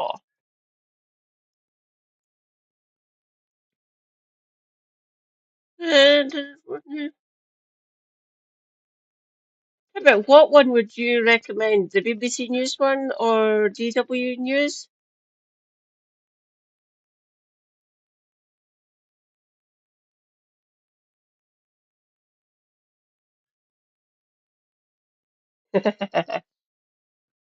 I do have access to crisps or chips if you're American. They're sitting over there. They're roast chicken and thyme crisps. They're Walker sensations. They're quite delicious.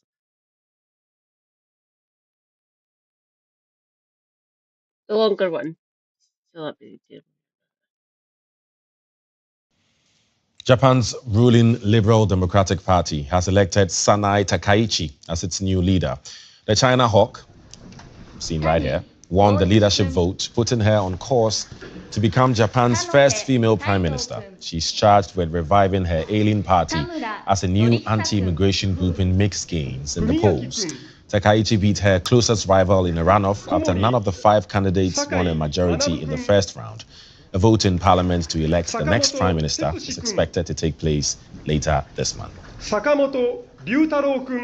Let's get more on this from journalist Sonia Blaschke in the Japanese capital. Hello, Sanae, Sanae Takaichi is on course to becoming Japan's first female prime minister. What can you tell us about her? Well, she's got a very long experience as a politician. She's been in the political scene since 1993 and has held a number of cabinet posts. She's known as a very conservative hardliner. Part of the reason why people see her as someone who can make decisions and won't, look too much towards consensus, but will actually push through her agenda.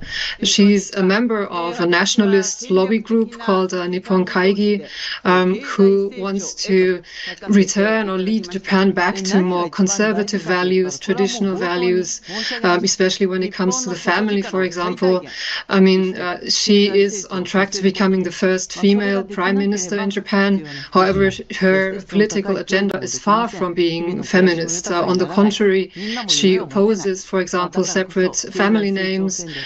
She is also against female succession to the imperial throne.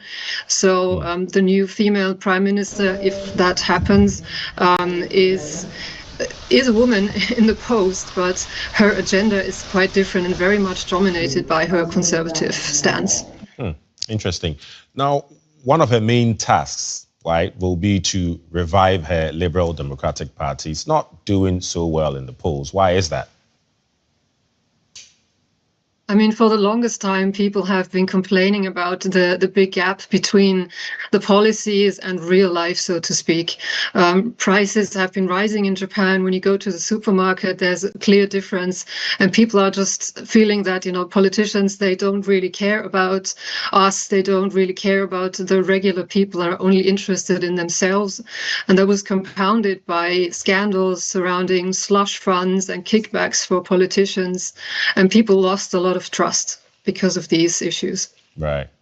This vote is being carefully watched by China, the United States, other countries. What do we know at this point about Takaichi's foreign policy approach? You mentioned it earlier, she's considered a hawk when it comes to defense issues.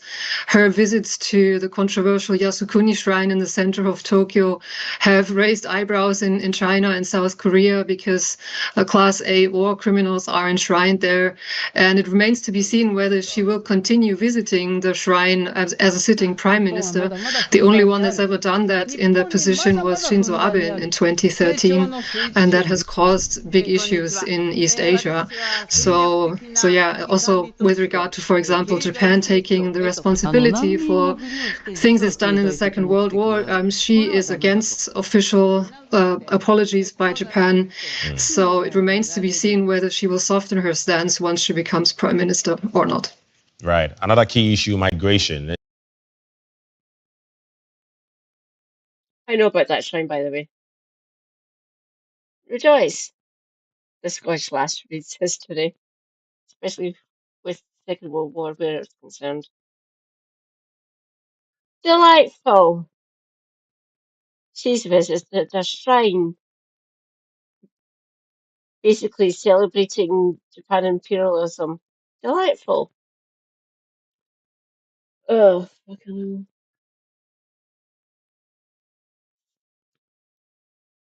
We need to fix the world.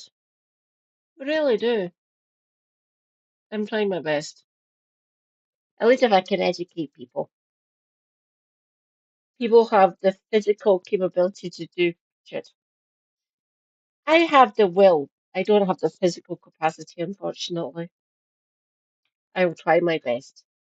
I will try and go out and do campaigning during the Holyrood elections. I will be.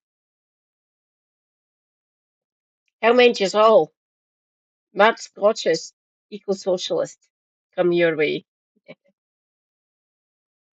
My God, this woman seems. Ugh,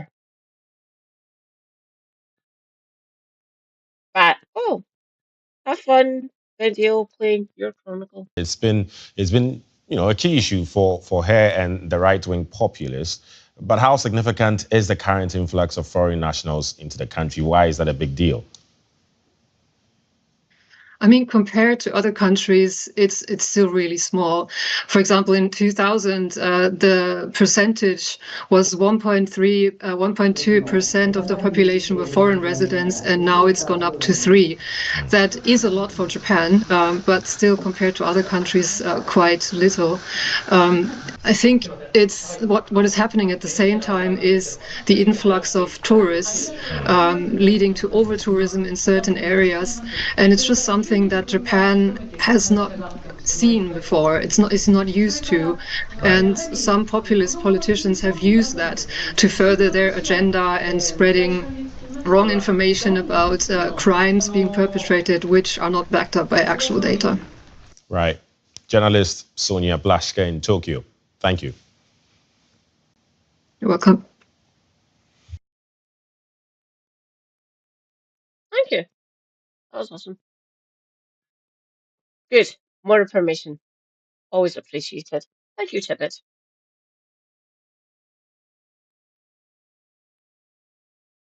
Would you like anything else, Tibbet? I'm here. Huh. We could maybe take a look at how fucked up the AFD is. That might be an idea. I could spew endlessly about how much the Tory party here in the UK are scum, and I hate them. But that's just, I try not to be too insular. I need to expand my scope. Always a good thing. Easy. Yeah. Huh? Ah, YouTube channel, Tibbet.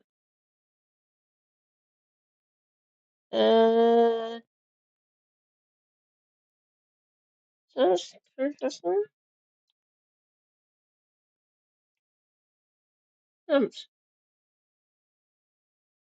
Awesome.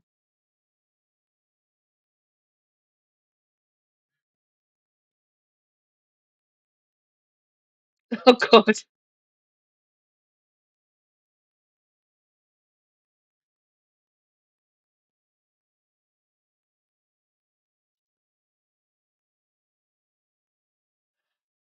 Oh, is that someone's channel? I try not to borrow live streams without the person knowing I'm doing it.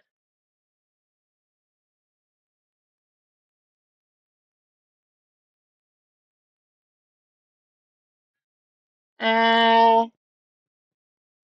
News topics are cool, or history, or anything, or my field, which is virology and parasitology, or health-related things, or politics in general. Fuck it. Who's the most egregious on the other side of the Atlantic? Obviously, there's lots of them. I forget. Tibbet, do you be UK based? Do you be European based? Or do you be based the other side of Atlantic? Yes, I'm a scientist. Virology and parasitology.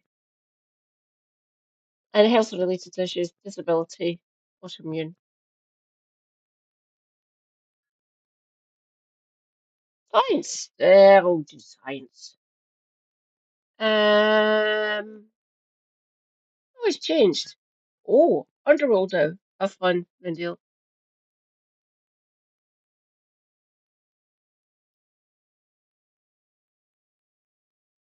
Oh, and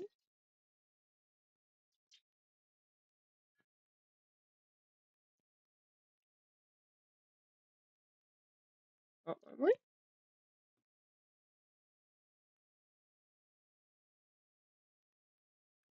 Oh, it's him.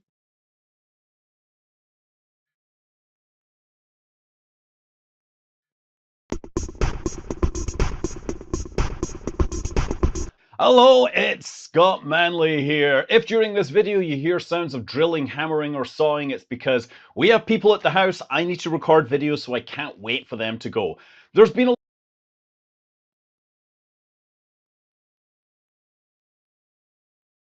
Scottish scientist. Fucking bring it. Hello, Phil Scott. A lot of news happening the last couple of weeks because we've had the International Astronaut Congress, we've had new astronauts, and of course we've had a whole bunch of rocket launches. For the last few weeks, we've had a total of 7 Starlink launches, 3 from Slick 40 in the East Coast, 18th of September, 21st September, and 25th of September. And from Vandenberg, we've had on the 19th, 26th, 29th, and 3rd of October, literally just this morning, looking out of my bedroom window, cursing at the cloud that was in the way.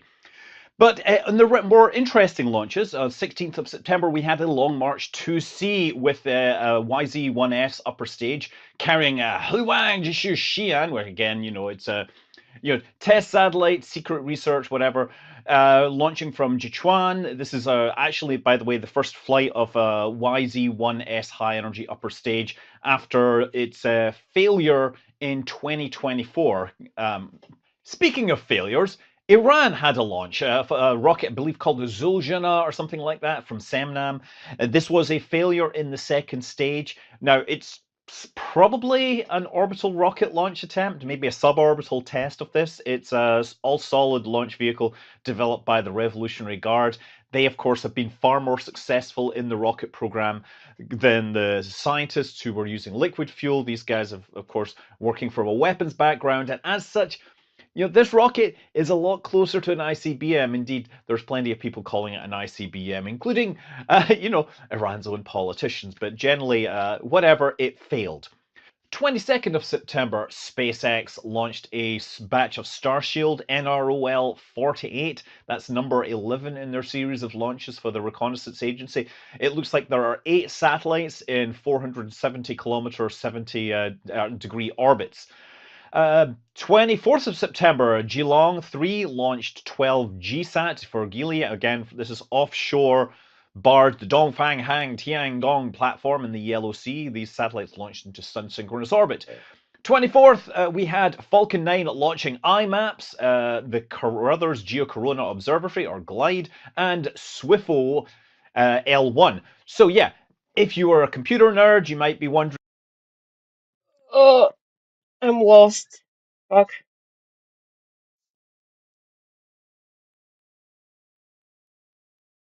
Thank you for telling me about Phil Scott.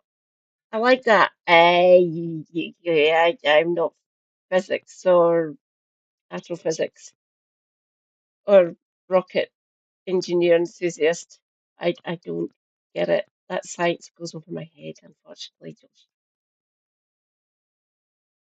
I'm more human based. I'm more body based, essentially, and environment.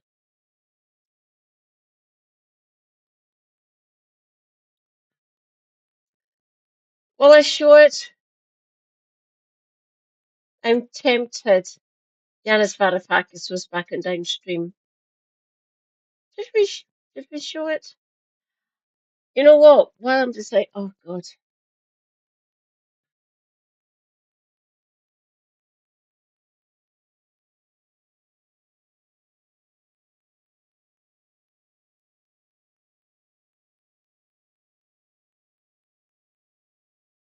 Uh,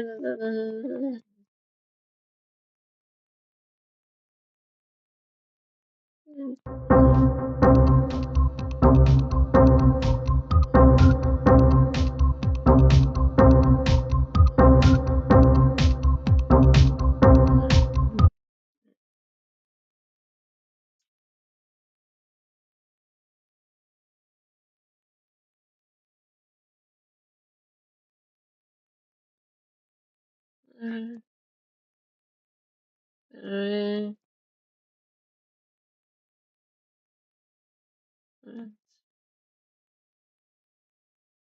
oh, he's got a playlist for Kerbal.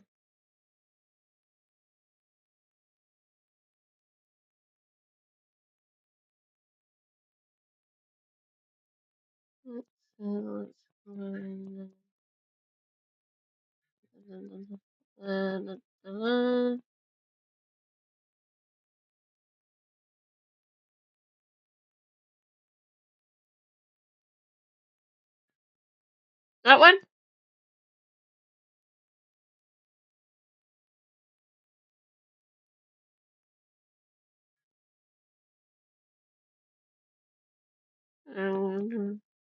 This one? That one? Go. Only 20 souls. Thank you, Hello, Stefan. it's Scott Manley here. On Wednesday night in Los Angeles, a company called Inversion unveiled a vehicle called the Ark. This is supposed to be a hypersonic lifting body cargo carrier able to deliver cargo of whatever sort you want to put into it anywhere in the world inside an hour, assuming that you actually have a satellite already lined up. I'll be honest, I didn't watch their stream live because I was at a pub quiz winning $50. It's not rocket science, it's a whole lot more difficult than that. Especially when the quizmaster doesn't understand that a meteoroid and an asteroid are technically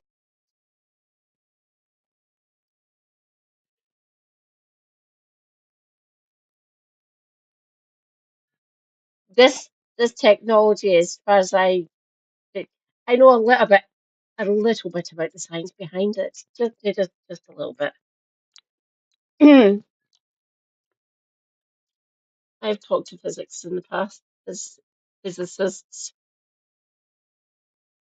They look at me saying, "Why did you want to go and study how people get ill?" Because I want to help them. Why did you go into looking to physics? To see the fundamentals of life. You do know that most of your fellow physicists are absolute dickheads. Don't get me wrong, they're intelligent and stuff, but they're kind of mental. Yeah, I know. I like physicists. They're very intelligent people. I'm very intelligent. Yeah, some of the idiosyncrasies are.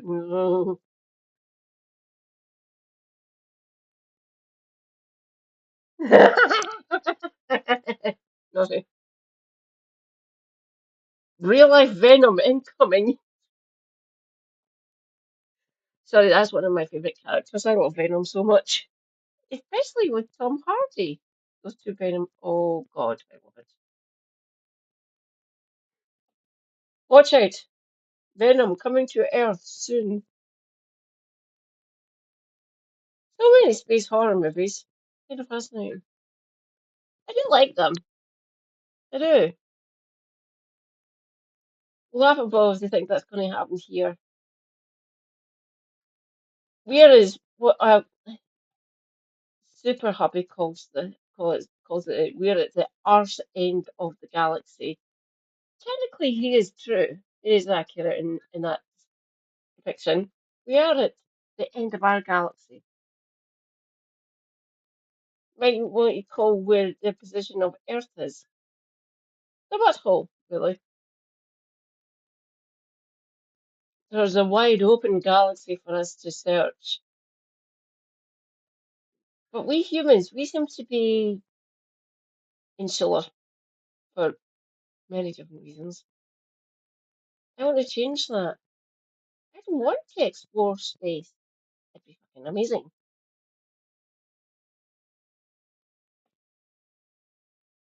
the same thing. Anyway, later I did actually watch the preview animation showing the concept of operation. You have this little spacecraft in orbit.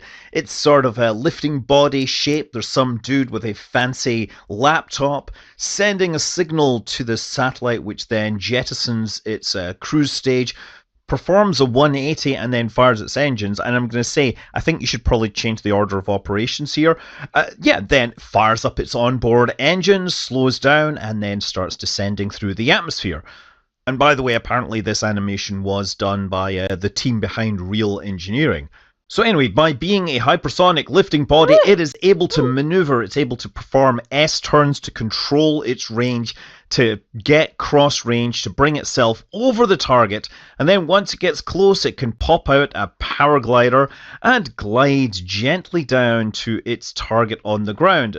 In this case, they're showing fires, and I guess we're supposed to imagine that there's some sort of disaster and there are people on site that can take advantage of this thing's special delivery. So anyway, this whole design is a lot like a cargo-capable version of the X-38 that was developed. And we've talked about this concept before because, of course, the US is talking about rocket-based cargo systems. While everyone's drawing pictures of Starship, this actually makes a whole lot more sense. And so I figured you guys might want to hear me talk about this. But also, those of you who remember the old school days of this channel, well, I think you might like to see me do it in Kerbal Space Program, because that is something which very much made this channel happen. It gave me a platform to talk about stuff in space, and building something like this, well, your Kerbal Space Program's great at it. It also gives me an excuse to build a new install of Kerbal Space Program with. Praise be Raptor Blue. Yes, please, Kerbal. In a dial. I do so love Kerbal. It looks fun. I am currently deep into trying to fix my space rock on oxygen not included. I'm having so much fun. Red Rust, thank you immensely. But Kerbal's on my wish list on Steam. I will get round to it, don't you worry. And I'm also currently trying to work my way through Asphodel on Hades, the first one of the latest release. Don't worry, I will get round to Hades 2 with Minoe. I'm currently in OG here, Hades, with Zacharias, which is amazing. I love it. Blackrock's amazing cloud mods, the parallax graphics. The failure of the sequel has only meant that the mods for the original have become all the more important. So yeah, over the last few years, we've heard a lot of different companies getting involved in rocket cargo projects with DARPA. You know, we've had sort of gone back and forth. SpaceX were obviously the favorite early on, but Starship isn't necessarily the best solution to the problems that they're looking at. The Starship is very big, and it probably doesn't land, you know, in random places particularly well right now. The only places we've actually seen Starship land are either on its legs back at Starbase or in, like, the Indian Ocean. It's a vehicle designed for reusability, whereas when you're wanting to deliver a bunch of supplies to the middle of nowhere, you may not want to have something that can be reused. We've seen a number of companies developing return capsules for manufacturing running experiments in space. That all makes plenty of sense, and they can be certainly landed with some level of precision because they're able to put them inside landing ranges. But if they can be steered through re-entry, then they can control their landing site with much greater precision. So that's where the idea of a lifting body begins to make much more sense, becomes much more attractive to as a service. And while a lifting body could, in theory, have undercarriage and land on a runway, if you're potentially sending these to an austere environment where they can't clear several thousand feet of flat terrain for a landing vehicle, it makes much more sense to have it land under a parachute, under a canopy. And the idea of having a paraglider that can deploy and then steer it gently down to a very precise landing site, that's where this starts to make sense. Now, as I said, the X-38 was a spacecraft which was being developed for the International Space Station. It was supposed to be a return vehicle, a life pod or an escape pod for astronauts. And it would also use lifting body to glide to a broad location. And then once it had slowed down enough, it would deploy a paraglider and land with some precision. So this combination of features, as we said, it's been talked about before, and it's the one that always made the most sense for rocket cargo. So seeing a company taking this and then saying, actually, we would like to do something even more crazy. They would like to have a mega constellation of delivery ships already with the cargo on board.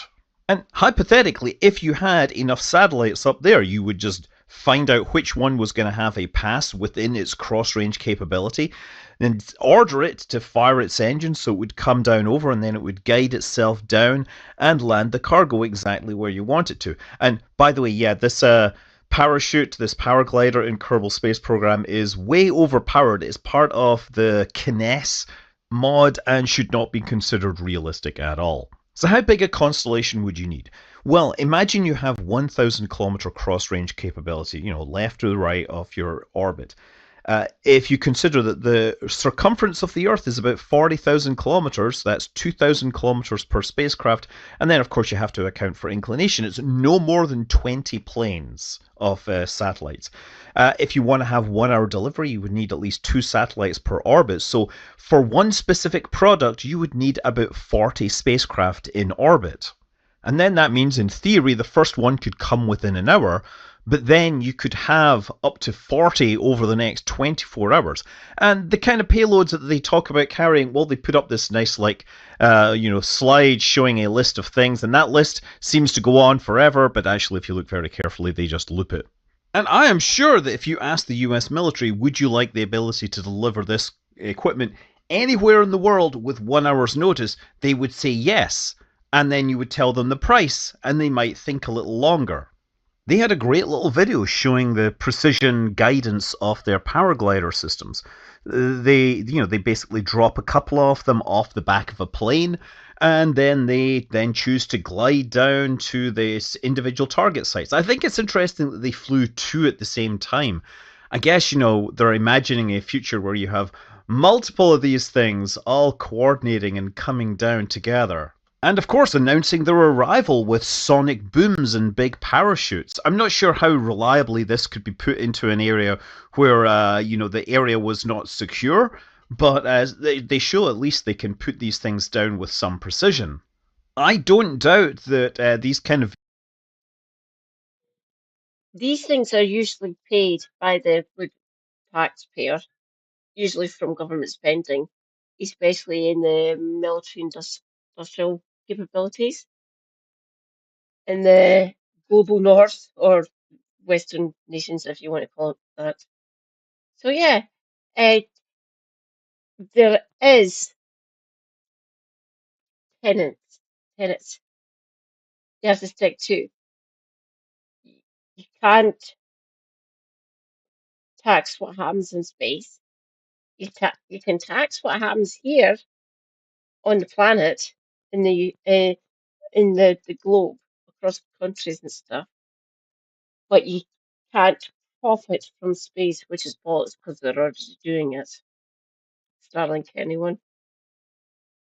Any sort of satellite capability, or is it getting taxed? They're very disingenuous when it comes to this fact. They don't say they don't give us the full information. Yeah, no rent in orbit, no tax, mostly. vehicles could be built, and that the team has the ability to do this. It sounds like they've got fairly talented people in there. The question really is, would the US spend a lot of money building this and flying this? Like, given the size and the mass of the spacecraft, I wouldn't be surprised if you could put, say, a dozen of these on a Falcon 9. So it would only take a handful of launches to build out a full constellation for a specific item. But then, of course, you need to keep on delivering replacements every 5 years. Now, instead, you could do a launch-on-demand system, but again, you have to be concerned about the possibility of a cargo launch being mistaken for a ballistic missile launch. They are going to be pretty much indistinguishable. And indeed, a re-entering vehicle is going to be essentially indistinguishable from like a hypersonic glide warhead, which is designed to target a specific area. So if the US was to deploy such a system, they would probably have to have some interesting diplomatic agreements whereby they probably would let other nuclear powers verify that they weren't actually putting nuclear warheads on these things. Every now and then, the US has talked about putting conventional warheads on ICBMs, and this is always the situation that they come back to, that they can't really do that because it could be mistaken for a nuclear warhead, which has very bad consequences if your adversaries mistake your conventional weapon for a nuclear strike. And so after the animations, the promises of 1 hour delivery worldwide, There was one interesting thing that actually does give them a real business case, at least in the near future, and that is they've signed a substantial agreement with Kratos for hypersonic testing, because their vision of their vehicle is going to be sitting in hypersonic domain for a whole lot longer than a lot of the other options. Of course, they have to actually get their vehicle working, which will be a bunch of hypersonic testing in and of itself. Now, the design, it just is sort of your standard lifting body shape. There's not really any fins. There are a number of flaps at the back which control the airflow coming off the rear. It looks like there's an offset center of mass, which gives them a pitch up moment. It looks a lot like the European Space Rider concept, which has been tested, it has flown to space and come back, demonstrating control capability. So between that and the X-38, there's actually a whole lot of heritage that at least inspired the design. They're not starting from zero with a completely blank slate. They also previously flew a return capsule on a transporter mission. They flew like a standard, non-guided capsule called Ray. And so Ray was a whole lot smaller. It was about 63 kilograms. I am going to read out. Thank you for highlighting Scott Manley to me, Tibbet. Much appreciated. I will go and read. I have found a comrade. He be based. He be BIPOC. He be lovely.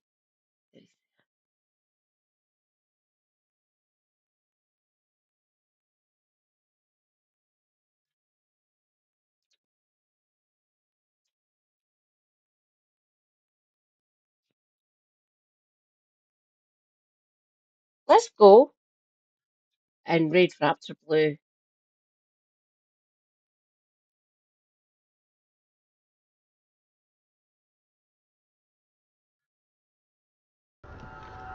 Which means the other one is definitely Shu. Yeah, so the protagonist chair is a weird one. In most anime, characters will sit